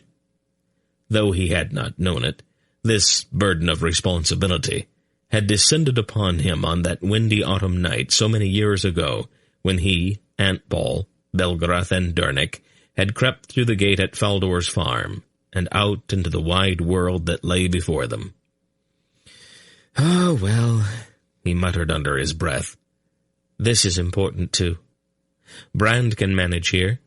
They will just have to get along without me for a while." "What was that, Your Majesty?" the guard asked politely. "Oh, I'm just thinking out loud," Geryon replied, a little embarrassed. Tynedra seemed moody and out of sorts that evening. She held Geryon almost abstractedly, paying scant attention to him as he played with the amulet at her throat with a look of serious concentration on his face. "What's the matter, dear?" Geryon asked her. "Oh, just a headache, that's all. And a strange sort of ringing in my ears." "You're tired." "Maybe that's it. I think I will put Geryon in his cradle and go to bed. Maybe a good night's sleep will make me feel better." "I can put him to bed." "No," she said with a strange look. "I want to be sure that he's safely in his cradle." "Safe?" Geryon laughed. "Tynedra, this is Riva. It's the safest place in the world." "Go tell that to Errol," she told him, and went into the small room adjoining their bedchamber, where Geryon's cradle stood. Geryon sat up and read until rather late that evening. Tynedra's restless moodiness had somehow communicated itself to him, and he did not really feel ready for bed. Finally, he put aside his book and went to the window to look out across the moon-touched waters of the Sea of the Winds, lying far below. Long, slow waves seemed almost like molten silver in the pale light, and their stately pace was oddly hypnotic. Finally, he blew out the candles and went quietly into the bedroom. Tynedra was tossing restlessly in her sleep and muttering half-formed phrases, meaningless snatches of fragmentary conversation. Geryon undressed and slipped into bed, trying not to disturb her. "No," she said in a peremptory tone of voice. "I won't let you do that." Then she moaned and tossed her head on the pillow. Geryon lay in the soft darkness listening to his wife talking in her sleep. "Geryon," she gasped, coming suddenly awake. "Your feet are cold." "Oh," he said. "Sorry." She drifted almost immediately back into sleep, and the muttering resumed. It was the sound of a different voice that woke him several hours later. The voice was oddly familiar, and Geryon lay still, almost asleep, trying to remember exactly where he had heard it before. It was a woman's voice, low and musical, and speaking in a peculiarly soothing tone. Then he suddenly realized that Tynedra was not in the bed beside him, and he came fully awake instantly. "But I have to hide him so they can't find him," he heard Tynedra say in a strangely numb voice. He tossed back the covers and slid out of bed. A faint light gleamed through the open door to the nursery, and the voices seemed to be coming from there. Geryon moved quickly to the door, his bare feet making no sound on the carpet. "Uncover your baby, Tynedra," the other woman was saying, in a calm, persuasive voice. "You'll hurt him." Geryon looked through the doorway. Tynedra was standing by the cradle in her white nightdress, her eyes vacant and staring, with another figure beside her. On the chair at the foot of the cradle was a great heap of blankets and pillows. Dreamily, the Raven Queen was methodically piling the bedclothes on top of the baby. Tinedra, stop. Listen to me. I have to hide him, Tinedra replied stubbornly. They want to kill him. Tinedra, you will smother him. Now take all the blankets and pillows out again. But do as I said, Tinedra, the woman said firmly. Now. Tinedra made a little whimpering sound and began to remove the bedding from the cradle. That's better. Now listen to me. You must ignore him when he tells you things like this. He is not your friend. Tinedra's face grew puzzled. He isn't? He's your enemy. He is the one who wants to hurt Geren. My baby? Your baby's all right, Tinedra, but you have to fight this voice that comes to you in the night. Who? Gerion started, but then the woman turned to look at him, and he broke off, his mouth agape with astonishment. The woman had tawny-colored hair and warm golden eyes. Her dress was plain and brown, almost earth-colored. Gerion knew her. He had met her once before on the moors of eastern Drasnia, when he and Belgarath and Silk had been on their way to that dreadful meeting in the haunted ruins of Tol Mishrak. Aunt Paul's mother closely resembled her daughter. Her face had that same calm, flawless beauty, and her head that same proud, erect carriage. There was about this timeless face, however, a strange, almost eternal kind of regret that caught at Gerion's throat. Poledra! What? Aunt Paul's mother put one finger to her lips. Don't wake her, Belgarion. Let's get her back to bed. Geren, he's all right. I arrived in time. Just lead her gently back to bed. She will sleep now without any more of these adventures. Gerion went to his wife's side and put his arm about her shoulders. Come along now, Tinedra, he said gently to her. She nodded, her eyes still vacant, and obediently went with him back into the royal bedroom. Could you pull back that bolster for me? He quietly asked Poledra. She laughed. As a matter of fact, I cannot. You forget that I'm not really here, Belgarion. Oh, I'm sorry. It just seemed... He pushed the bolster out of the way, carefully laid Tinedra into the bed, and pulled the coverlets up around her chin. She sighed and snuggled down to sleep. Let's go into the other room, Poledra suggested. He nodded and quietly followed her into the adjoining room, which was still dimly lighted by the glowing embers of the dying fire. What was that all about? He asked softly, closing the door. There is someone who hates and fears your son, Belgarion, she told him gravely. But he's only a baby, Gerion protested. His enemies fear him for what he may become, not for what he is now. It has happened that way before, you will recall. You mean when Asherak killed my parents? She nodded. He was actually trying to get at you. But how can I protect Geren from his own mother? I mean, if this man can come to Tinedra in her sleep like that, and make her do things, how can I possibly? It will not happen again, Belgarion. I took care of that. But how could you? I mean, you're, well, dead? Oh, that's not altogether accurate, but no matter. Geren is safe for the moment, and Tinedra won't do this again. There is something else we need to discuss. All right. You're getting very close to something important. I can't tell you everything, but you do need to look at the Mrin Codex. The real one, not one of the copies. You must see what's hidden there. I can't leave Tinedra, not now. She's going to be all right. And this is something that only you can do. Go to that shrine in the River Mrin and look at the Codex. It is desperately important. Gerion squared his shoulders. All right. I'll leave in the morning. One other thing. What? You must take the orb with you. The orb? You won't be able to see what you have to see without it. I don't quite understand. You will, when you get there. All right, Polydra. He made a rueful face.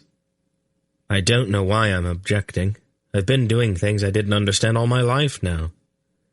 Everything will come clear in time, she assured him. Then she looked at him rather critically. Geryon, she said in a tone so like Aunt Paul's that he answered automatically. Yes? You really shouldn't run around at night without a robe, you know. You will catch cold. The ship he hired at Kotu was small, but well designed for river travel. It was a shallow-draft, broad-beamed little ship that sometimes bobbed like a chip of wood. The oarsmen were sturdy fellows, and they made good time rowing against the sluggish current of the Mrin River as it meandered its slow way through the fens. By nightfall they were 10 leagues upriver from Kotu, and the captain prudently moored his ship to a dead snag with one of the tar-smeared hawsers. "It's not a good idea to try to find the channel in the dark," he told Geryon. "One wrong turn, and we could spend the next month wandering around in the fens."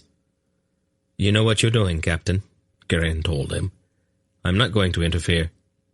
"Would you like a take at the veil, Your Majesty?" the captain offered. "Well, that might not be a bad idea," Geryon agreed. Later, he leaned against the railing with his tankard in hand, watching the darting lights of the fireflies and listening to the endless chorus of the frogs. It was a warm spring night, and the damp, rich odor of the fens filled his nostrils. He heard a faint splash, a fish maybe, or perhaps a diving otter. Pergerian? It was a strange, piping kind of voice, but it was quite distinct. It was also coming from the other side of the railing. Geryon peered out into the velvet darkness. Pergerian? The voice came again, somewhere below him. "Yes," Geryon answered cautiously. "I need to tell you something." There was another small splash, and the ship rocked slightly. The hawsers that moored her to the snag dipped, and a scampering shadow ran quickly up it and slid over the railing in a curiously fluid way. The shadow stood up, and Geryon could clearly hear the water dripping from it. The figure was short, scarcely more than 4 feet tall, and it moved toward Geryon with a peculiarly shuffling gait. "You are older," it said. "That happens," Geryon replied, peering at the form as he tried to make out its face. Then the moon slid out from behind a cloud, and Geryon found himself staring directly into the furry, wide-eyed face of a fenling. "Tupik?" he asked incredulously. "Is that you?" "You remember." The small furry creature seemed pleased. "Well, of course I remember." The ship rocked again, and another furry shadow ran up to the hawsers. Tupik turned with irritation. "Poppy," he chittered angrily. "go home." "No," she answered quite calmly. "You must do as I say," he told her, stamping his feet on the deck. "Why?" Tupik stared at her in obvious frustration. "Are they all like that?" he demanded of Geryon. "All what?" "Females." Tupik said the word with a certain disgust. "Most of them, yes." Tupik sighed. "How is Vordai?" Geryon asked them. Poppy made a peculiarly disconsolate whimpering sound. "Our mother is gone," she said sadly. "Oh, I'm very sorry." "She was very tired," Tupik said. "We covered her with flowers," Poppy said. "Then we closed up her house." "She would have liked that." "She said that one day you would come back." "She was very wise," said Tupik. "Yes," he told them both. "She said that we should wait till you came. Then we were to give you a message." "Oh?" "There is an evil that moves against you." "I was beginning to suspect that." "Mother said to tell you that the evil has many faces, and that the faces do not always agree. But that which is behind it has no face, and that it comes from much farther than you think." I don't quite follow. It is from beyond the stars. Geryon stared at him. That is what we were told to see, Puppy assured him. Tupik said it exactly as Mother told him to. Tell Belgarath about Mother, Tupik said then. And tell him that she sent him her thanks. I will. Goodbye, Belgarian, the Finling said. Poppy made a small, affectionate sound in her throat, pattered over and nuzzled briefly at Geryon's hand. And then the two of them slipped over the side and vanished in the dark waters of the fen. Chapter 16. It was a dreary-looking place. The village huddled on the river bank at the edge of a flat and featureless plain covered with coarse, dark green grass. The underlying soil was alluvial clay, slick, gray, unwholesome-looking, and just beyond the wide bend in the Mren River lay the endless green and brown expanse of the fens. The village itself consisted of perhaps 24 dun-colored houses, huddled all together about the square stone structure of the shrine. Rickety docks, constructed of bone-white driftwood, stuck out into the river like skeletal fingers, and fishing nets hung on poles drying, and smelling, in the humid mosquito-infested air. Geryon's ship arrived about noon, and he went immediately up from the creaking dock along the muddy, rutted street to the shrine itself. Walking carefully to avoid slipping and feeling the curious stares of the dull-eyed villagers directed toward him, and at the great sword of the Riven King strapped to his back. The priests of Balar who guarded the shrine were obsequious, almost fawning, when he arrived at the tarnished bronze gates and requested entry. They led him through a flagstone-covered courtyard, pointing proudly at the rotting kennel, and the stout, tar-smeared post with its fragment of heavy, rusting chain, where the mad prophet of Mren had spent his last days. Within the shrine itself stood the customary altar with its great carved stone bear head. Geryon noted that the interior of the shrine stood in need of a good cleaning, and that the priest-guardians themselves were rumpled and unwashed. One of the first manifestations of religious enthusiasm, he had noted, was a powerful aversion to soap and water. Holy places, and those who attended them, always seemed to smell bad. There was some small problem when they reached the vaulted sanctorium, where the yellowed parchment scroll of the original Mren Codex lay in its crystal case with 2 man-high candles flanking it. One of the priests, a wild-eyed fanatic whose hair and beard resembled a wind-ravaged straw stack, objected shrilly, almost hysterically, when Geryon politely requested that the case be opened. The ranking priest, however, was enough of a politician to recognize the preeminent claim of the Riven King, particularly since he bore Aldur's orb, to examine any holy object that he pleased. Geryon realized once again that, in a peculiar way, he himself was a holy object in the minds of many Elorns. The fanatic at last retreated, muttering the word "blasphemy" over and over again. The crystal case was opened with a rusty iron key, and a small table and chair were brought into the circle of candlelight, so that Geryon might examine the codex. "I think I can manage now, your reverences," he told them rather pointedly.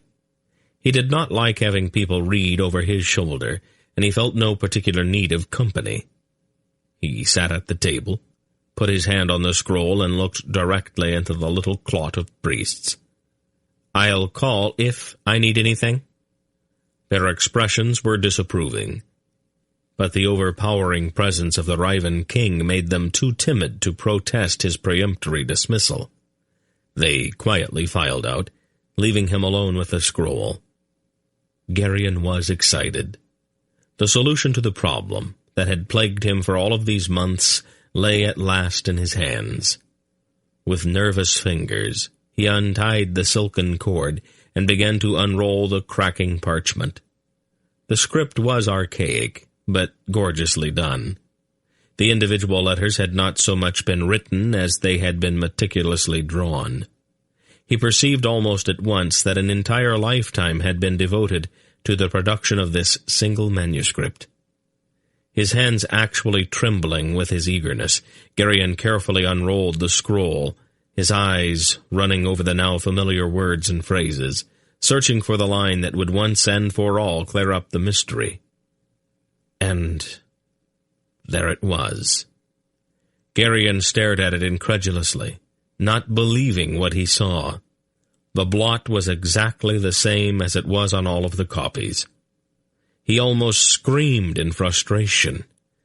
With a sick feeling of defeat, he read once again that fatal line. "And the child of light shall meet with the child of dark, and shall overcome him. And the darkness shall flee. But behold, the stone which lies at the center of the light shall..." And there was that accursed blot again. A peculiar thing happened as he read it again. An odd sort of indifference seemed to come over him. Why was he making such a fuss about a single blotted word? What difference could one word make? He almost rose from his chair with the intention of putting the scroll back in its case and leaving this foul-smelling place for home.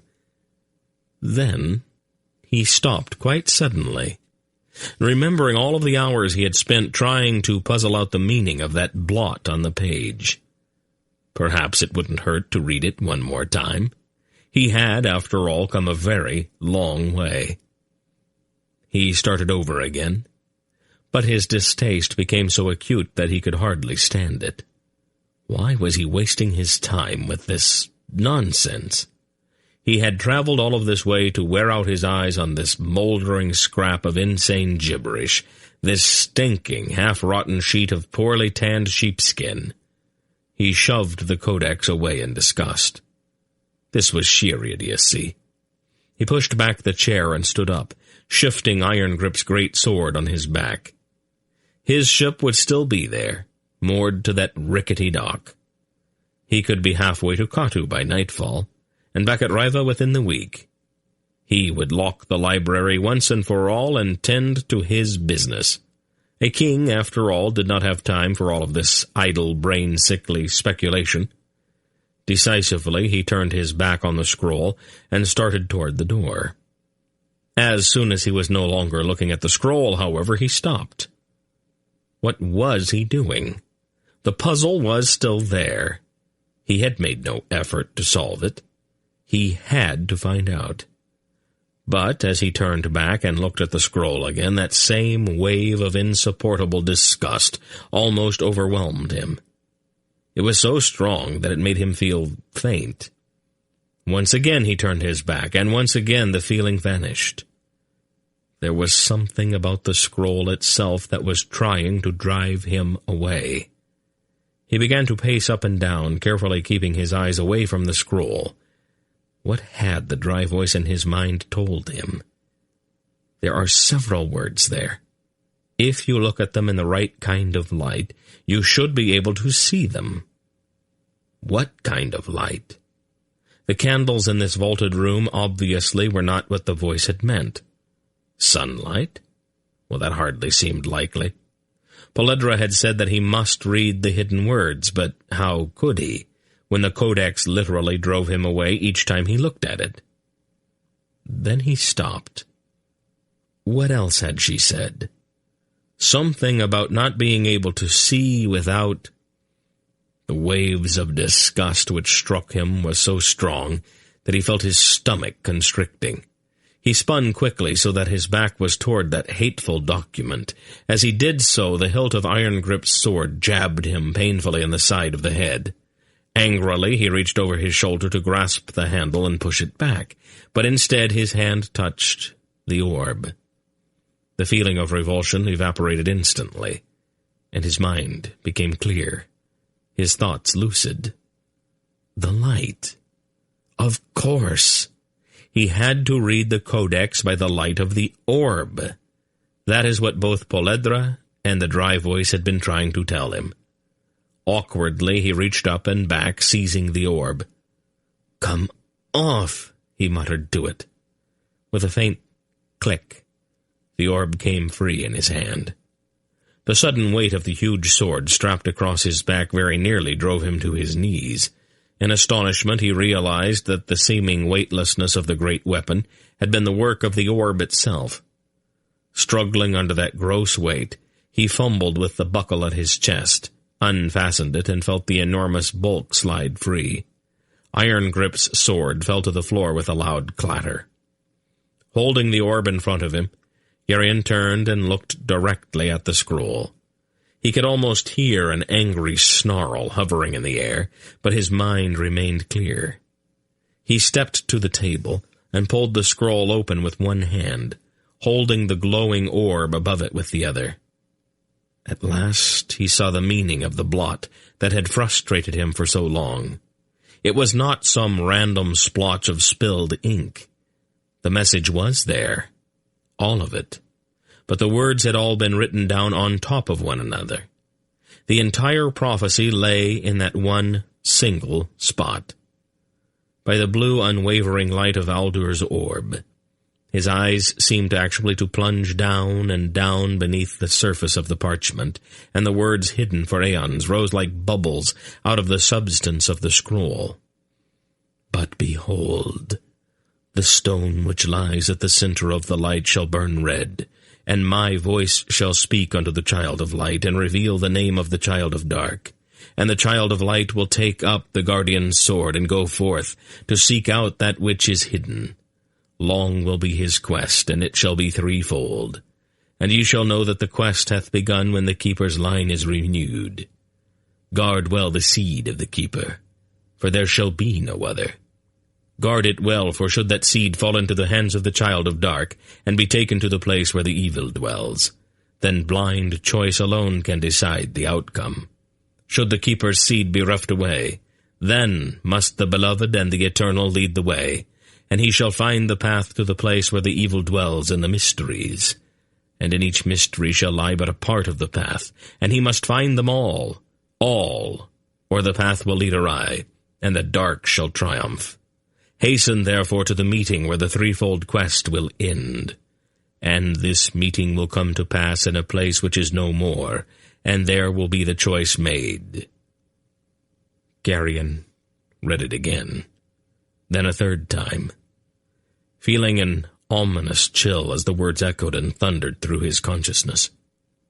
Finally he rose and went to the door of the candlelit vaulted chamber. "I'll need something to write with," he told the priest standing just outside, "and send someone down the river. Have him tell the captain of my ship to get things ready. Just as soon as I finish here, I have to leave for Katu." The priest was staring wide-eyed at the incandescently glowing orb in Geryon's hand. "Well, don't just stand there, man. Move! The whole world's hanging on this." The priest blinked, then scurried away. The following day, Geryon was in Katu, and about a day and a half later he reached Alderford in northern Algeria. As luck had it, a herd of half-wild Algerian cattle was being driven across that wide, shallow place in the mighty river on their way to Muros, and Geryon went immediately in search of the herdmaster. "I'm going to need 2 horses," he said, skipping the customary courtesies. "The best you have. I have to be in the Vale of Aldur before the week is out." The herdmaster, a fierce-looking Algar warrior in black leather, looked at him speculatively.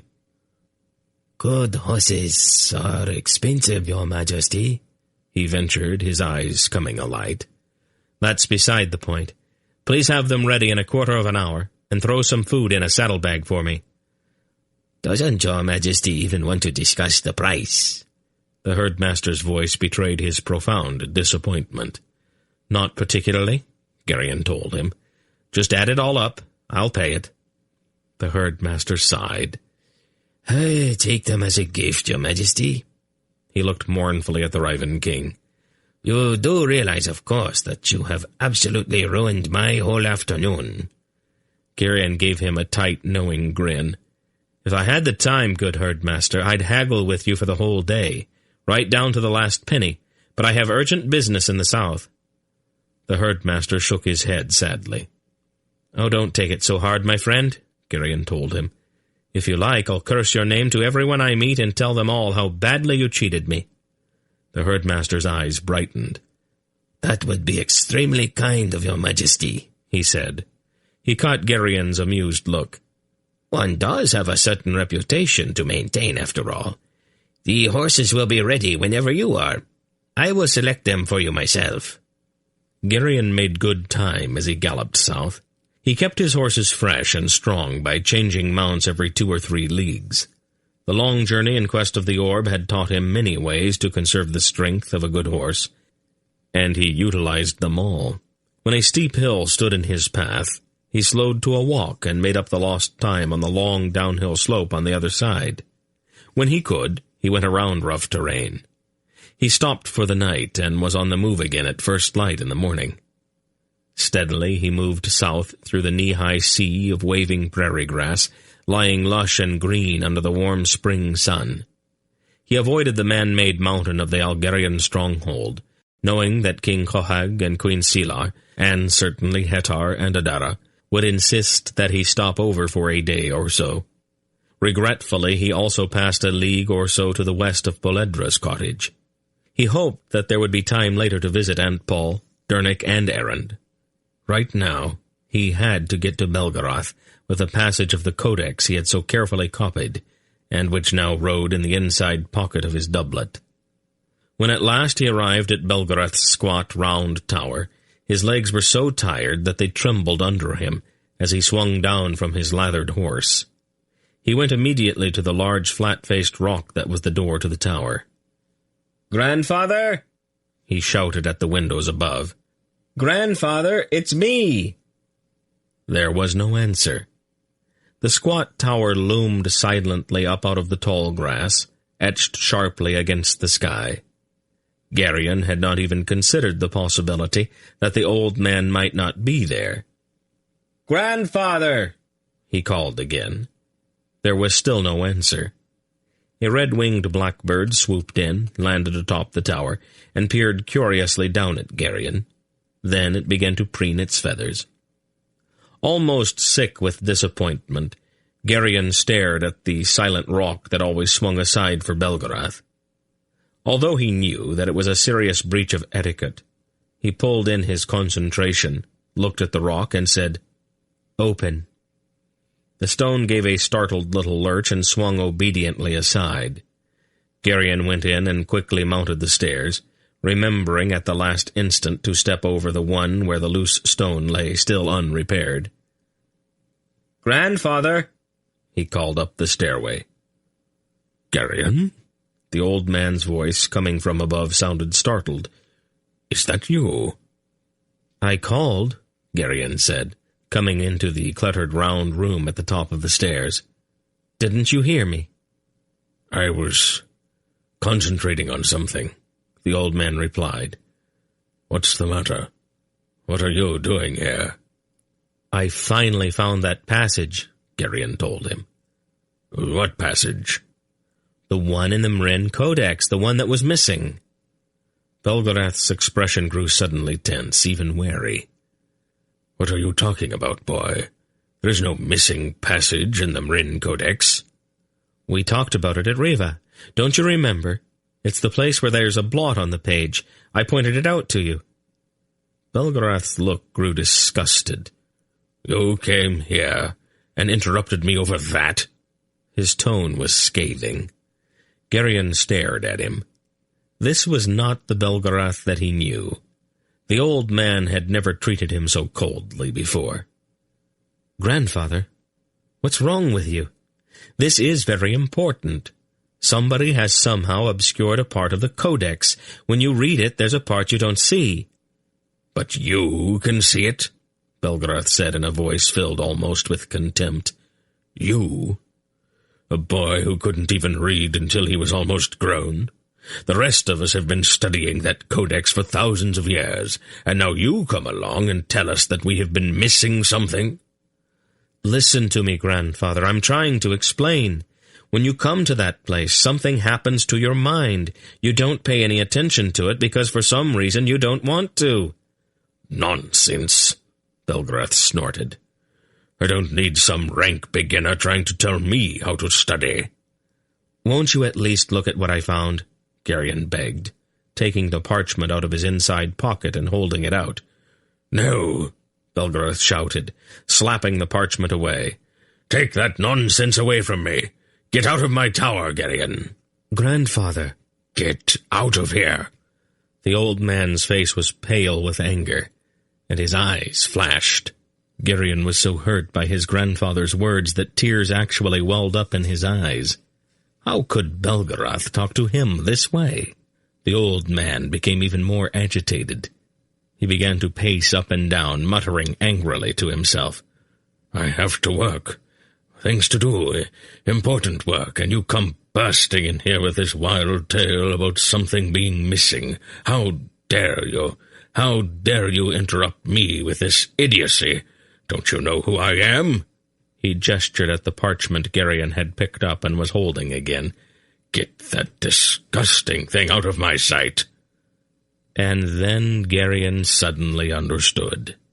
Whatever, or whoever it was that was trying to conceal the words hidden in that strange blot of ink was growing desperate, driving Belgarath into this uncharacteristic rage to keep him from reading the passage. There was only one way to break that strange compulsion not to see. Geryon laid the parchment on the table, then coldly and deliberately unbuckled the heavy belt running across his chest, removed Irongrip's sword from his back, and stood it against the wall. He put his hand to the orb on the pommel of the sword and said, "Come off." The orb came free in his hand, glowing at his touch. "What are you doing?" "I'm going to have to make you see what I'm talking about, Grandfather. I don't want to hurt you, but you have to look." He walked slowly and deliberately toward Belgarath, the orb extended before him. "Geryon," Belgarath said, backing away apprehensively. "Be careful with that." "Go to the table, Grandfather," Geryon told him grimly. "Go to the table and read what I found." "Are you threatening me?" Belgarath demanded incredulously. "Just do it, Grandfather." "We don't have to behave this way toward each other, Geryon," the old man said, still backing away from the glowing orb. "The table," Geryon repeated. "Go over there and read." Sweat was standing out on Belgarath's forehead. Reluctantly, almost as if it were causing him some obscure kind of pain, he went to the table and bent over the parchment sheet. Then he shook his head. "I can't see it," he declared, though a burning candle stood right beside the sheet. "It's too dark in here." "Here," Geryon said, reaching forth with the glowing orb. "I'll light it for you." The orb flared, and its blue light fell across the sheet and filled the room. "Read it, Grandfather." Belgarath stared at him with an almost pleading expression. "Geryon." "Read it." Belgarath dropped his eyes to the page lying before him, and suddenly he gasped. "Where? How did you get this?" "It was under that blot. Can you see it now?" "Well, of course I can see it." Excitedly, Belgarath picked up the sheet and read it again. His hands were actually trembling. "Are you sure this is exactly what it said?" "I copied it word for word, Grandfather, right off of the original scroll." "How were you able to see it?" "The same way you are, by the light of the orb. Somehow it makes it clear." "Astonishing," the old man said. "I wonder." He went quickly to a cabinet standing by the wall, rummaged around for a moment, and then came back to the table with a scroll in his hands. He quickly unrolled it. "Hold the orb closer, boy." Geryon held out the orb and watched his grandfather as the buried words slowly rose to the surface, just as they had in the shrine. "Absolutely amazing," Belgarath marveled. "It's blurred. Some of the words aren't clear. But it's there. It's all there. How is it possible that none of us noticed this before? How did you discover it?" "I had help, Grandfather. The voice told me that I had to read it in a certain kind of light." He hesitated, knowing how much pain what he had to say would cause the old man. "And then Poledra came to visit us." "Poledra?" Belgarath spoke his wife's name with a little catch in his voice. Someone was making Tsenedra do something in her sleep, something very dangerous, and Poledra came and stopped her. Then she told me that I had to go to the shrine in Drasnia and read the Codex, and she specifically told me to take the orb along. When I got there and started reading, I almost laughed. It all seemed too stupid somehow. Then I remembered what they had told me, and I put it together. As soon as I started reading by the light of the orb, that feeling that I was wasting my time disappeared. Grandfather, what causes that?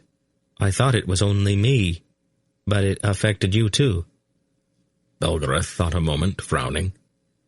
It was an interdiction, he explained finally. Someone at some time put his will to that one spot, and made it so repulsive that no one could even see it.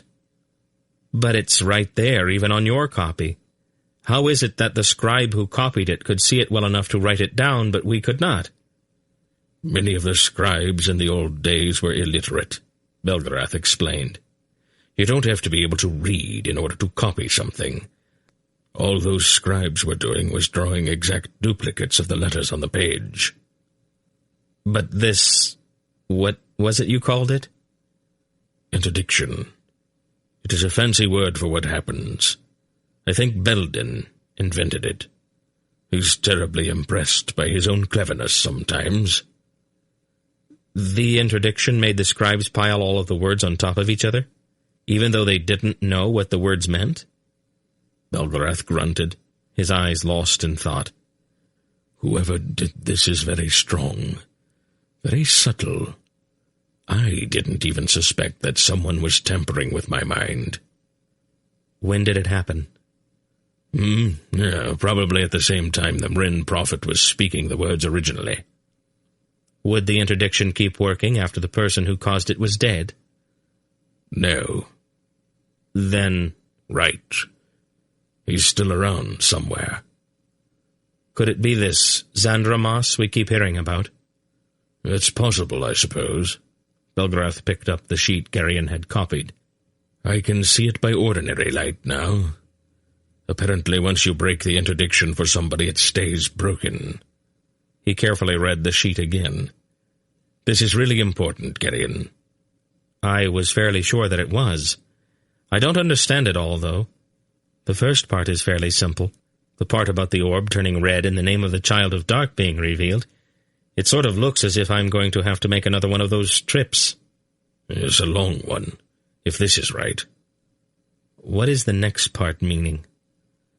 Well, as nearly as I could make it out, this quest of yours, whatever it is, has already started.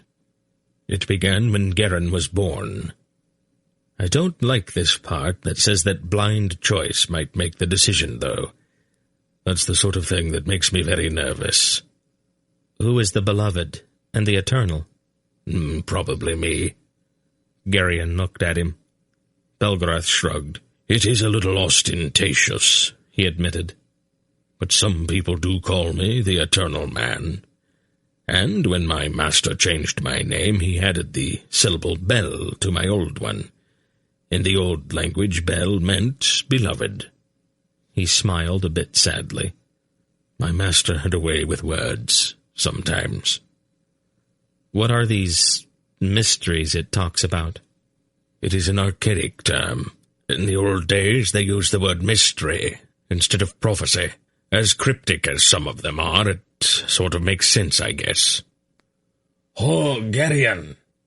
Hor Belgarath!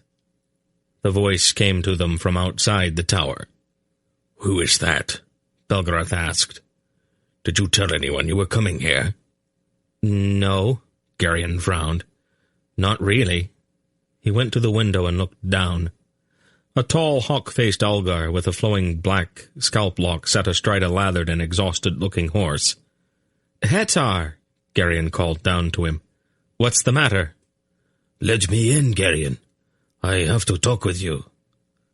Belgarath joined Geryon at the window. "The door's around on the other side," he called down. "I'll open it for you. Be careful of the stone on that 5th step," he cautioned as the tall man started around the tower. "It's loose." When are you going to fix that, grandfather? Geryon asked. He felt the faint, familiar surge as the old man opened the door. Oh, I'll get to it one of these days.